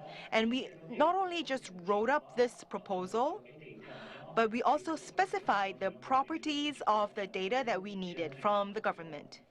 And all this was included in the proposal. And we also provided examples in Excel file format, so that the government could easily understand what it is we needed from them. And we also uploaded this proposal on Gwanghwamun First Avenue, that is the government website. And we also sent the proposal to people that government officials that we knew personally. And through that, we went through 2 weeks of activities to come up with the face mask inventory application. And we were able to move this rapidly because we had the experience of working with civic hackers in Japan, in Taiwan, in Hong Kong. So we had an East Asia Civic Hackers conference where we exchanged information and experience, and we learned from one another. And one thing that that was quite useful that we learned was from our Taiwanese colleagues, where they shared with us information about how the Taiwanese government had developed and provided to the public a real-time face mask inventory application. And so we thought that this kind of, we had quite a clear idea of what kind of data, in what kind of format we would be needing if we had to develop face mask inventory application in the face of face mask shortages. And so this face mask shortage became a reality. And so we saw on the media that the government was going to take control, and that public rationing of face masks would become a reality, and this kind of system would be rationing system would be established. And the government announced that from the 6th of March, public mask sales system will be put in place and launched. And so we had a deadline that had been clearly set. And so we rushed to develop the application that we could provide to the public. And it was all this happened after we had sent the proposal to the government. And so the government had received the proposal, and so they requested that the National Information Society Agency, a public agency, NIA, work with the civic hackers who had sent the proposal and to develop the face mask inventory application. So the inventory API was provided to us by NIA. It was shared, first of all, in the form of memos, and we shared the specifications, and we started developing. So from the 6th of March, when the government said that it would announce that it would disclose the face mask inventory API,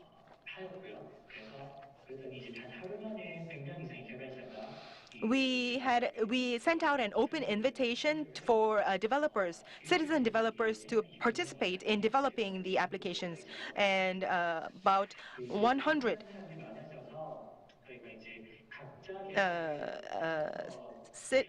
civic hackers responded immediately, and about 200 joined forces to come up with guidelines for developing many different applications. And because there were some frequently asked questions, in order to alleviate any confusion or and for the sake of efficiency, we came up with these guidelines for developing the application, for participating in our developer civic hacker community, and how to make use of the API provided by the government, and how we can rapidly distribute the application.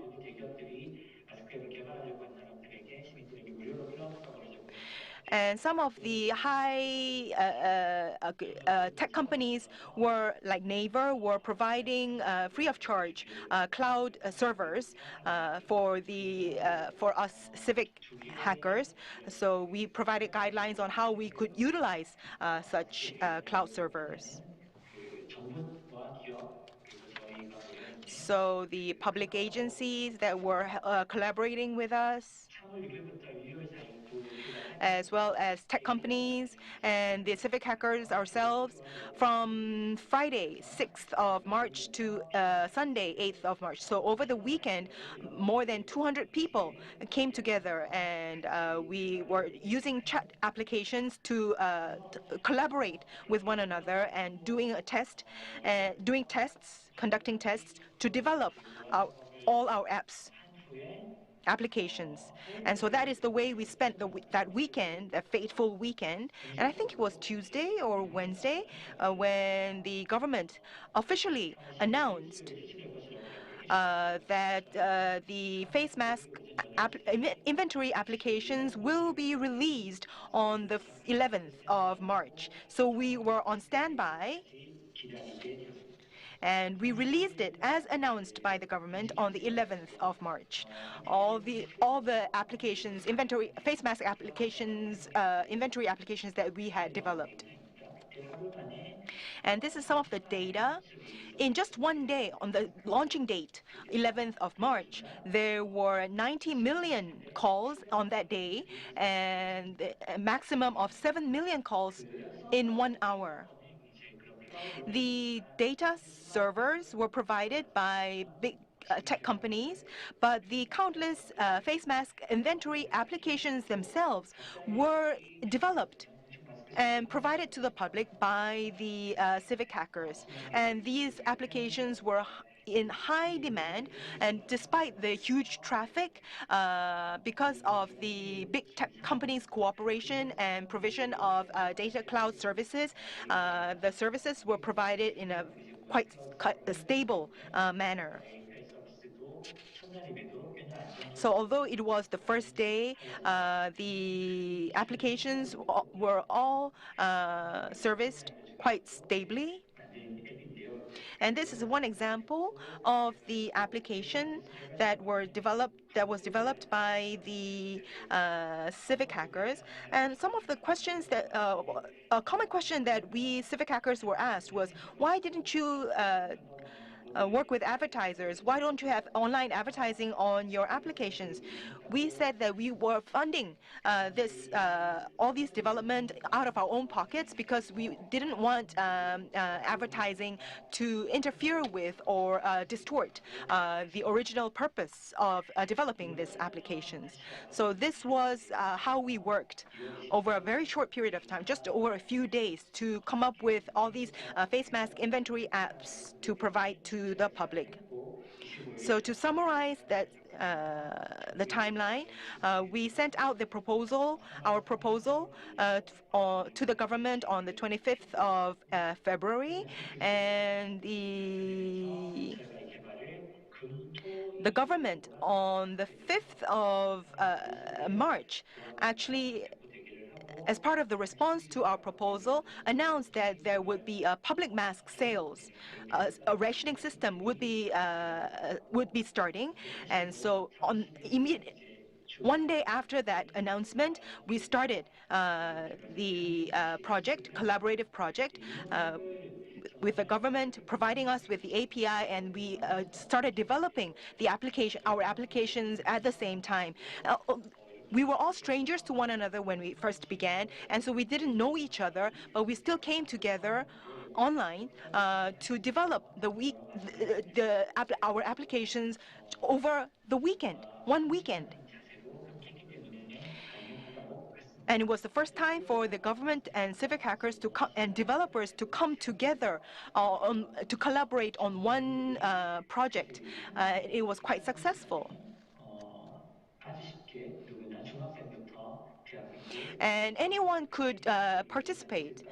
So someone who was working in a company, even middle school students or high school students, they could all join the effort. It was almost like a hackathon.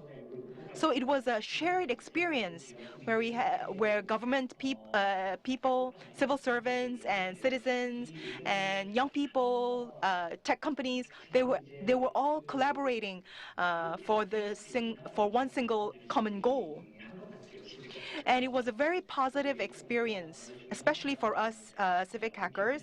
And I think everyone, all the stakeholders, both citizens and government officials alike, really felt the importance of information sharing.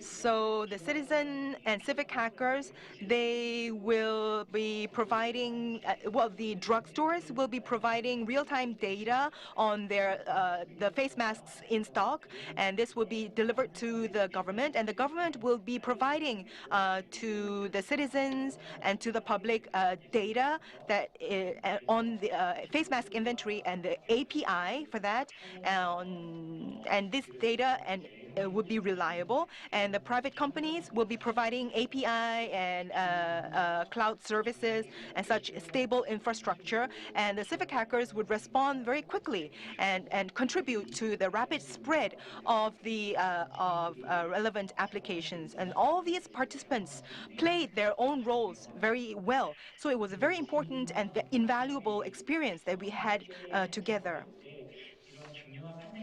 And this collective effort is very important, especially in the era of a pandemic. Such rapid response is very, very important. And so the government has to provide information and API real time, and the civic hackers have to utilize that information to come up with actual services needed by the public as quickly as possible. And so setting up such a stage or providing the playground for civic hackers to work in or play in to provide these services was very important. This is a very important role that the government has to play.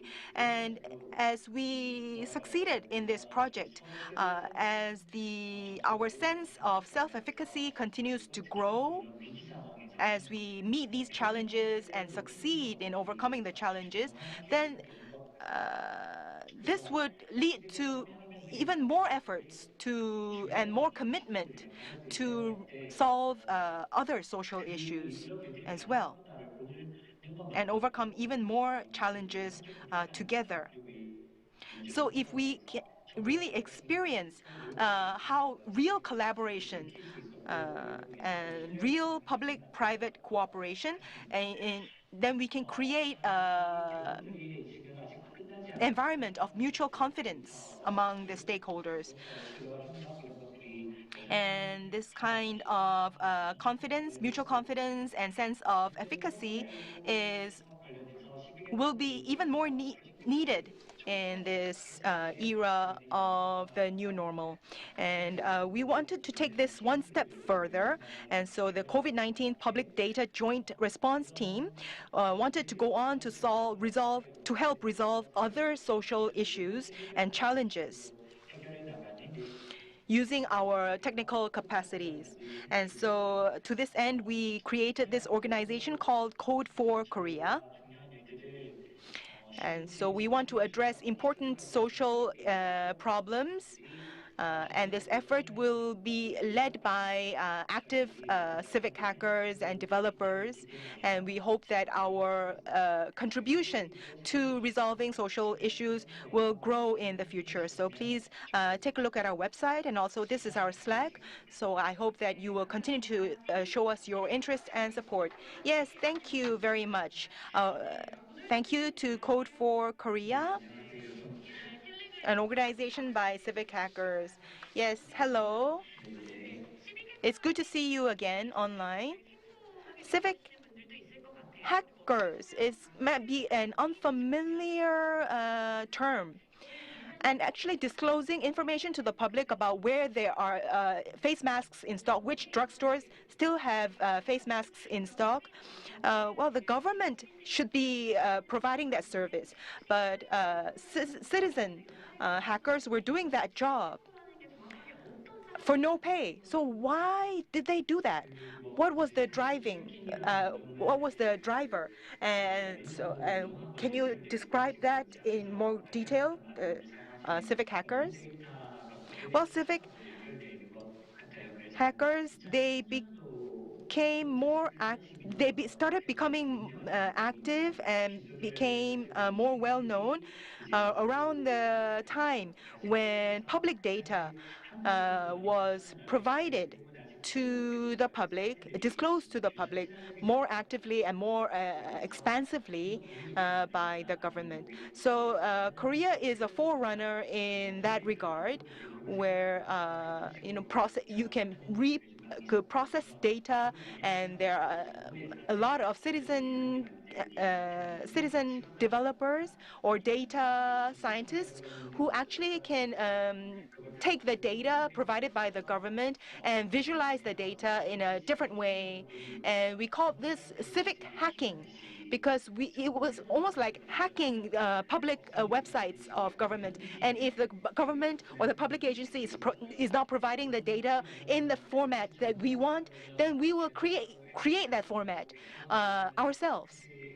Developing that and also publishing and releasing that could take at least a few months. But if a crowd of civic hackers can come together, then we can shorten that period. Yes, that was really moving. The story you shared about how civic hackers were working together with the government was quite moving. Yes, and you have made something that was almost impossible possible. The government provided information. The API is not as nice as we would like, but then maybe perhaps it was because the civic hackers were participating in this project. The face mask inventory applications were quite, and the API was quite pretty.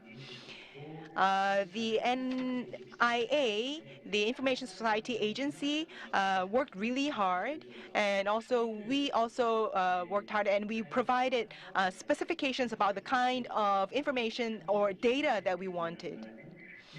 So this was different from other countries, and other countries were doing it in a different way. And the Japanese hackers were also trying to do the same thing, but we were quite surprised.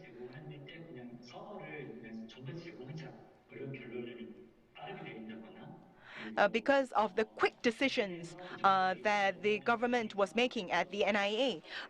They would provide the servers, and they were all for shortening the period or providing the API as quickly as possible and providing services, cloud services, as stably as possible. So everyone was committed to collaborating and more than willing to collaborate in making the process as efficient as possible so that we could reach our common goal as quickly as possible.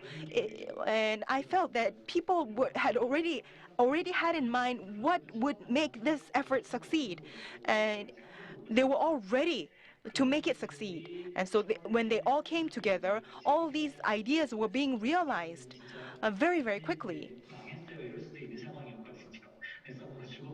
Well, the project could have failed, could have been a miserable flop, and we could have, had a self-flogging session saying that we should have left it to the government and not stepped in. But thankfully, we succeeded, and it was because of our commitment and willingness to collaborate. And so there were a lot of passionate people, both in the public and private sector, and among us as citizens. And I think that was what made this effort possible. Yes, you realized your potential, 200, 300%, and all these people contributed. Are you in Japan right now? Okay, that's correct. That's right. Yes, thank you. I hope that you will continue to work as an active civic hacker in the future. Thank you very much. We will go back to Park Jae-yoon's presentation from Global Fishing Watch. I'm sure you remember it, that presentation, and how it was cut short because of technical problems. So we will invite him to continue the presentation. So far, to recap, he introduced some methods for monitoring illegal fishing.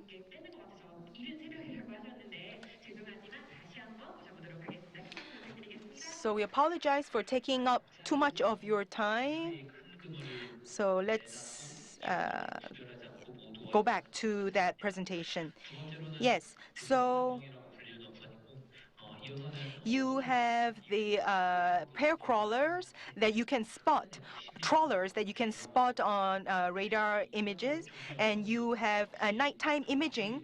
We can use nighttime imaging to track and spot the lighting vessels, where these are really bright because within like 700 light bulbs, that was as bright as a football stadium compared to 100 light bulbs on Korean legal fishing vessels. And you can see these lighting vessels, they have 4 cranes on board with hundreds of lighting equipment, and they are really huge, and it's only in China, and it's unique to China. So you can easily identify these vessels. And we made use of 4 different technologies to collect data on these illegal fishing vessels, the dark fleets. And the results would be fragmented data, but if you put the data together, you will be able to have a much better picture, get a much better picture of the illegal dark fleet fishing activities. So this was an unprecedented effort. The first time that such a science-based and evidence-based monitoring was attempted.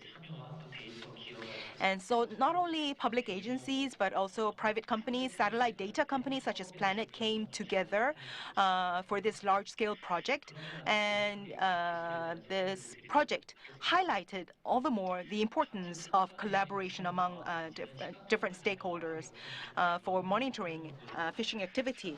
So let me introduce the the methodologies, the technologies that were used. First of all, optical imagery was used to spot the pair trawlers. And these pair trawlers were spotted or monitored through machine learning and using AI.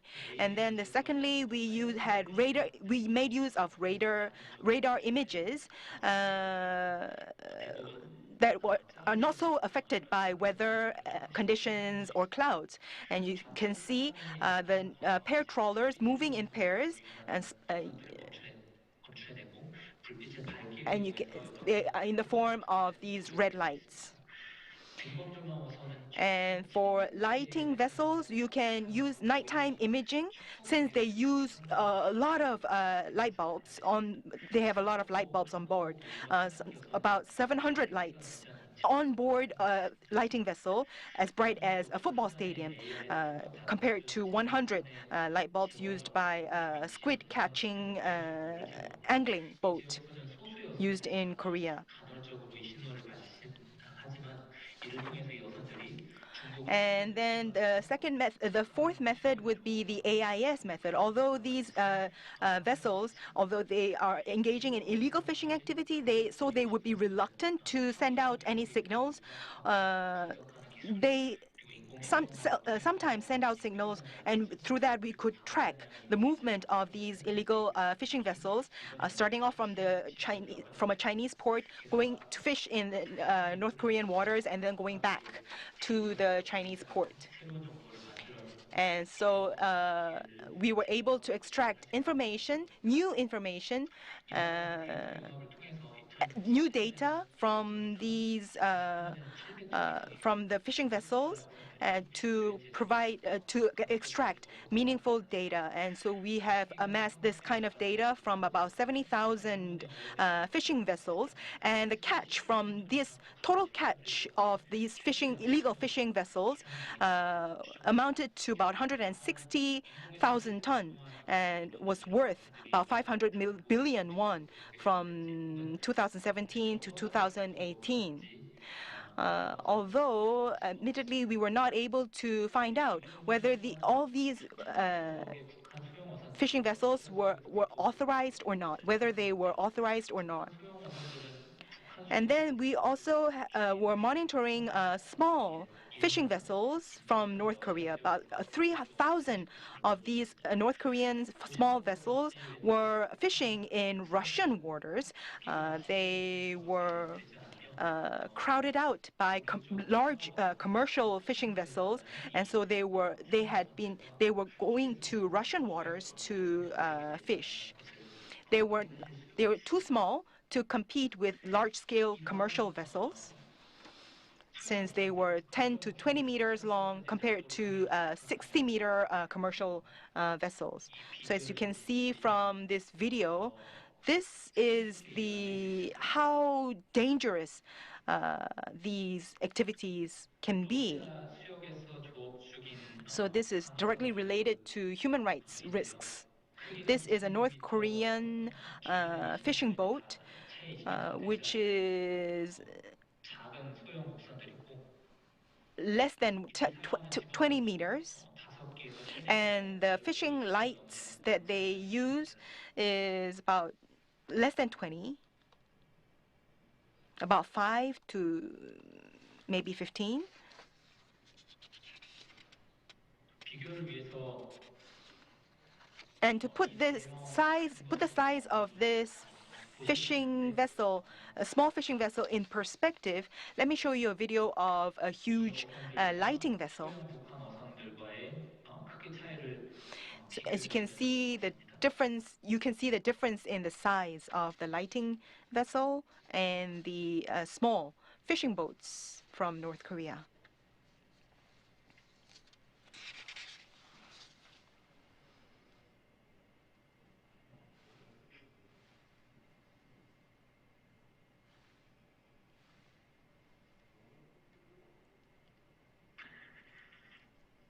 네, 또한 동해 반대편 일본 해안에서는 매년 On the 수십 척의 Japanese coast, 유령 어선들이 발견됩니다. on the opposite side from the East Sea, sometimes ghost fishing vessels are discovered. Most of them are severely damaged while they were adrift at sea, and some of them contain the remains or the dead bodies of fishermen. 신청이 있거든요. And these fishermen and these fishing boats are from the fishing villages on the east coast in North Korea. And in 2018, there were over 200 such ghost vessels. And the fishing villages along the east coast, they are called widow villages because of the death rate of these fishermen is so high. And so these are small North Korean fishing vessels that are fishing illegally in Russian waters, and they give rise to grave human rights issues because their very lives are at risk. 이번 Because of this, because of the lack of transparency in the fisheries industry, and this is all the more reason for the importance for us to have this kind of data analysis. And so the New York Times, CNN, and Le Figaro, and many other famous global media reported on the results of our research project once it was published. 북한 어업 관리를 위해 더 많은 데이터와 And the project 정보를 점을 상기시키고 있습니다. re-emphasized the need for more data and more evidence to support bilateral and multilateral cooperation in making the fisheries industry more transparent. And I believe that this will contribute to and assist in monitoring the situation and the fisheries industry, and also contribute to more sustainable fishing and the protection of marine resources. 이러한 정부의 노력을 And this kind of data monitoring and analysis provided by Global Fishing Watch can contribute and assist the government in providing relevant data. 않은 것으로 나타났습니다. 2019년도에는 And ever since our research project results were launched, we continued our monitoring, and we found that this kind of illegal fishing activity did not decrease. So the same level continued in 2019, and as of June of 2020, we have seen about 600 illegal vessels conducting illegal fishing activities, and we will be providing the statistics and monitoring results for 2020 soon at the end of the year. And we need to put together scientific data using satellite imaging and many different cutting-edge technology, and we want to provide the service of data collection and analytics using the cutting-edge technologies that we have in place, and I'm sure that we can contribute to protecting marine resources for various governments in the region. As we near the end of my presentation, this is a slide on the reference material that you can make use of, the links to our research paper, and the translation, and so on. Yes, thank you. I will make sure to log on to the link. Thank you very much. We'll be inviting another researcher. It's Mr. Jeong, a PhD candidate at the School of Computing at KAIST. Now at Naver Portal, you notice the upvotes and downvotes, right? Now, Mr. Jeong will talk about how we can trace or follow these upvotes and downvotes. I've done a PhD program myself, so I know that it's a heavy burden. It's either nothing and also everything, but Mr. Jeong is soon to get his candidacy and get his degree. So let's listen to his presentation and welcome with a big hand. Good afternoon.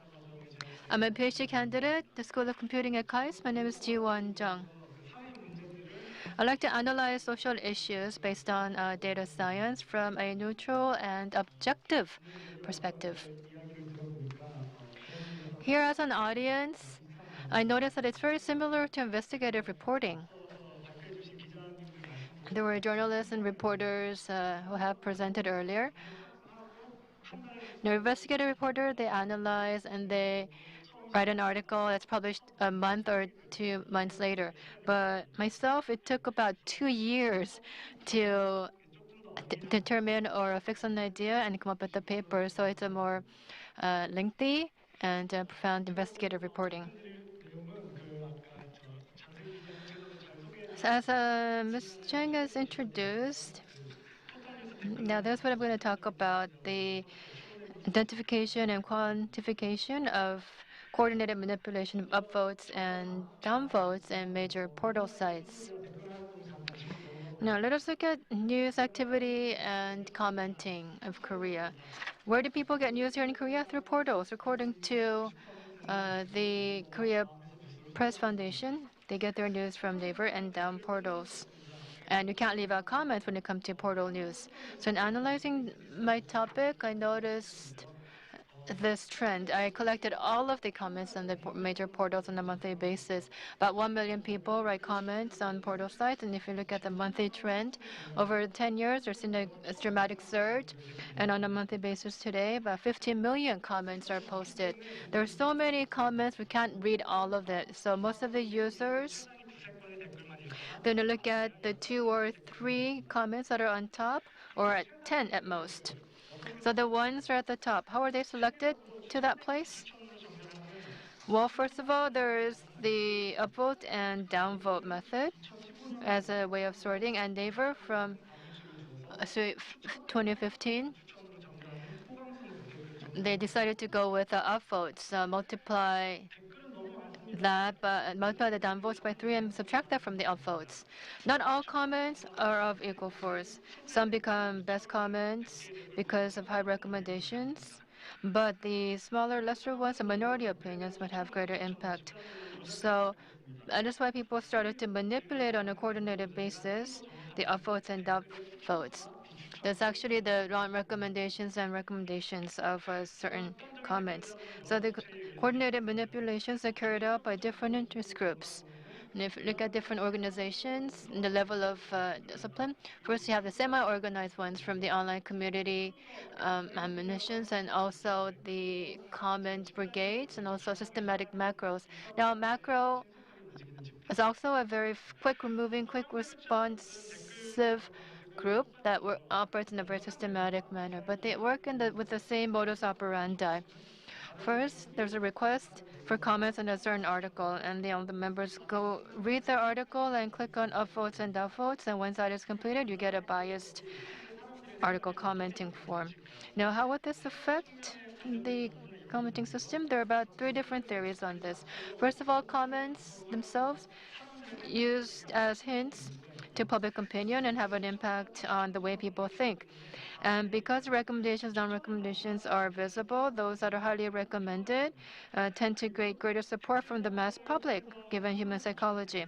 And the highly exposed comments are frequently exposed to a lot of users, and the downvotes become practically negligible or become invisible and silent in terms of its effect. So in order to quantitatively evaluate the comments, 그 목표는 첫째로 집단적인 댓글 추천 비추천 자백의 흔적을 규명하고 그것을 정량적으로 측정하는 we wanted to trace the mass comments in a quantitative manner and analyze and investigate the frequency of all articles of Neighbor Portal. 때 이러한 집단적인 댓글 활동이 When a certain event occurs, the collective commenting happens in large scale. 그 댓글 작업은 비밀스럽게 진행됐습니다. Most of the commenting, however, takes place secretly, so it's not visible to the average person. Of the many different types of comments, we looked at online communities to begin and collected data from there on. We looked at 3 online communities. The articles that were have leftist orientation, most of them used slang or argot.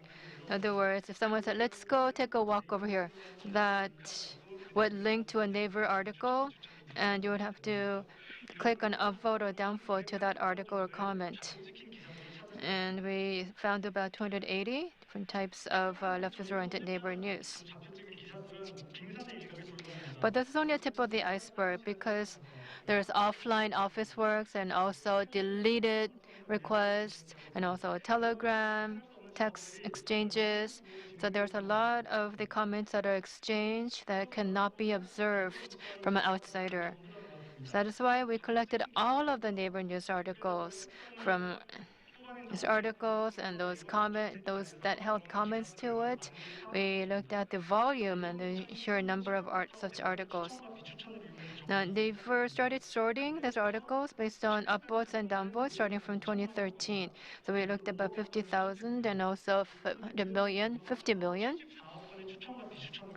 to get 7.4 billion recommendations and non-recommendations. Now this number is actually exposed, but who clicked what, when, it's not exposed data. So the upvotes and downvotes were not able to get behavioral data of the user. So that was a challenging part in our research process. We just had to look at the mere numbers of the upvotes and downvotes to come up with the conclusion on estimating group behavior. Now let me talk about this graph for a few minutes before I move on. This is upvotes and downvotes, scattered distribution of a certain article or certain comment of a certain article. So one spot is one's comment, and the total population is the article. The x-axis is the number of upvotes, and the y-axis is the number of downvotes for that comment. And the diagonal line, the dotted line, this is a standard that Naver applied at this time.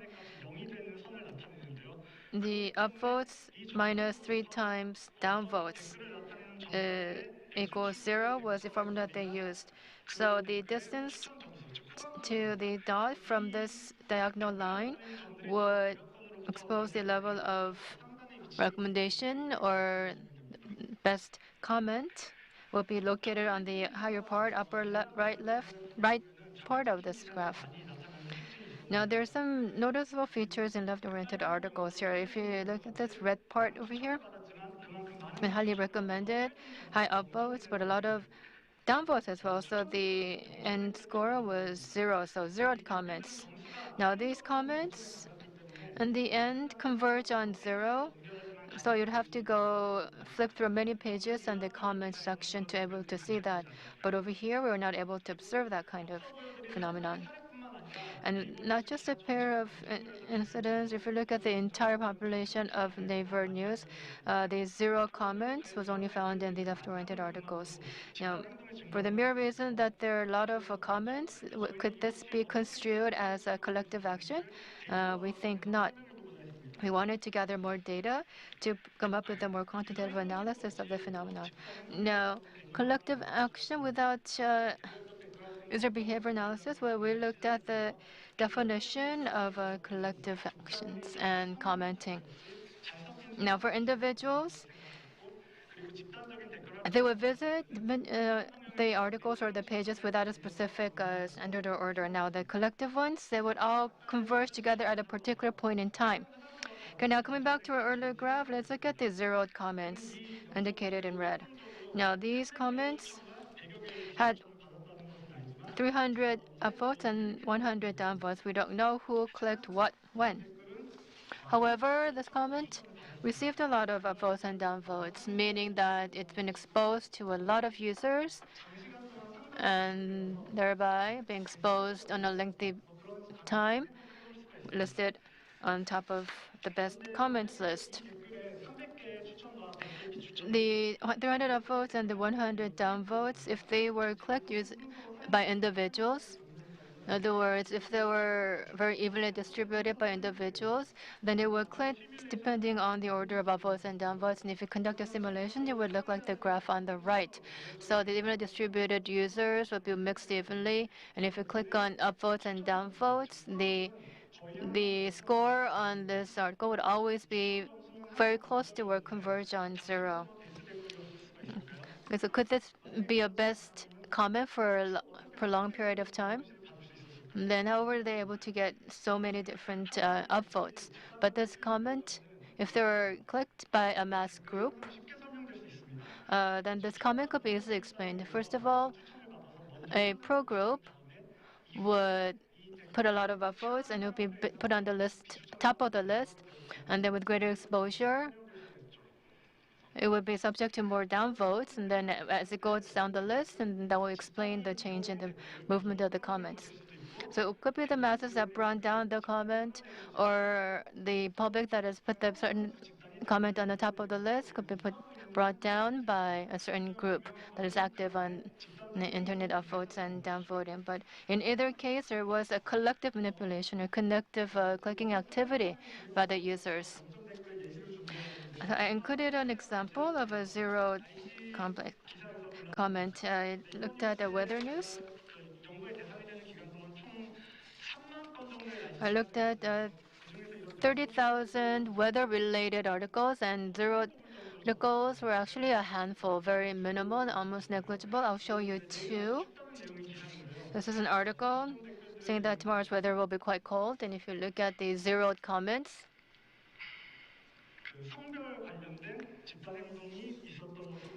there is a collective action based on gender. Whether there are upvotes or downvotes, it's hard to determine from this, but there has been group manipulation of the upvotes and downvotes for this particular weather article.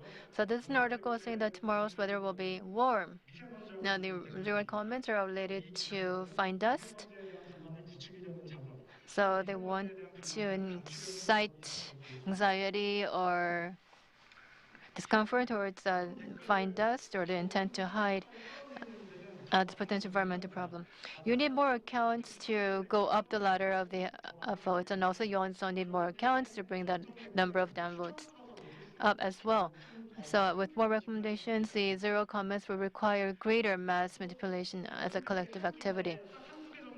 And if there are only one or two zero comments on a certain article, but if there are multiple comments, then that would be a clear evidence of a collective manipulation of comments attached to an article.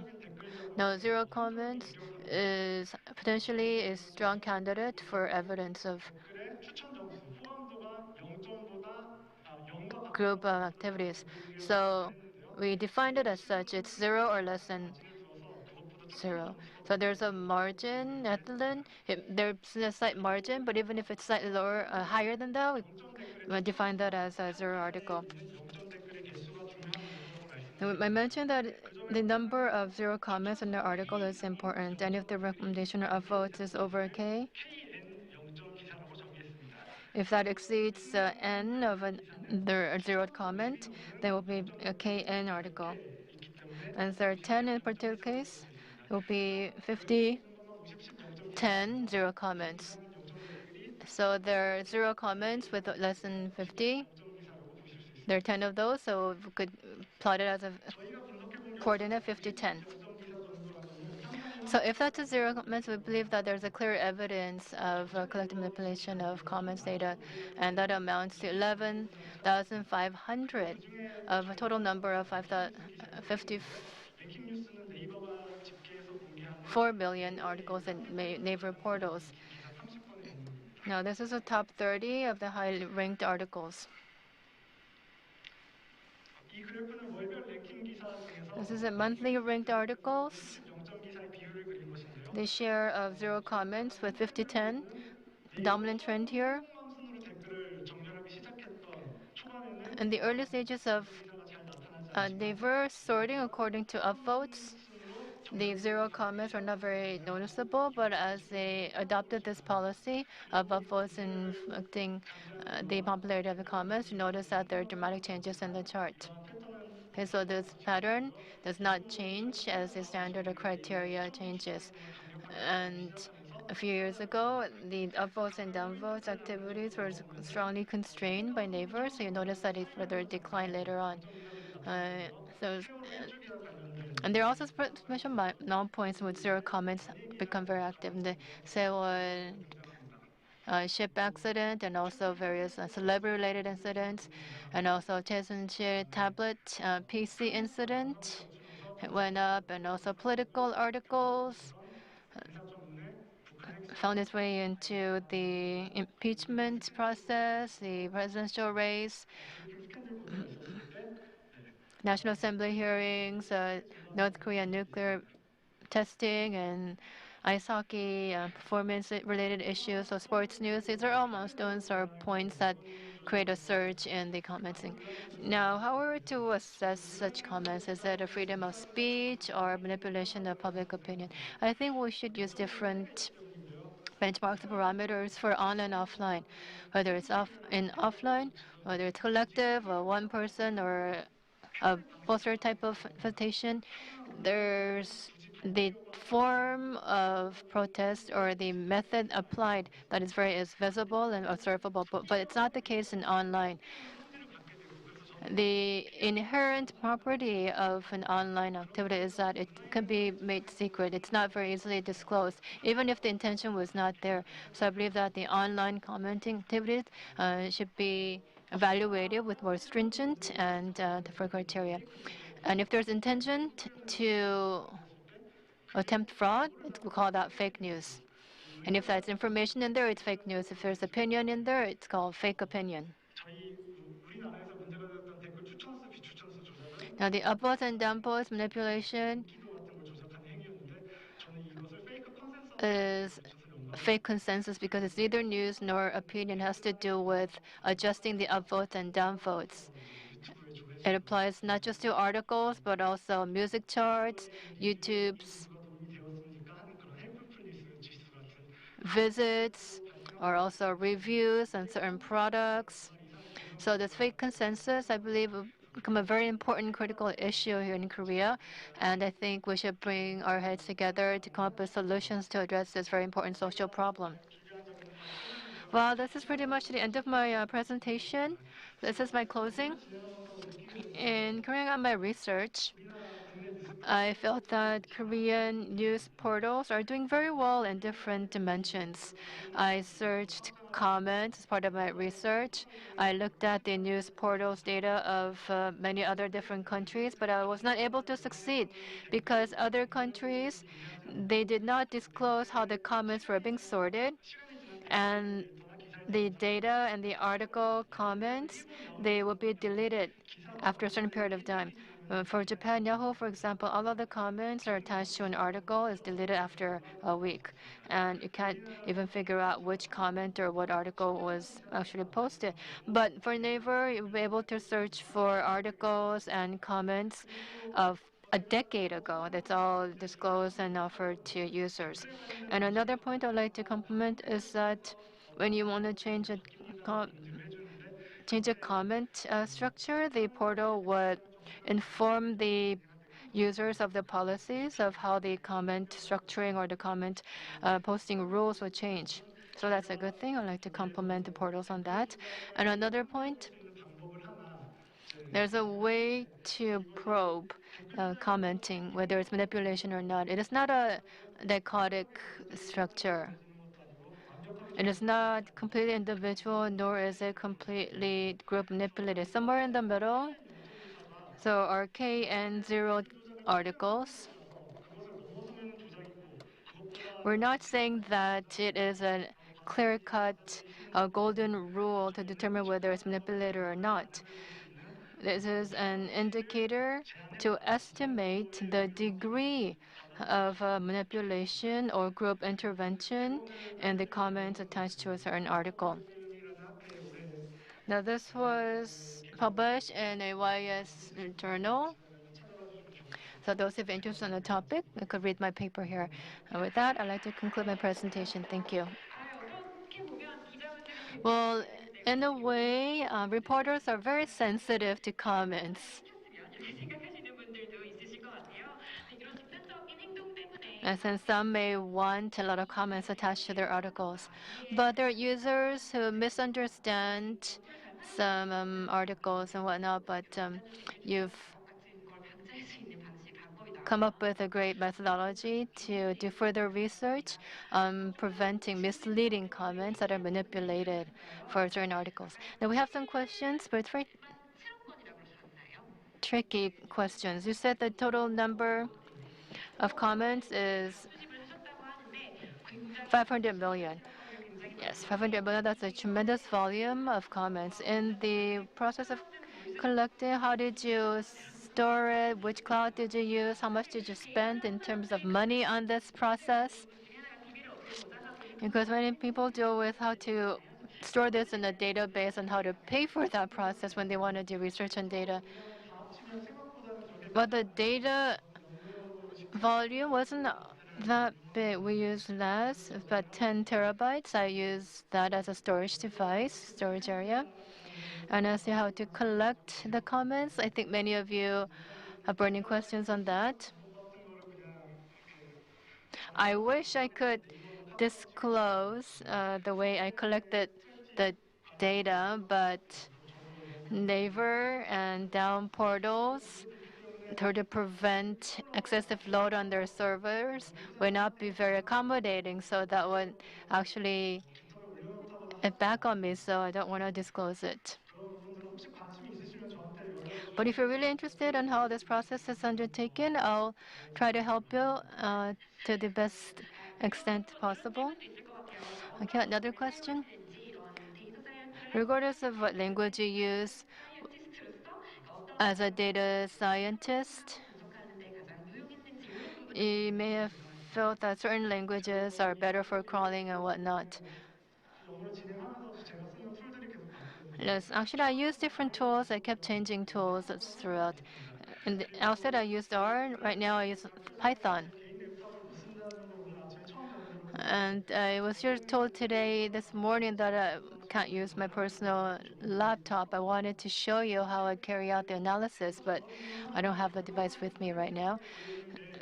Showing data interactively, the results interactively is important, but the analytical process, if that is interactive, we believe that there's more insight to be gathered. So I use pandas database technique within Python, and also Plotly. There is also an interactive graph designing tool.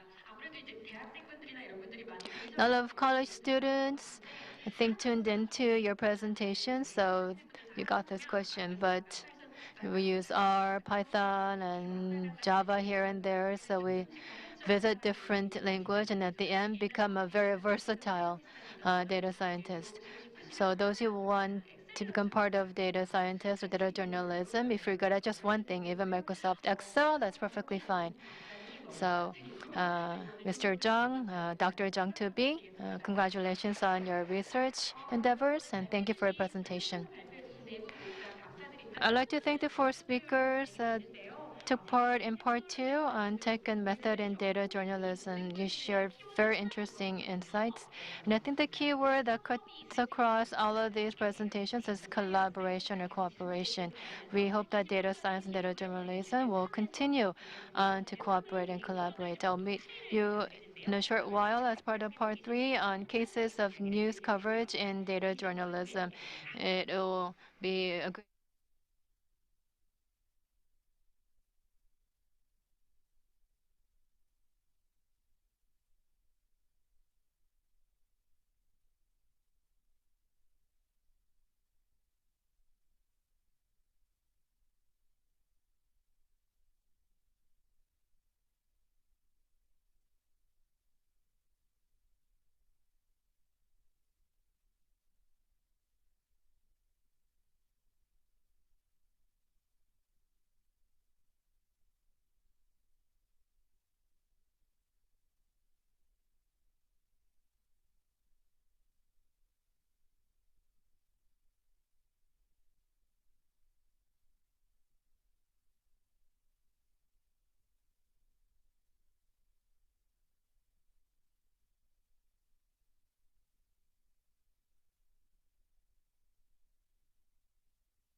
We will now move on to session 3, part 3 of the Data Journalism Korea Conference 2020.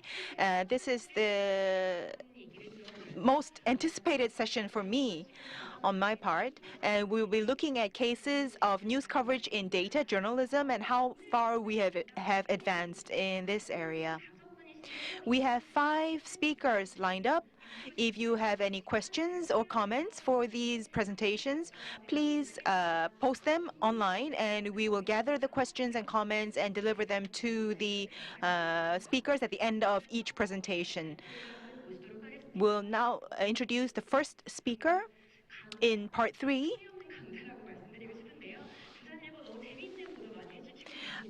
From Busan Daily News, which is a silent champion, I think. So the reporter Hwang Seok-ha from Busan Daily News will be showing us, giving us a presentation on data on the social illness called loneliness. So I'm quite curious about how this story plays out. And so please welcome reporter Hwang Seok-ha with a round of applause.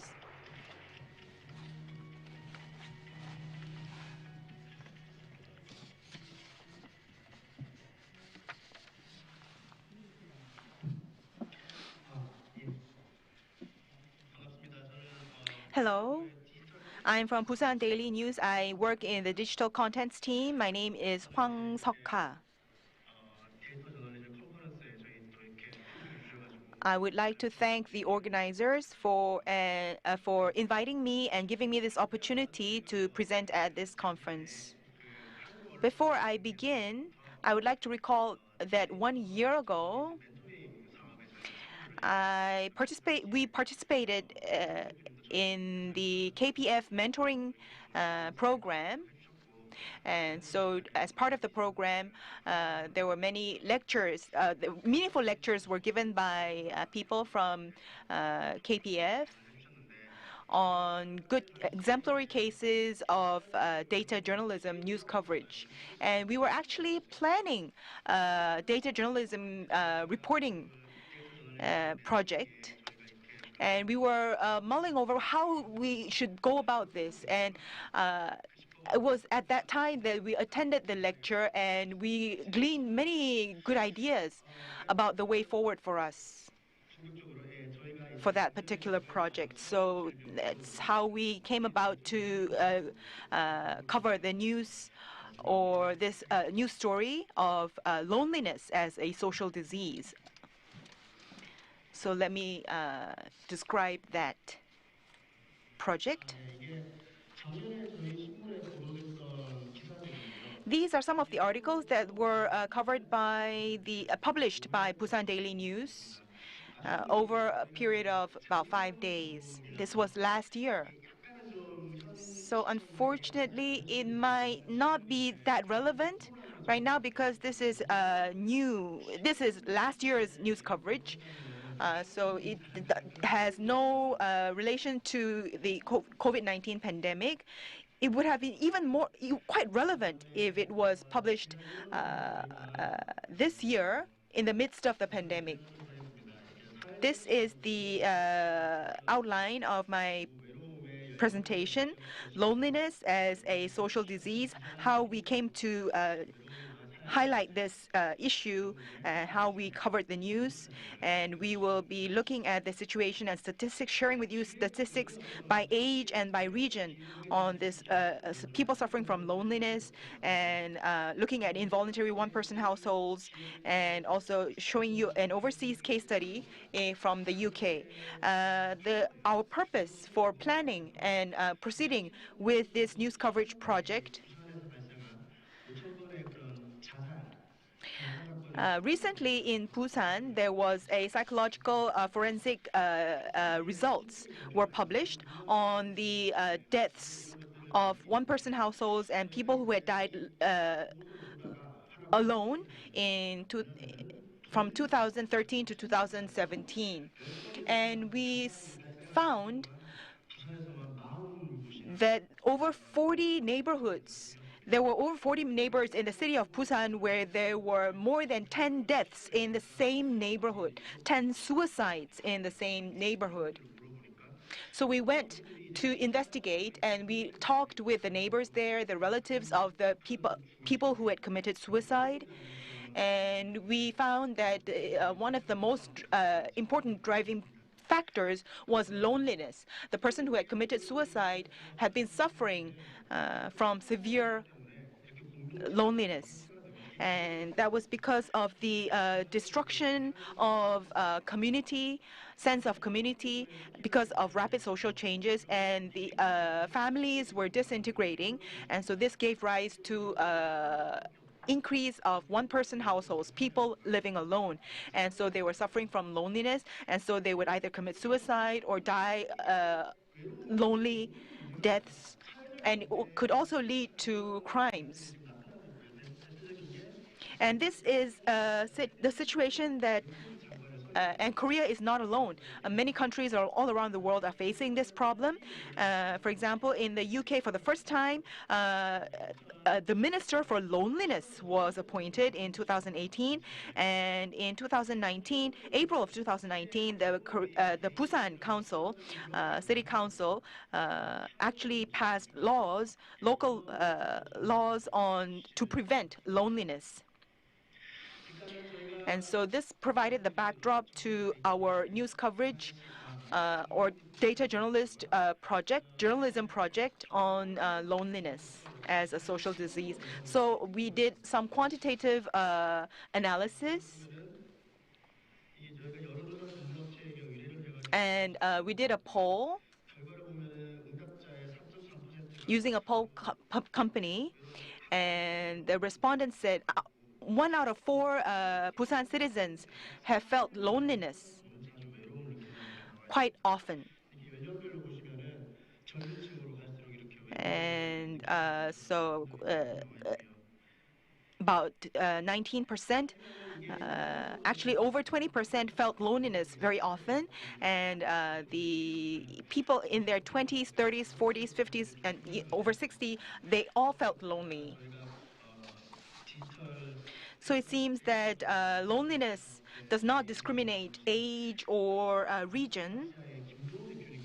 And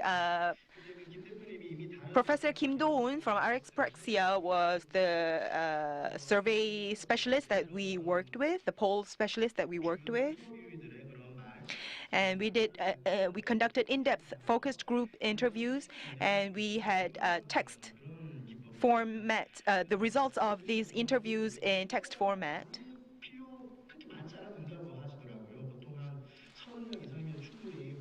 And Representative Kim, CEO Kim, said that actually we don't need that many people to participate in the interview, so we don't need that many interviewees in the in-depth FGI. So we interviewed about 30 people. Their age range was from the 20s to all the way till 70s, and they were at high risk of suicides.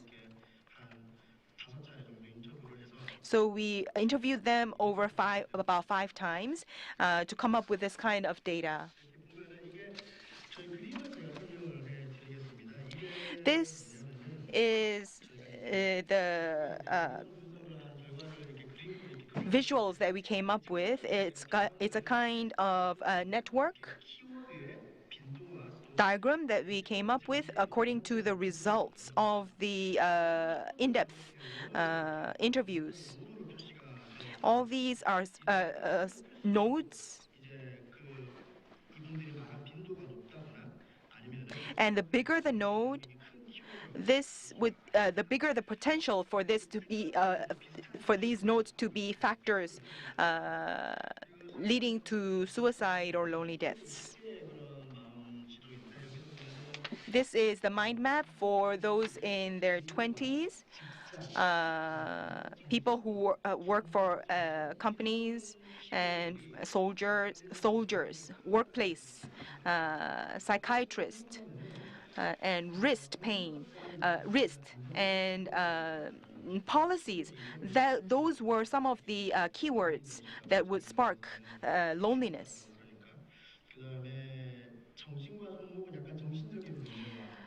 And psychiatrists and wrist would be related. It would be quite psychological.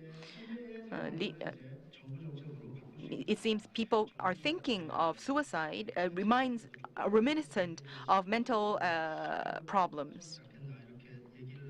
And policy is another keyword about how government policies could have an impact on lowering suicide rates.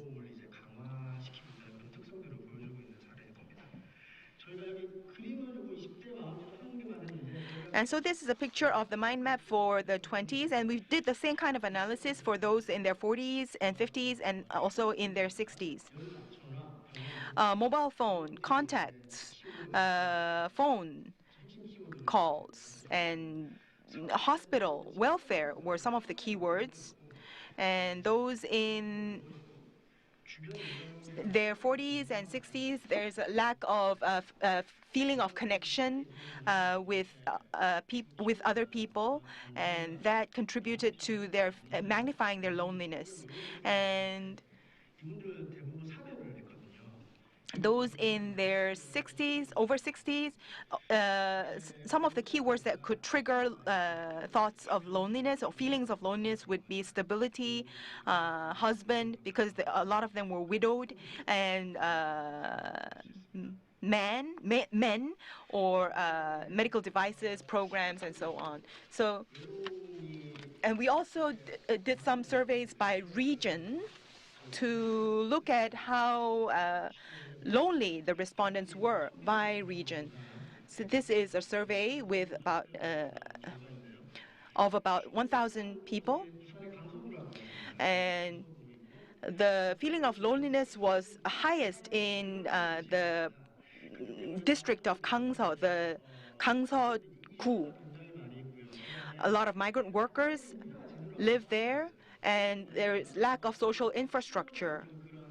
And so, although the real estate prices are low enough for the people to afford housing, and so a lot of people have migrated there, they are disappointed because the environment and infrastructure is so bad, and so that would lead to loneliness, because in the process of redevelopment there is a lot of conflict because of compensation, and all that has contributed to loneliness. And there is the original or old downtown and the new downtown in Busan. The old downtown used to be the most important region in the city of Busan, but now it is derelict and very badly, it has badly degenerated, and a lot of urban regeneration or redevelopment is going on. And so these houses are being all pulled down, and so they are told to evacuate, and so they are all dispersed, and so they no longer live with with their families, and so this could give rise to negative feelings. And one of the most vulnerable groups would be people living alone, so one-person households. And in Busan, there are over 543,000 one-person households, which make up about 36.5% of the total number of households. So this is a map that we've created based on the data that we received from the Busan metropolitan government. And so the green regions are where we have less one-person households, and the region in black is where there are the most number of one-person households. And Noksan-dong, which is in the Gangseo-gu, is a place where most of the respondents felt very lonely, and there is a very high rate of one-person households. So more than half of these one-person households say that they feel lonely. Of course, there are people who prefer to live alone. They are happy being single and living alone. But there are also a considerable number of people who live alone, not of their own free will. So it's involuntary living alone. People senior citizens who live alone, or young people who cannot afford rent, so they live on rooftop one rooms, single rooms, or middle-aged or older people who have the high potential to die alone. But these people, they have social welfare workers who visit them frequently on a regular basis to check on them. But then there are a lot of people who have been forced to retire early, before their retirement age, or they're divorced, or they live apart from their family, so they are suffering from loneliness, and they don't have any social connections anymore. So these people have the high potential, are at high risk of dying alone in the future. So those are the vulnerable groups that we focused on. So we really did move around a lot, and we did a lot of our footwork. And the more accurate and fuller and rich our data is, then the better the news reports would be. So we met with all these older people living alone, and there was one case where this grandpa had met reporters for the first time ever. So he became really long-winded and told his life story, and he was letting out all his sob stories, and he was reluctant to end the interview because it was the first time that he had people, young people, who was willing to listen to him. And so that was one case. And so these were some of the tenements and public tenements or single room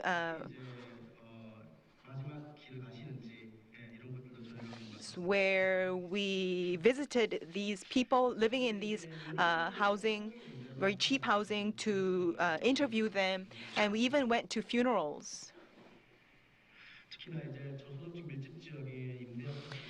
So we really did went to visit public tenement apartments, cell-like rooms that were rented room by room.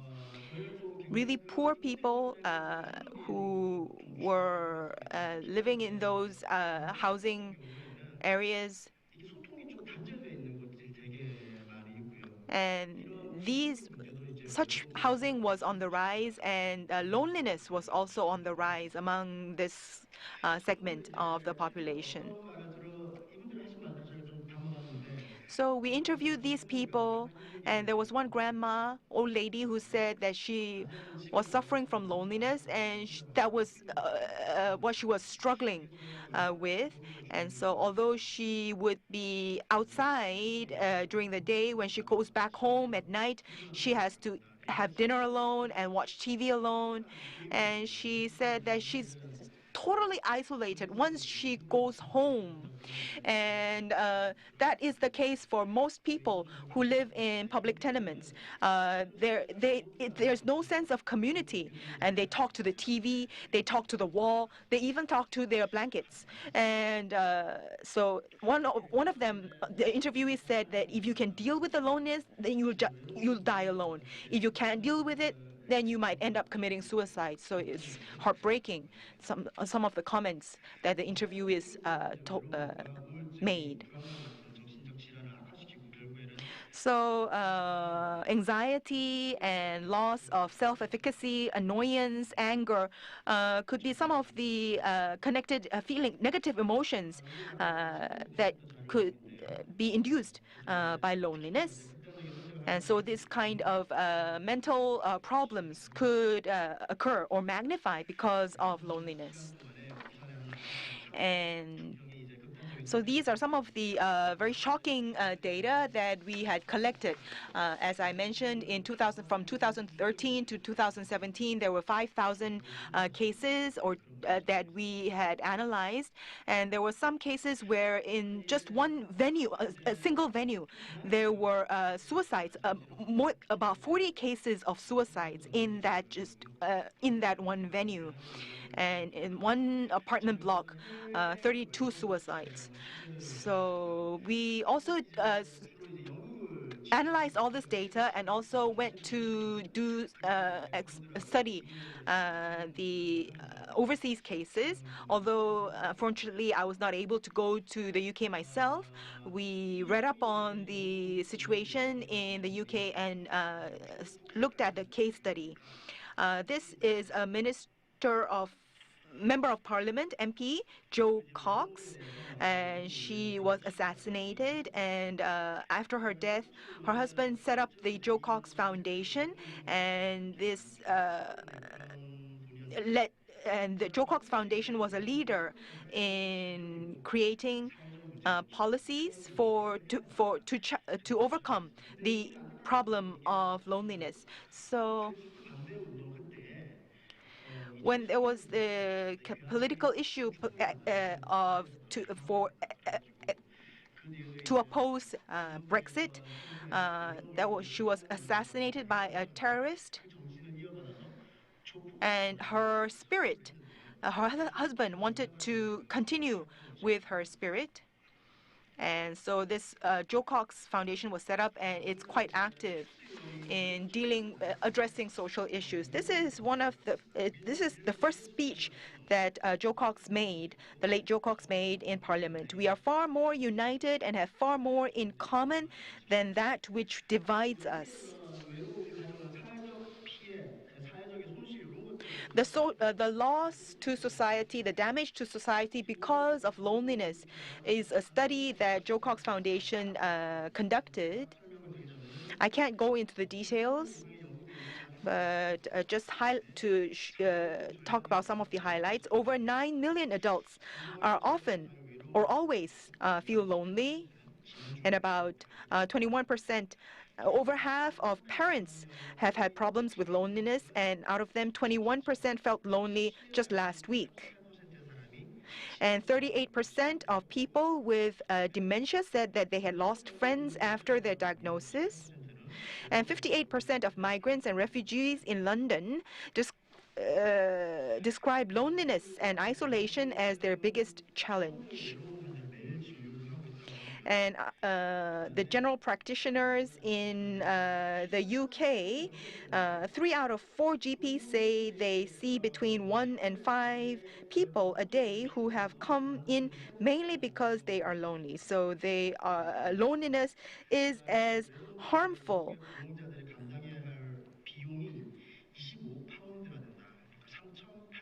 as any social disease.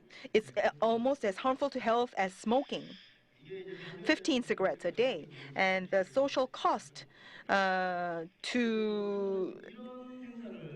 the UK economy is about 32 billion pounds every year. So upholding the spirit of Jo Cox, some of the programs that the Jo Cox Foundation organizes would be the Great Get Together.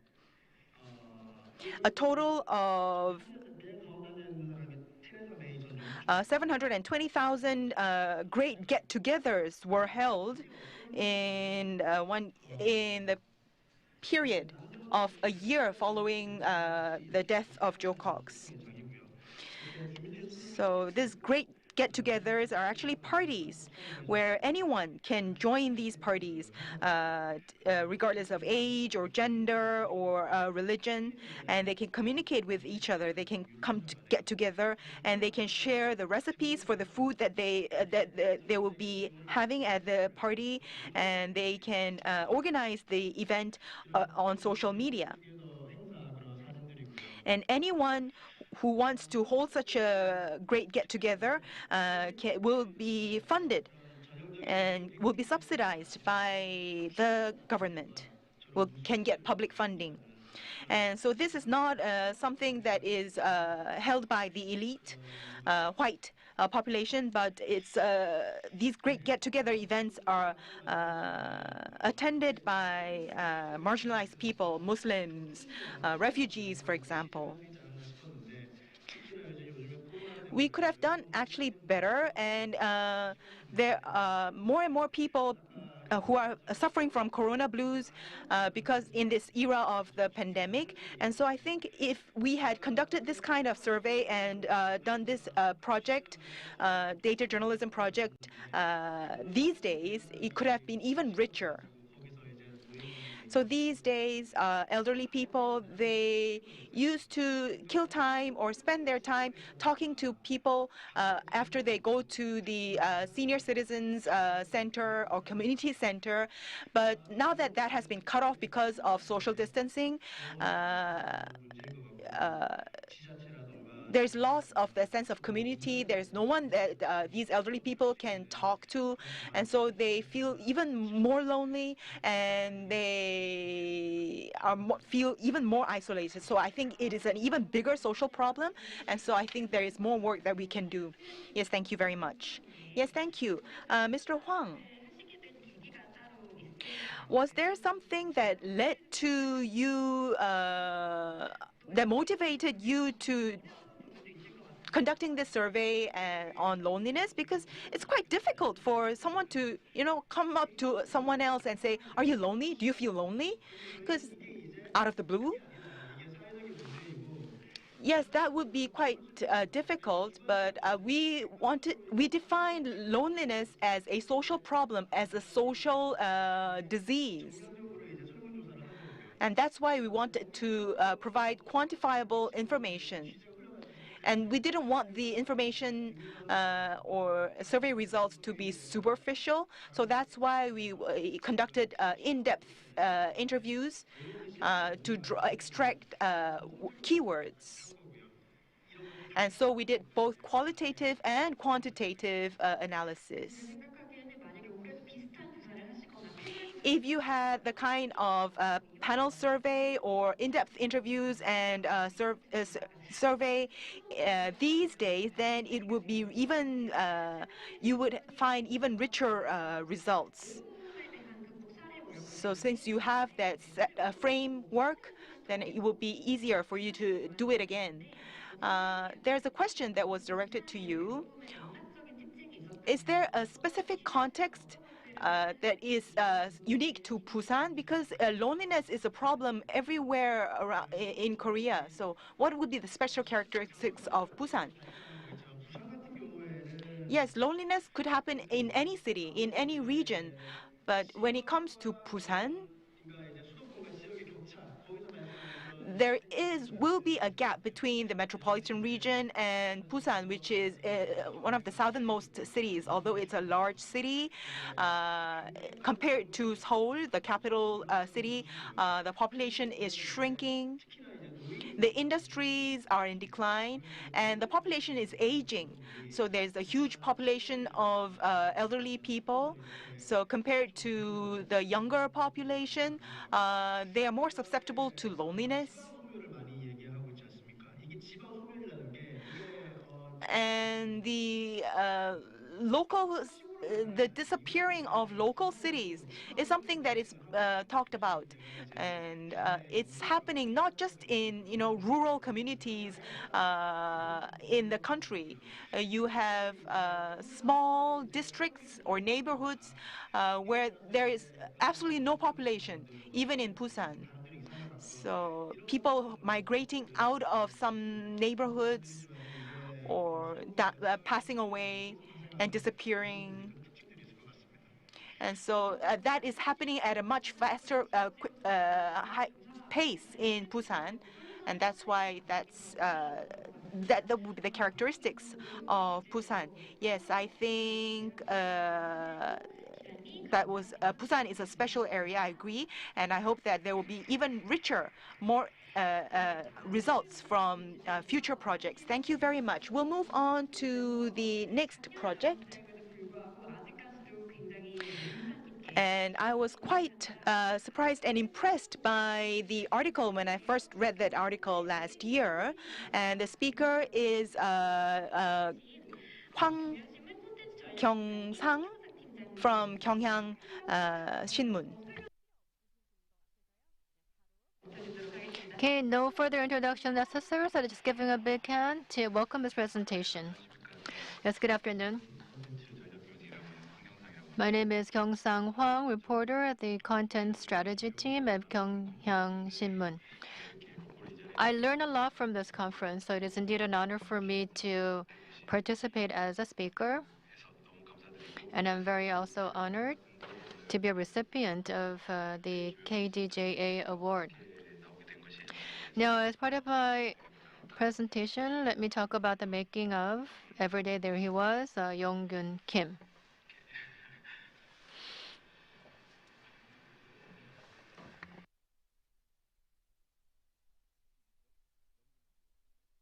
I'm looking for the remote control to control the slides. Well, Mr. Hwang was an investigative reporter. Now he learned to develop software programming. Just out of personal curiosity, how did you come to learn software programming? Because he actually does front-end development. As I was always interested on that topic, and my company gave me an opportunity to study it, and I worked on certain development projects. I'm not very good at it. Yes, a lot of reporters, they want to develop programs themselves and they feel that it's necessary, but they're just too busy to carry it through. But Mr. Huang, you've actually learned it and created great outcomes. So indeed, a model for all. So I think we could anticipate his interesting lecture. So please.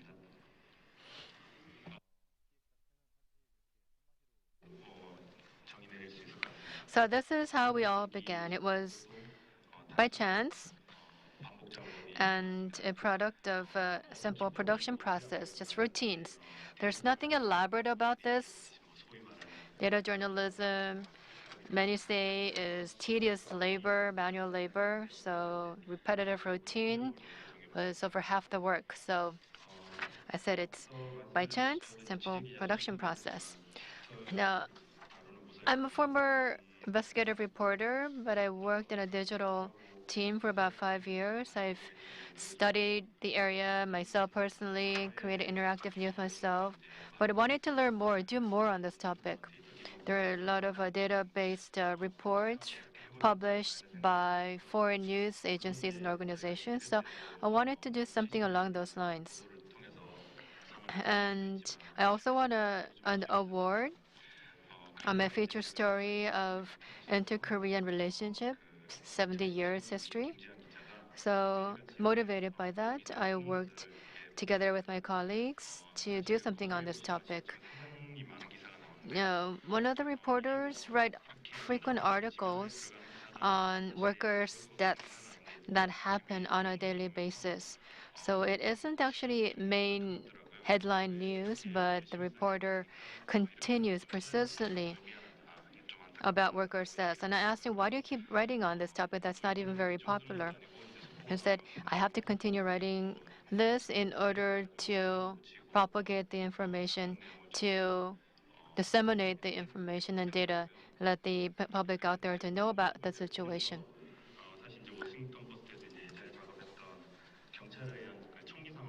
Now, there was a police assailant, Michael Brown, died after being shot by a U.S. police.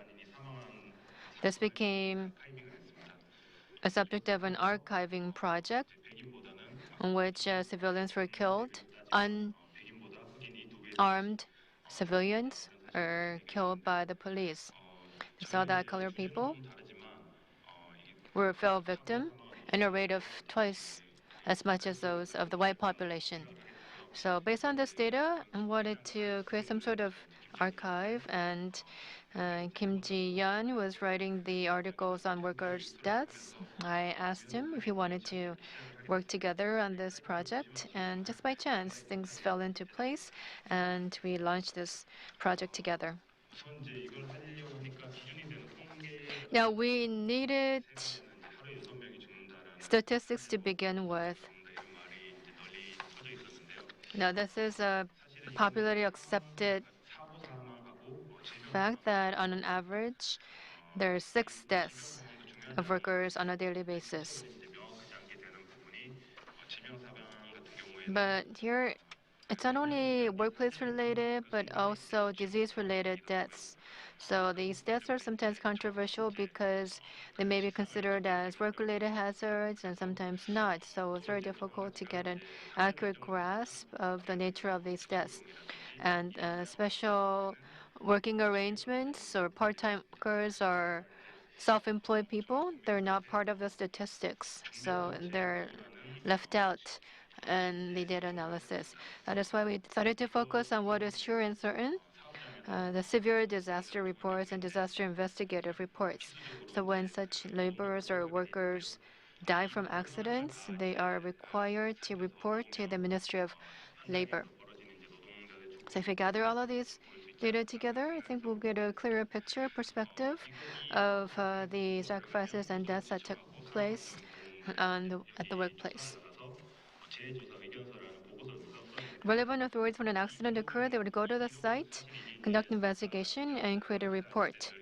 And these reports are what Mr. Kim Yeon-soo acquires to write his articles. So I wanted to gather all of these reports. At first, it was an overwhelming job, so I wanted to request a list of the type of reports that are being written by the authorities. But I felt that would be insufficient, so I decided to go bold and collect the full scope, the full volume of reports published by the authority. I submitted a request for information disclosure, came up with a basic list of the severe disaster reports. And in order to acquire such reports, a request for information disclosure wasn't enough, so I sought the support and help of a politician, member of the National Assembly.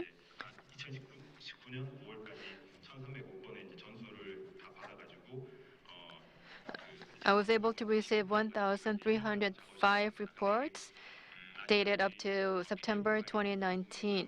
Most of them are in PDF files, some in images.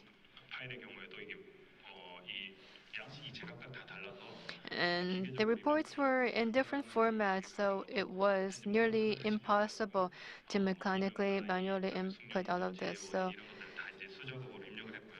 we had to do manual labor in entering the names, gender, age, accidents, and whatnot. And for the photos, we had to do screen captures and save them. It took about a month and a half to do the data entry work, and we did a apple-to-apple comparison of the data that we entered with the data that is on the report. So there were some discrepancies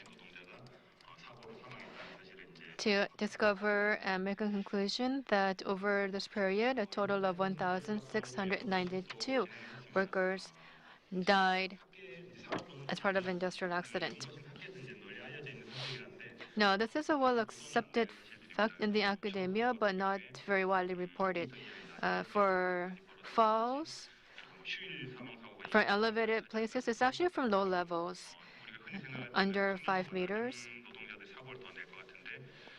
And highly skilled workers are more prone to accidents, contrary to our public belief that it will be the low-skilled workers. And we also looked into whether were the large corporates that subcontracted the companies that hired these workers, and it was Hyundai and Daelim, the large corporates that comprised a big share of the project owners.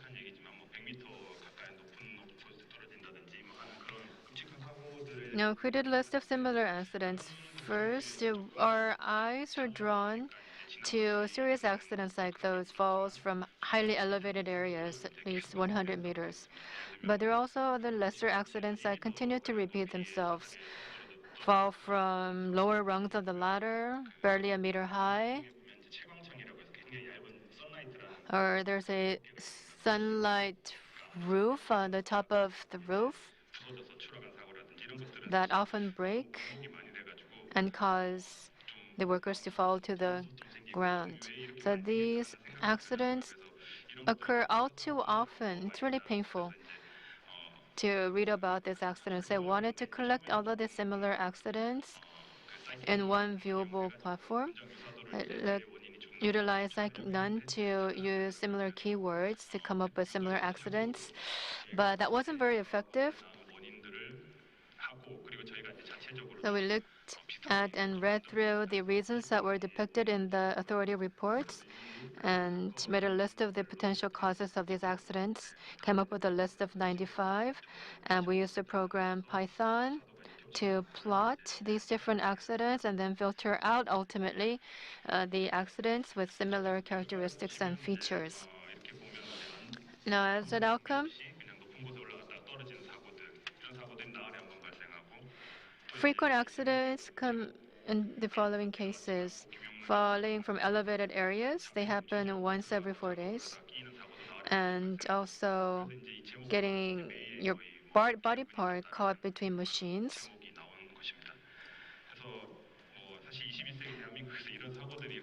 While maintaining or fixing the machines that are in operation. So it was very surprising and shocking to see such low-level accidents happening in such an advanced economy like Korea. Now, these are some pictures that are included in the report. As you can see here, the worker is working at a very elevated place, but there are no protective or safety equipment to prevent potential falls. And on the right-hand side, the workers or repair personnel who work while the machine is still in operation without any safety devices or equipment. Of course, there are guidelines, manuals on how to carry out various functions. Now, there's an A ladder, for example. Don't walk up to the highest rung, for example. A ladder is intended to elevate the level. It should not be used to step on to do some work in elevated areas, but people actually do that nonetheless. Isn't this the fault of the worker? Some may say. But as we conducted further investigation on such environment, we realized that not all workplaces are able to be completely equipped with safety equipment because it requires sufficient budget and there are time constraints. Things have to be completed very quickly, so these workers would compete with another to get the job quickly. So there are issues of money and also time. So these are still unresolved issues and problems. But we believe that there were some achievements nonetheless. We're able to enhance awareness among the public about the severity of these accidents. And when a worker dies in the workplace from workplace hazard, the punishment that is levied on the inflictors are actually quite minimal and very light. So as a result of our article and our future story, we'll be able to propose to the legislative body to make the punishment stricter. And we also asked the Ministry of Labor to disclose relevant data. And the ministry said that they will, but not able to definitively say as to the exact timeline. But we can anticipate potential disclosure of relevant data. So I gave you details on the types of accidents that occur. So I mentioned that this project happened by chance and the simple production process created the outcomes. But as to why this reporting came about, to bring this into greater perspective and background, there are a lot of failures, incomplete jobs that were part of the task along the way. There's a snowfall. There are a lot of interactive news, the second, third, fourth. Then they say that people no longer look at interactive news. It's the end of interactive news. Whenever I disclose articles that involve actual real cases, people criticize my articles saying that there isn't sufficient ROI from this. There's little readership. There's not enough profit generated from this. But that's not the reason why we're working on this.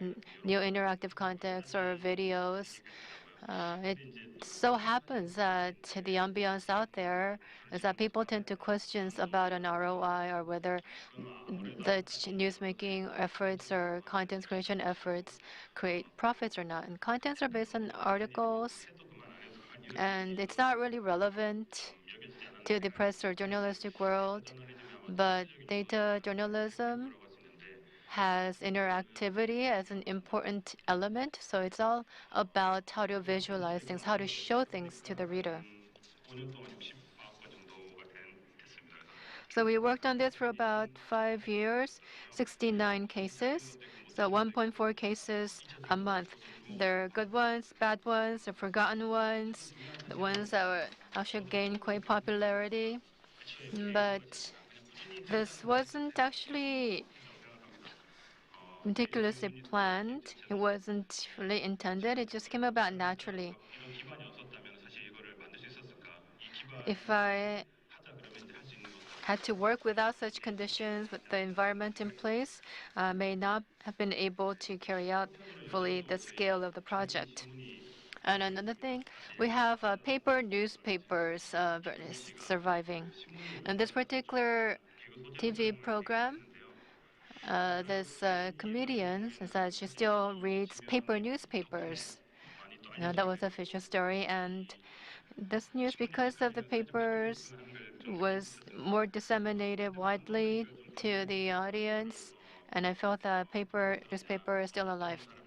Many people ask questions as to who created this project, this content, how did it come about, and I described the process in detail through the newspaper articles. But this was not completely new. 처럼 탄광격사촌이라는 곳을 가면 If you go to a mining village in Cheoran, 화가 났다든지 there are deaths of past miners that are inscripted in certain locations. And if you go to the war memorial, they use names of those killed in wars. So this list of victims, it's not something new, but we started to use this format in the papers. 이게 이제 And it was our editor that finally approved this format. 말씀드리고 싶지는 않고요. So it wasn't a novel idea coming from our planning team. 역사적 기반이 있다. I just want to say that it has a historical foundation. So there are other cases in the past that helped us gain support with this format. 타신문에서는 이렇게까지 잘 하진 않는데요. And there are other copies actually. 이전에 이미 이제 합의 FTA가 찬성을 In 2011, 들을 다시 읽게 됐고 we created a list of parliamentarians that supported the Chorus FTA and also another design format in a book form. And we also printed photos of instant noodles or kimbap. Without such innovative attempts, 과연 이거를 선뜻 받아들일 I doubt that it would have had this kind of appeal to the mass public. The leadership or the 과거에 계속 editors, would they have approved this? If we had created something out of nothing, well, I doubt it. I think they approved it without any hesitation because there is a history of having done this format in the past. 저희 제작팀 선배 Now, there are particular features to this type of format, 우리가 볼 수 있는 매체 중에 paper format. The print media, the paper 물론 이제 format is actually a larger media. We have large TV screens, but in terms of media, the newspaper is actually the largest surface area, but it is just old, outdated. People consider it as something that's to be thrown away, used as scratch paper or whatnot. But we wanted to resuscitate the value of the paper news media, use infographics and paper formats, try to combine and converge the two. So it's not novel, it's not innovative, 왼쪽에 이제 큰게 지면 and it's not the first time that we did this. There's history behind this. Okay, so this is our first type, concurrent jobs, interactive, and likewise, these are successive projects that we undertook. 아무래도 많이 알려진 거는 이 냉면의 취향일 것 같은데요. And I think this is the most popular one, good filling papers of the cold noodles. It's part of our infographics project as well. 이제 연구소에서 이제 그래픽을 잘 그린 탓이기도 하지만 Now, the team did an excellent job with the graphics design, but it's very pretty and very nice to visualize. It could well be hung on a wall. So this may be one of the future directions for print media or newspapers to seek in the future. Now, digitalization of newspaper organizations, the effort has been ongoing for the past decade or two, and we've been making online news for many, many years. The large principles remain intact, but it's not easy. It's easier said than done, and you may not believe it, but our internal organization has transformed dramatically as well. And sometimes the print newspaper media are ridiculed for being too outdated, but I have yet to meet someone who has presented a clear-cut solution to this. I'm not trying to boast that we're doing a great job. I just want to say that in journalism, people are important, and the commitment and the passion of individuals are very important. So there's very little room for dramatic change, but there's constant ongoing effort to bring about change, better solutions to combat predicaments. If you say that this interactive media is not very relevant, well, maybe it's because journalism has failed to make this interactive news system meaningful and significant to our readership. This is a game-type interactive news site created by Sazera that investigates pirate fishing. About 80% of visitors to this website say that they are new visitors to the Al Jazeera website. So maybe our interactive readership, that we're not able to grasp exactly who they are, we could uncover new potential readers out there, potential audiences, if we come up with different novel ideas. And I met an intern reporter at a broadcast station. He said that he started reading paper newspapers on the occasion of this program. Every day there he was, Kim Yong-gun. So that was actually a rewarding experience. And I'd like to wrap up with a personal story. What you see on the left is my personal computer, my very first computer.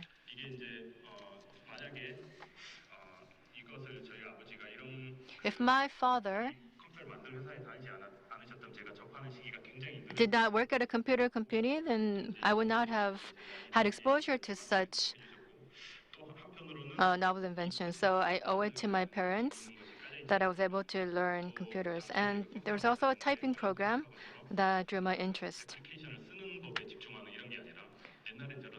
And in the past, we used GWs, not focusing on programming. So without such a platform and environment available to me, I don't think I would have learned or come to train myself in the art of computing.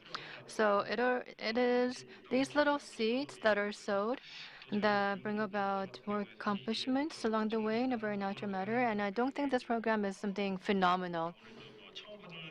Every day there he was, Kim Yong-gun, was something newly attempted, so received positive reviews. And if you go along this path with tenacity, I think, although in different formats, other reporters and these teams may want to carry out more investigative reporting, and this may offer a sowing seed or a stepping stone to achieve the goals that these other teams would like to achieve. So it are these small connections and seeds that come together and to accomplish broader horizons and goals.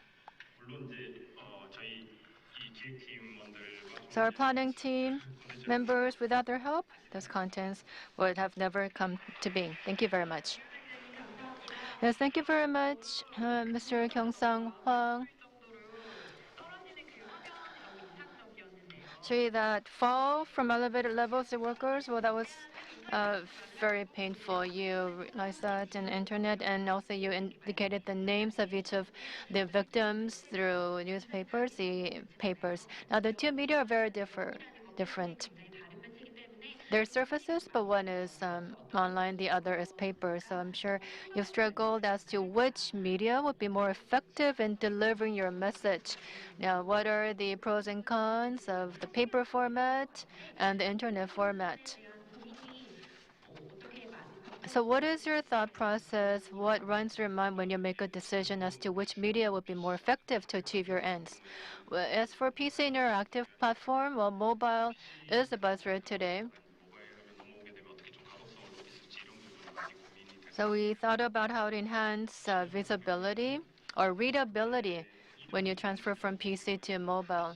And for papers, to come up with a list of names, there's no big issues. But if you add a lot of colors, the tone of the colors change. Would have to make a lot of modifications and the paper itself is gray in nature, so the color contrast appears a bit different when you actually print it on paper. But the topics and actually the concepts to lay out in your paper, that's also a difficult task. If you look at the interactive in Gyeongnam-Shinmun, there's also a lot of gamification attempts. Is there a reason why you try often with gamification reports? Well, we don't do that often as we did in the past. In the past, we tried that a lot, but it was a very tedious process in creating interactive gaming content, and the readership was not very familiar with this type of content. So in order to enhance their concentration or attention, we tried different methods and strategies to attract their attention. Some were successful, some were not as successful compared to the effort that were put in. Yes, thank you for that.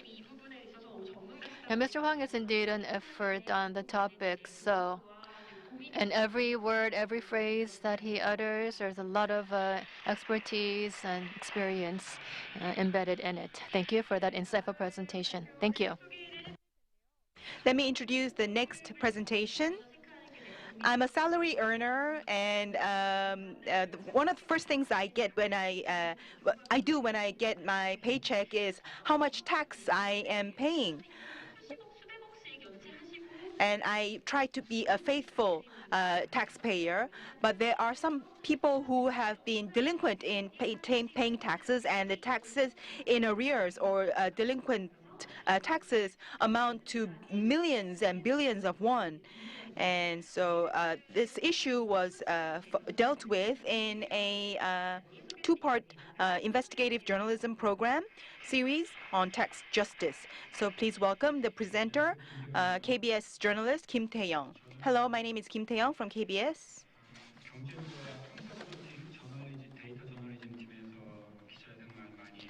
I have been working as a journalist in the investigative journalism team and the data journalism team and so on. So I've been working as a journalist for about 26 years, and this is one of the pet topics for investigative journalists,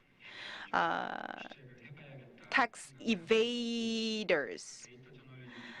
The crime of tax evasion was something that the investigative team was thinking of dealing with, and so we spent about 2 months preparing for this. At first, we wanted to focus on tax evasion.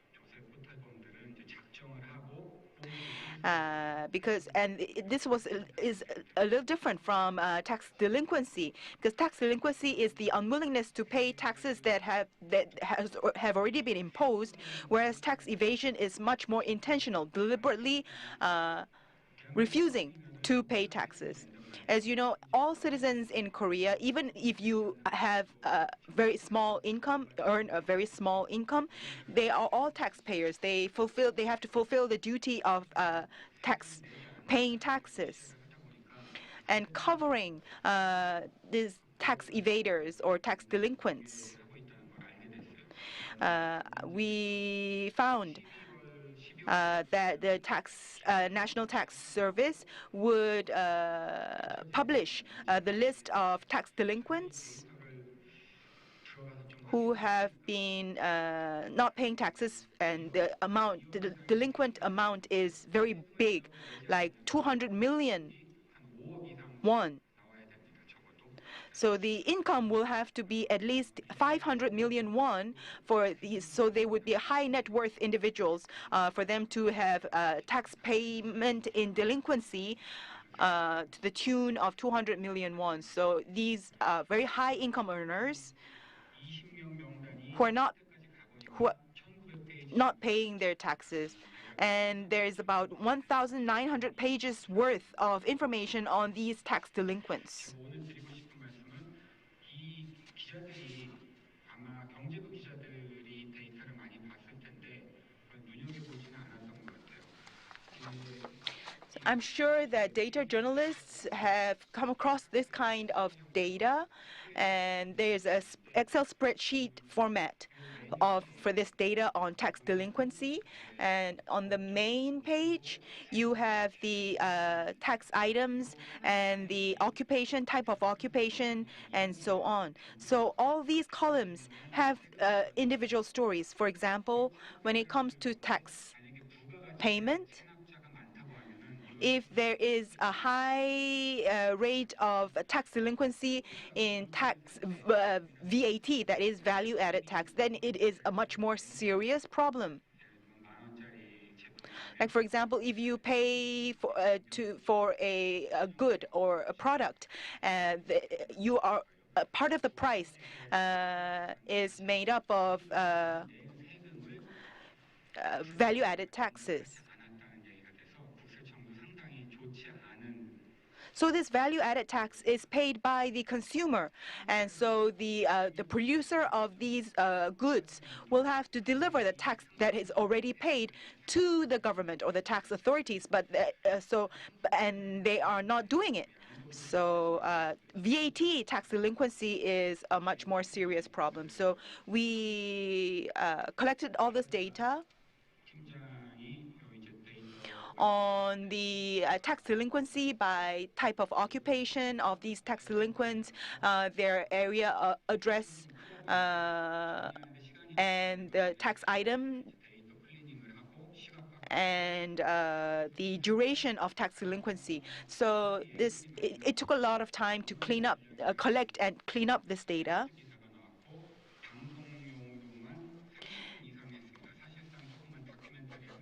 So a brief documentary, a short documentary film could be produced from the data that we had collected and analyzed. So we had a separate program for YouTube.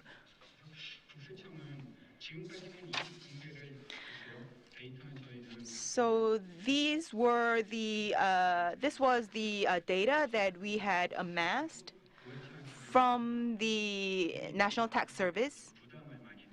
And the National Tax Service was a bit ashamed that there were so many tax delinquents. So they were reluctant to publicize this data.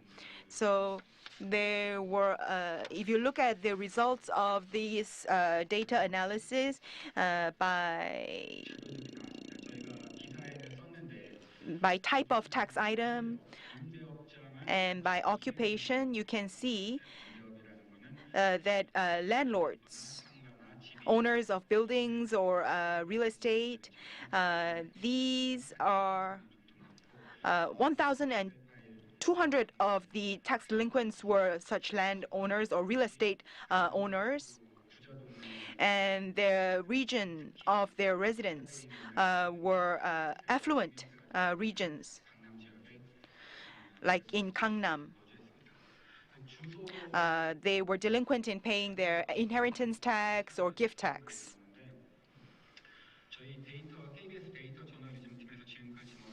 The KBS data journalism team produced a lot of maps, and we also produce a map of the region that the tax delinquents reside in, and this was one of the most frequently viewed and shared and disseminated map ever produced by KBS. That was how much interest there was in this map, and the issue of tax avoidance or delinquency. 유명한 고가 아파트에 거주하는 분들이 되게 많았습니다. And a lot of them were in this very expensive apartment in the middle of Gangnam, Tower Palace. And 9 of the tax delinquents were living there, and their tax that they had not paid was their unpaid tax amounted to 10.4 billion won. 고액 체납을 하고 있는지를 잘 알아야 그 사람이 정말 돈이 많았을 And these 때 쉽게 하라고 만드는 건데 직업란을 공란으로 둔 거는 참 파악하기 조금 어렵게 만든 거죠. and about 30% of the tax delinquents, they left in the form or their tax returns, they left their occupation blank. 저희가 기사 나가면서 And this would be an obstacle to the tax authorities in looking at in collecting taxes. 잘 가동이 되지 못한다는 점을 기사에 또 냈고요. 또 저희가 좀 놀란 것 중에 하나가 이 수년치 그 데이터 And 하다 보니까 since we were collecting years of data, 고액 체납지 명단에서 a few years worth of data, there would be people who would be delisted. We thought that they were delisted because they had paid their taxes, but it was most of them, they had been delisted. They had fallen off the list of tax delinquents because the statute of limitations was over. 청원까지 등장했어요. 고액 체납자 But after this program was aired, there was a national petition to lengthen the statute of limitations on the authority to collect taxes. 명단에서 빠지게 하는 제도와 For if the unpaid tax is about 500 million won, then the statute of limitations is only 5 years, or 10 years if it's over. The unpaid tax is over 500 million won. So people petitioned to get the statute of limitations lengthened, and also there were some people who can get themselves. Some people got themselves off the list by paying just part of the unpaid taxes. 기사 디지털 기사라도 쓰고 So that kind of leeway or privilege should not be made available to the tax delinquents. That was another demand of the petitioners. 고가 아파트에 사시는 분이 4명이 아니다. 아파트 값이 별로 비싼 것도 아니다. 10억 정도밖에 안 한다. 말씀하시는 이런 내용. And there were some interviewees who actually said during the program, and this was all aired, his words were all aired, that the apartment, very expensive apartment that he was living in was under his wife's name, not his, and that it was not that expensive anyway, and so on. So this really triggered the public anger.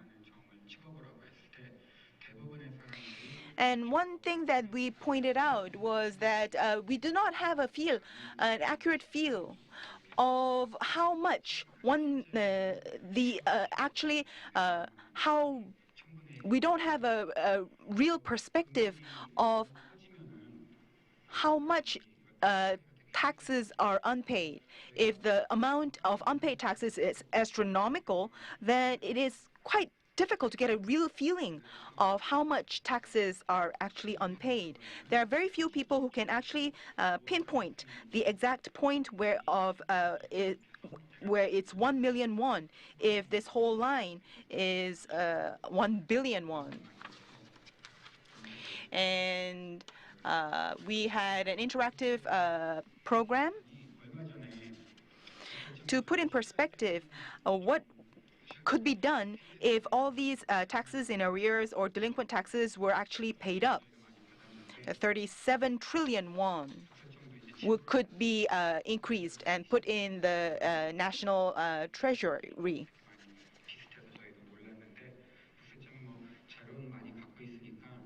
And the National Tax Service would have all the data available to them. They would be the collectors of this data, so they would actually they can create this map. But it would be ideal it would be ideal for the National Tax Service to provide us with the data so that we can create the maps, because it would be much of a much higher quality. But the NTS seems to want to make the maps themselves, which is quite positive too. And so we did this kind of in-depth analysis and did a report, investigative report journalism program on this. So if you're interested, please log on to the KBS website. Thank you very much. Yes, thank you. Because of time constraints, I don't think we can have a Q&A. Please watch out for any questions that could be directed to you on YouTube. I think many ideas, new ideas were presented and proposed, suggested by the speaker for ways to use data in their investigative journalism. And now we'll move on to the next award winner's presentation. The topic of his presentation is the Korean Peninsula, a silent satellite war. The Watchers Overhead. Now, Kyung Mo-an is a presenter. Now, those of you who have seen this online would have been quite surprised to discover that this was created by a Korean reporter, Korean organization, and it's been completed in a mere span of a month. So, with this amazing feat, let us invite Mr. An for the presentation. Big hand, please. Good afternoon. I work at the platform team of Hanguk Ilbo. My name is Kyung Mo An. Now I'm very pleased to have this opportunity to convey and explain to you our project on the Watchers Overhead, the silent satellite war, to talk about the production process of this interactive piece. We first began with the interactive project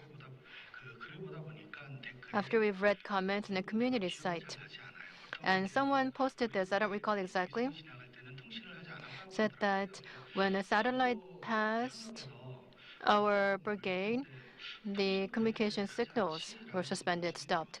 And I myself have similar experience in having served in the military, so I searched different data and information on satellites. So I began as a personal curiosity, not with the intention or objective to write an article. I looked at how many satellites were up there and what intelligence satellites had in terms of their performance and specifications. So out of curiosity, I searched information and data on satellites, and I discovered something odd. Those satellites travel above the Korean Peninsula. We see a lot of articles, but those numbers of articles actually come from the parliamentary investigation into the executive branch. But the numbers were all different. 2007 it was 500 satellites, and 2012 the article said 700 satellites. And in 2016 we were at 19. So they're all different numbers. So I had doubts as to where these numbers came from and if they were accurate.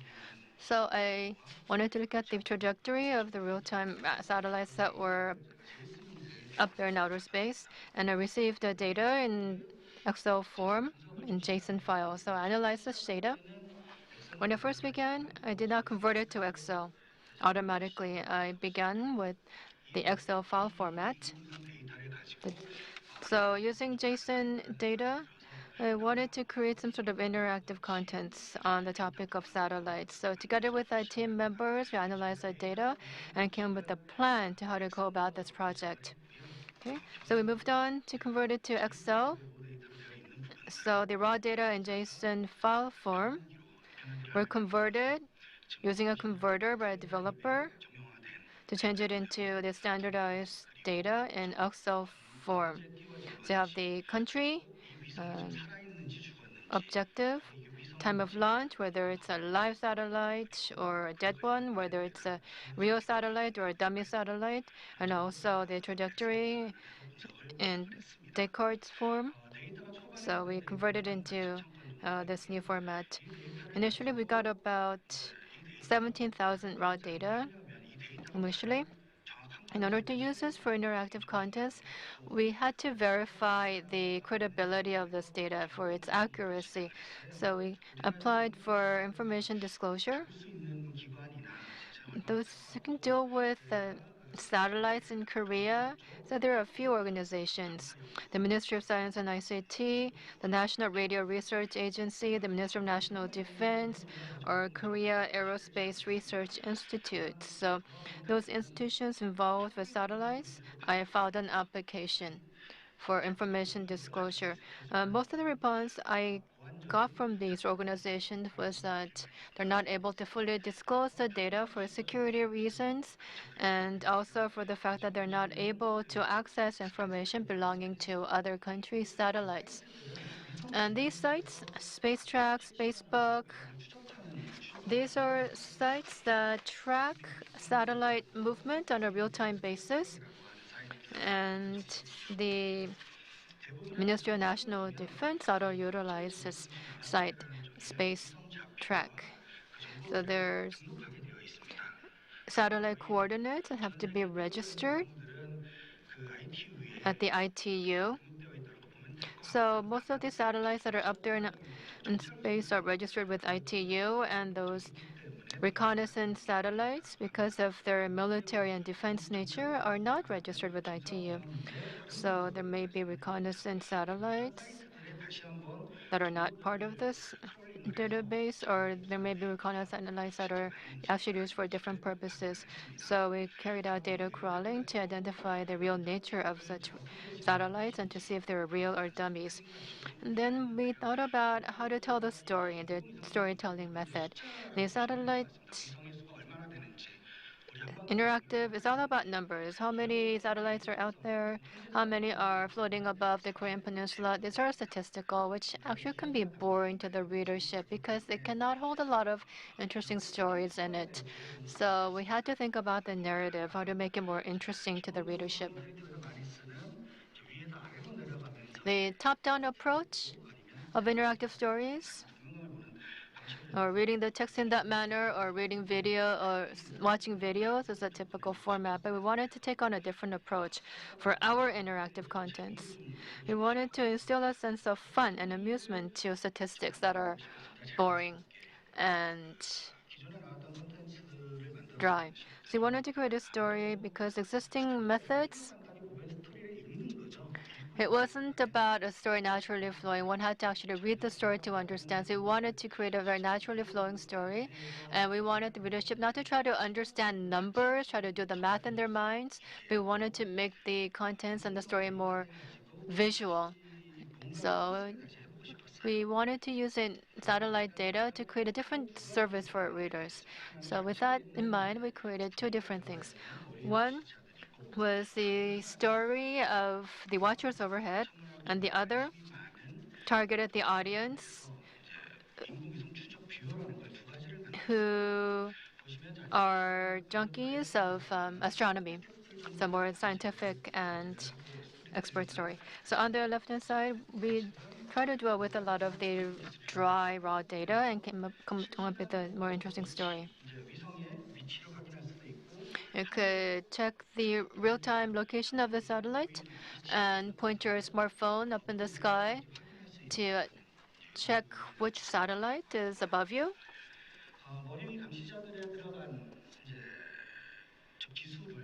So the technology embedded in the watchers overhead, let me go into what that technology is about. Now, interactive is not all HTML, it's more than that. Now, as you can see here, it's disjointed, but with the satellite as an object or topic, we created story. It's not a simple top-down storytelling. We wanted to create an interactive element using videos and still pictures. The dots at the back are actual locations of the satellites. The D3 indicates that it's applied real time using a language called D3. And using 3.js, we made the satellite moving visible on screen. And the language involved here was JavaScript in 3.js. And for charts, we use chart.js to create charts embedded in this interactive story. 기존에 좀 이런 부분들이 기존의 단순하게 텍스트와 이미지를 Combining text and image, as was done conventionally, 형식으로 좀 we wanted to do more than that. We wanted to instill an element of storytelling as part of this project. 기간으로 따지면 But 한 달 반 정도. it took about a month and a half for us to complete this project. 이 연구와 It's basically research, production that happened concurrently. We've never done this before. It was an entirely new attempt. 기법이라든가 이런 And this technique and method was all new here in Korea.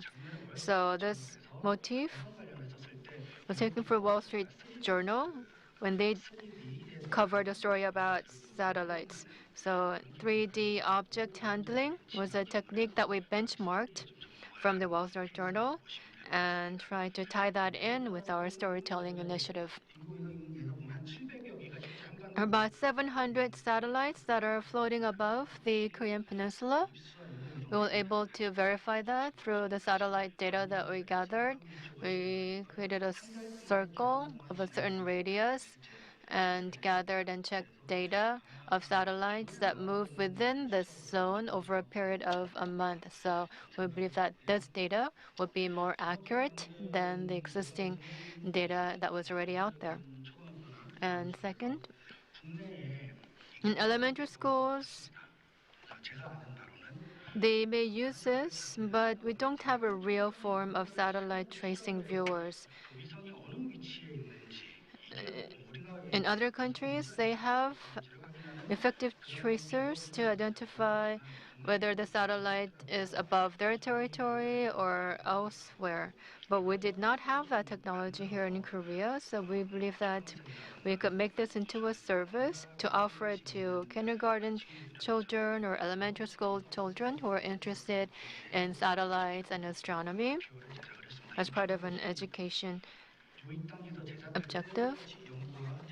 So again, for this, we concurrently conducted research and production.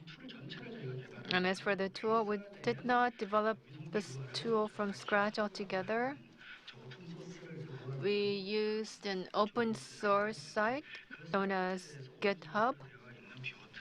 There are some viewer tools that are available on open source basis at GitHub. So we took those open source codes and tried to generate an easier viewer for a younger audience. And for smartphones, we used camera sensors or sensors that achieve the balance in the smartphones. For data values, we updated or added additional functions to the tool. And JavaScript was the language that we used for 3D interactive graphics and real-time data handling between the web servers and browsers was required, so we used application programming interfaces, the web API. Now the challenge was this: since the data was so abundant, there were some assumptions that we had to lay out at the outset. The assumptions were as follows: whether it's web, smartphone, mobile, website, web browsers should be accessible through any device. And when abundant data is provided, the speed shall not be compromised, and the graphics that are expressed should fit our needs. And we spent about a month and a half in doing that. It was not an easy job at all. I think we held meetings once every 2 days whenever there was an issue that arose. Now, there were 5 people involved in this project, and those people, in working on this interactive content project, were able to accumulate a lot of skills and experience, and were successful in coming up with such a remarkable outcome product. Now, In hindsight, we believe that we could have made changes or done better in these areas. First of all, it's a time frame. We spent a month and a half, but at that time, Corona or COVID-19 was the big news. Whatever new news was released, it was all shadowed or eclipsed by COVID-19 news. So we were not able to bathe in the limelight of popular leadership. And we were not able to contain or fully relay all of the stories that we intended to on top of the data. So we had to filter out and sort of weed out some of the things that were not relevant to our interactive content intentions and carry out the research and the interactive process. Well, it takes a certain amount of time. You have to put in resources and time to see a certain outcome. And during that time, there was some news about KT satellite transaction. And because of that timing, we weren't able to include that in our interactive contents. So that was unfortunate. And we don't create interactive contents on a regular basis, but when we do so in the future, we hope to make it a better storytelling medium. And the data should be relayed not in a static story, but in an interactive message expression that could engage or embrace the attention of the readership. We want to come up with more creative and novel approaches to carry on with our interactive content creation endeavors. Thank you. Thank you very much. Now, Mr. Ah, that was a very interesting presentation. I think accumulating experience is indeed a valuable process. So people come together to work together over a short period of time, and we're able to succeed in such a phenomenal project. Now, last but not least is a project from my company, MBC Project News Team. The title is Falling Again 1136 Death in the Fall. We're awarded the KDJA Award. Now, I'd like to introduce to you what sort of analysis we do and how our reporting incorporates the kind of investigation that we do. Mr. Seung-woo Paek of our project's news team will present the MBC project. Please welcome with a big hand.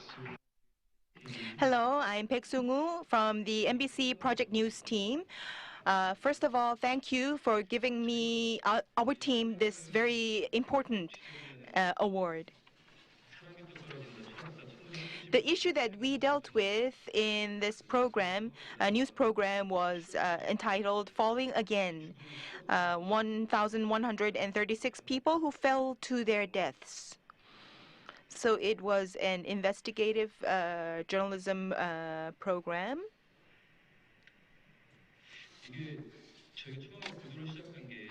When we started this news coverage, it was sometime around last year.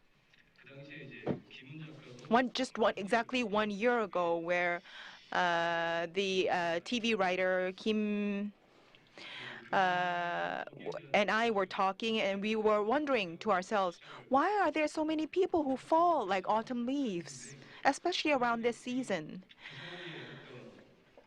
and pass away? And so these are the news coverage reports that we did, news reports that we did since the end of last year. So these were some of the issues, different issues that we focused on, and it took us a year to air this program on deaths by falling accidents. Reporter Hwang Kyung-sang did a news coverage, news report on industrial accidents or occupational industrial accidents. And so that was when our we started tripping, and it got messed up, because our news coverage team would be juggling with several different ideas and collecting data. So we would be assigning delegating the data collection job to the data collection team. And Gyeongyang Shinmun actually took one of our ideas, although of course they did not do this knowingly, and they did a news coverage. So we changed the direction of the program, and we changed the focus. So we would follow up all these accidents, and those found guilty of causing these accidents, that is, the offenders, how were they punished? Were they put through a trial, and were they actually punished by court order? So we wanted to track that and do a follow-up on that, on all the cases. So if the legal proceedings begin, then there would be arrest and indictment, and the offender will be indicted and passed on to investigated by the police, and then dispatched to the prosecution and so on. So we tracked this whole legal procedure. But then the data that we collected did not match. Like, for example, the dispatch number when the case was dispatched to the prosecution, the number did not match the case number.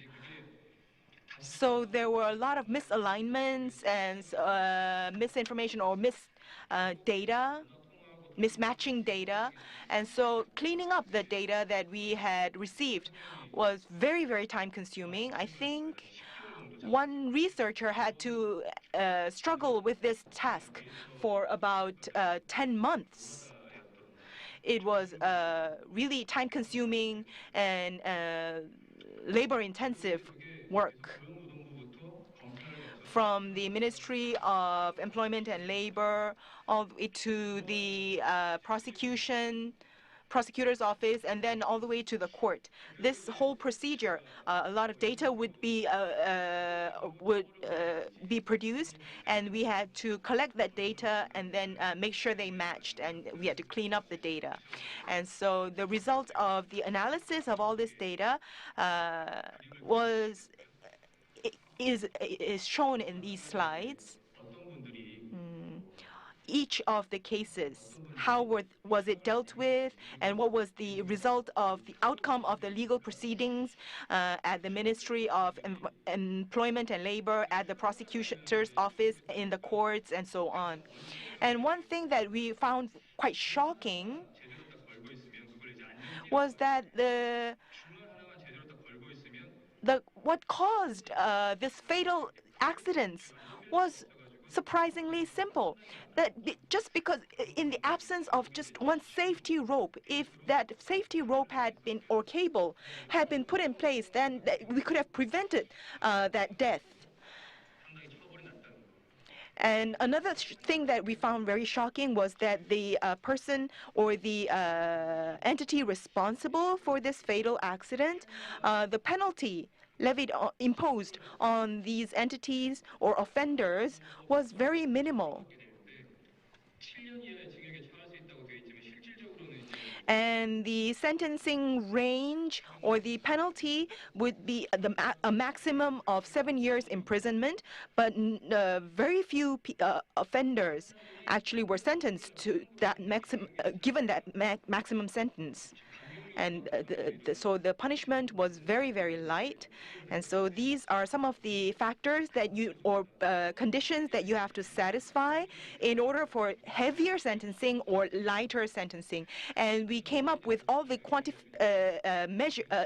we measured all the numbers of the heavier sentences or lighter sentences imposed on the offenders. And actually, when we showed this data to the authorities, they admitted that the sentencing was much lighter. And as you can see, the factors for lightening the sentence, making the sentence lighter was much more than the conditions that were considered for sentencing a heavier sentence.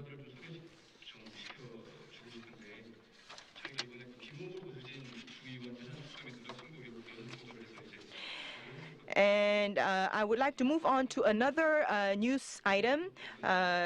Two members of parliament, Kim Hong-gol and Cho Soo-jin, where we investigated these two MPs when they were running for elections, general elections. All candidates are obliged to disclose their property and their wealth so that voters can consider that in voting for the candidates. And so we were all aware of the deadline for these people to declare their wealth. But it was a holiday for us. And so when the candidates were disclosing their wealth, we were. It was our off day, and I contacted reporter Chang Sil-gi, who was at a beauty parlor. And so, right at that deadline, when the candidates disclosed their wealth, we downloaded all the data, and we made use of the data to do a first news report. During the general elections, the candidates, the wealth that they had declared, we did a press report on that. Media, we covered that. And the first declaration is made in August, and then the people who were actually elected, they will have to declare their wealth again after they really become MPs. And so we compared that. And we never imagined that they would actually deliberately, these candidates would actually deliberately omit wealth, omit items or property in their income declaration. So we wanted to compare that in order to see how much their wealth had increased, how much the MPs' wealth had increased after they had become MPs. So we did a simple comparison, but it was quite difficult. It was a surprisingly challenging task because we did not have a lot of time, and it was difficult to compare the data because we could not do a one-on-one comparison because some of these MPs had moved, so that we didn't have that much comparable data. But one very interesting thing that we found was that there were quite a few MPs where there was a huge gap in their wealth in their first declaration and the second declaration after they had become MPs.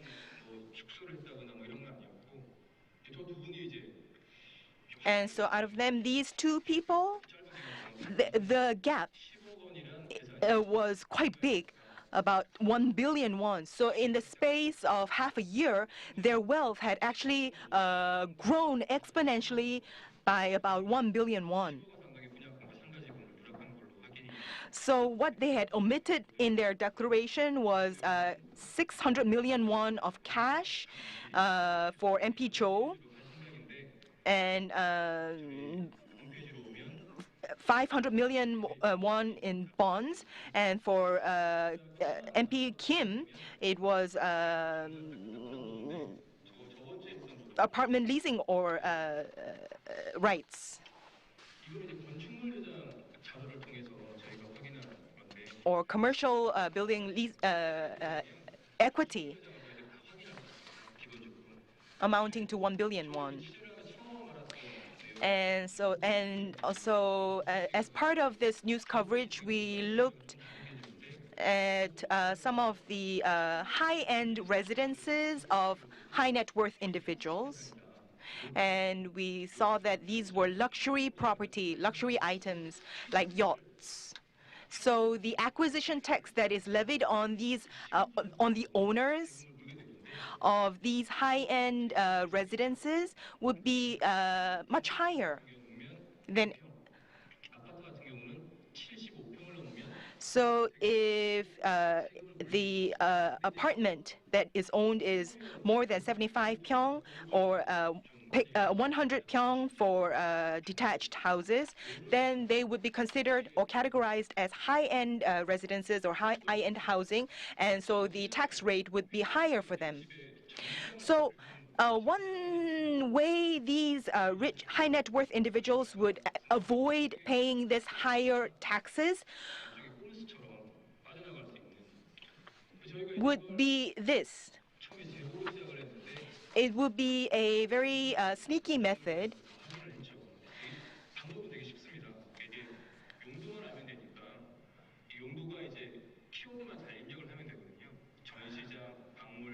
And so the purpose of the building that you own, if it's for performance or for exhibition and so on, that would be input into the ledger, building ledger registry. And so we checked that, and we found 40 cases where they were supposed to be, the purpose was supposed to be residences, but they had been placed on the building registry as different purposes. So please take a look at that, as we have uploaded all this on our website. So please visit our website to check it out.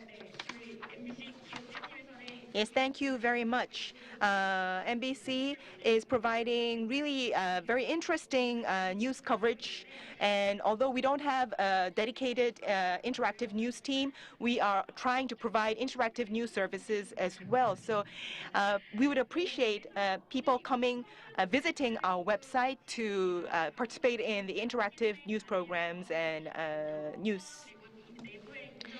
So I think we have come to a close of all the presentations that we have lined up for today.